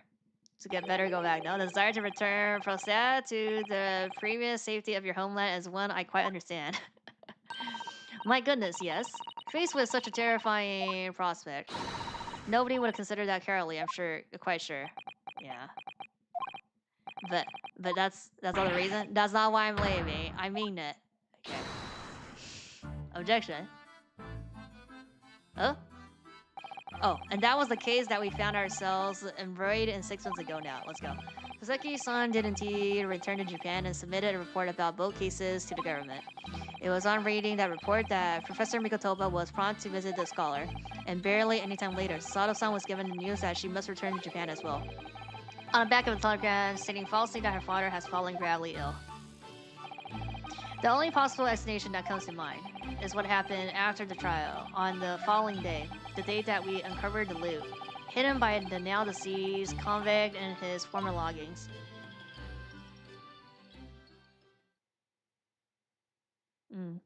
Oh, the cat! More cats. Wait, this is his place. Oh, well done, Mr. Jones. How simply marvelous of you to uncover the secret hiding place in just 1 day. Wasn't it supposed to take 30 minutes? As I believe I told you, my dear fellows, skin prints are extremely useful in such situations. Wouldn't you agree? Oh yeah, it was here, Grissom. There, draw them all. Grissom and happily munching in agreement this whole time, you know. Happily, I think perhaps humorously might be closer to the truth. So, it transpired a man fashioned a hiding place in the ceiling, and what's in it? What exactly is loot? Let us look then, if you're ready. Let's examine the late Boiler's Hall. Oh, we get to see it. Let's go. What is that? Oh, a collar. Dog collar? It looks to be some sort of neckband or collar. A collar. It's huge though. Looks like all gemstones in it. I can see why it's claimed to be worth 1,000 pounds. Perhaps I could have it as a belt. Oh, have you noticed on the inside there? There are some dark stains. Yeah, blood? You don't think they could be blood, do you? I mean, there's quite a lot of it. On second thoughts, perhaps I won't have it as a belt. Then, of course, there's this emblem here. A large letter B and a small crown. Yeah, we've seen that before, huh? What does it signify, do you think? Oh, I hadn't noticed that. I feel as though I've seen that envelope somewhere before, you know? Where could it have been? That's enough of that, I think. What? What's the matter with Mr. Shows? All the colors that drain from his face. Well, Inspector, I believe you ought to be taking this, aren't you? Could be valuable evidence after all. It must be kept safely under lock and key. Ah, yes? Get your grubby hands off that, you lot, and hand it over now. Now. Never seen a collar that large before, so it's not for dog, and all those traditionally look to be extremely valuable, but that's not what stood out the most to me, at least not once I've noticed it. Those dark marks on the inside of the collar, those stains, could they really have been blood?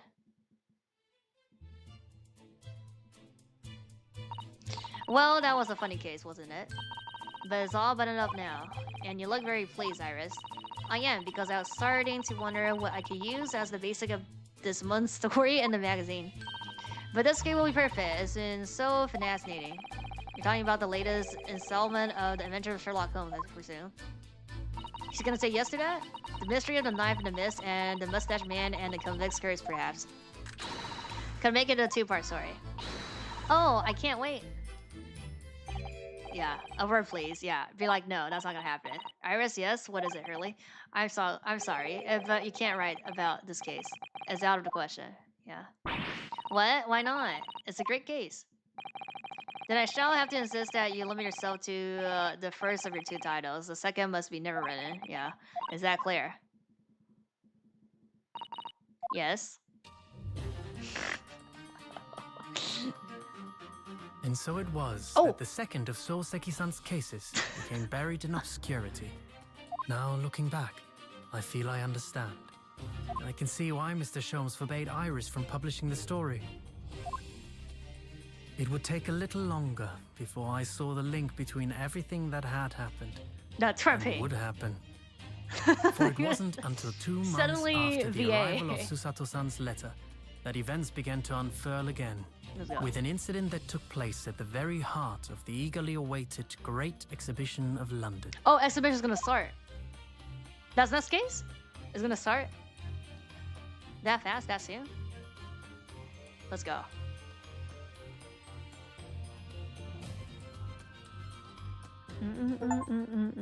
The key of knowledge.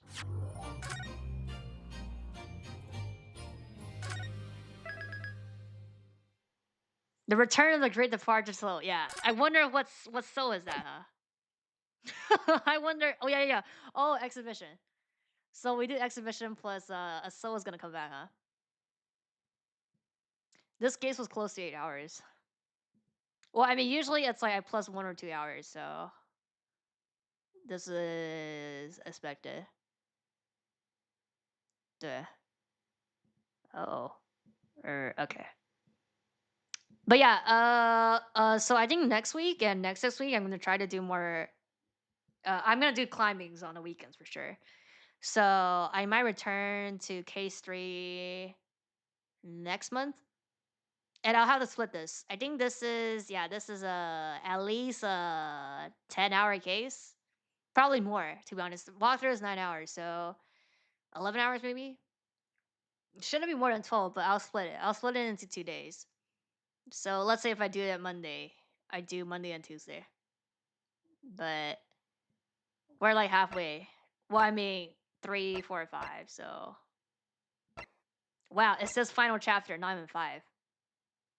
Okay, but yeah, we'll return to this probably next month. 明年播吗？播吧，我卖到了，不是卖，声卡到了，我可以测一下。I got my recorder, so maybe we could test it today, or I mean tomorrow. I mean it's already today, but I'll post the schedule later. 到我还没拆开来呢，看一下。I'll go to eat, sleep, all that stuff. What was it? Eat, shower, eat, shower, sleep. 研究什么？它应该是卖唱上就行了，主要是可能是设定。主要是因为我自己没有办法测，就是有人在的话，你们听到的话比较快一点。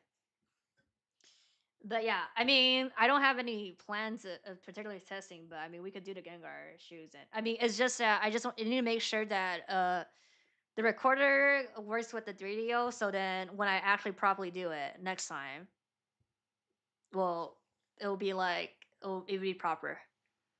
The setup shouldn't be hard, but I'll have to test if it works.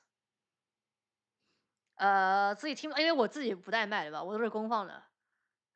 主要是你们能听到，就是能听到，其实可以的，就是我自己录。I mean, I don't need you guys to test, but it'll be easier for you guys to test it with me because I can record it. I can record it and hear it, I guess. Well, to be honest, yeah, I could. No, I'll have to get my AirPods though, because it's supposed to be like 2 ears, so it's supposed to the correct way is with the correct like two right and left, you'll be able to hear on each side. 就是它设置下来应该是，如果你是，就是它应该是左声道、右声道，你们是能听到的。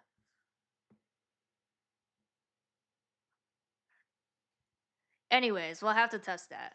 Might as well test it like today later. But yeah. Yeah, and then we're gonna start Tag Force 2 as well. That's the plan. I have it download. So Tag Force 2, climbing. I have a collab with somebody that's also Master Duel. So mostly Yu-Gi-Oh stuff basically, or only Yu-Gi-Oh stuff. And then the next week, the end of the month is gonna be just all climb. I don't look forward to climbing in this meta. So yeah. 我平时不戴耳机的，我不戴耳机的。我还买了个耳机，但是我没有用，因为我不太喜欢它，我不太喜欢有东西在我身上。我还特地买了一个耳机，大概2年前，1年前就买了，但是没用。I actually do have I don't know the brand actually, but I bought a headphone, but I never used it.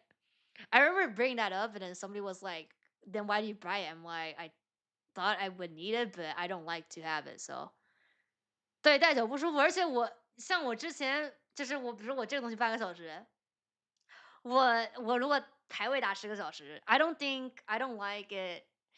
Well, okay, I had it on and I was like, I don't like this, like sandwiching my ears, and it's like I don't need to hear myself, so it's fine. I think it would be different if I was like actually karaoke, like actually a professional like singer, But I sing like I can't even sing without the like vocals off, so it's fine. I do have it though. I never use it, but I do have it. But it's just easier if you guys tell me. Okay, that's just easier. Okay, let's see. 反正最后都是你们听的，你们听的没问题就行了，你们听的没问题就完事了。对，我玩游戏也不许了，就没有什么恐怖游戏，就是比如说什么从墙角那边就是那个什么就是左声道右声道。I'm not playing horror games where like it's like in my headphone I could hear it walking from like like the spatial part, so it's like I don't need a mic. I mean not the mic. I don't need the headphones. So it's all good. 对，我不需要听敌人脚步。I don't need to hear in FPS. I don't need to hear the like footsteps. I don't play FPS, so it's all good. Okay, I'll send you guys. I'm gonna go eat, shower, and sleep.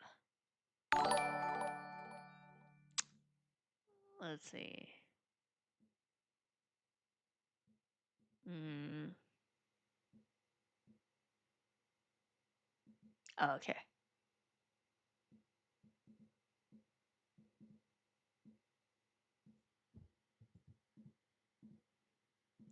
Send you guys.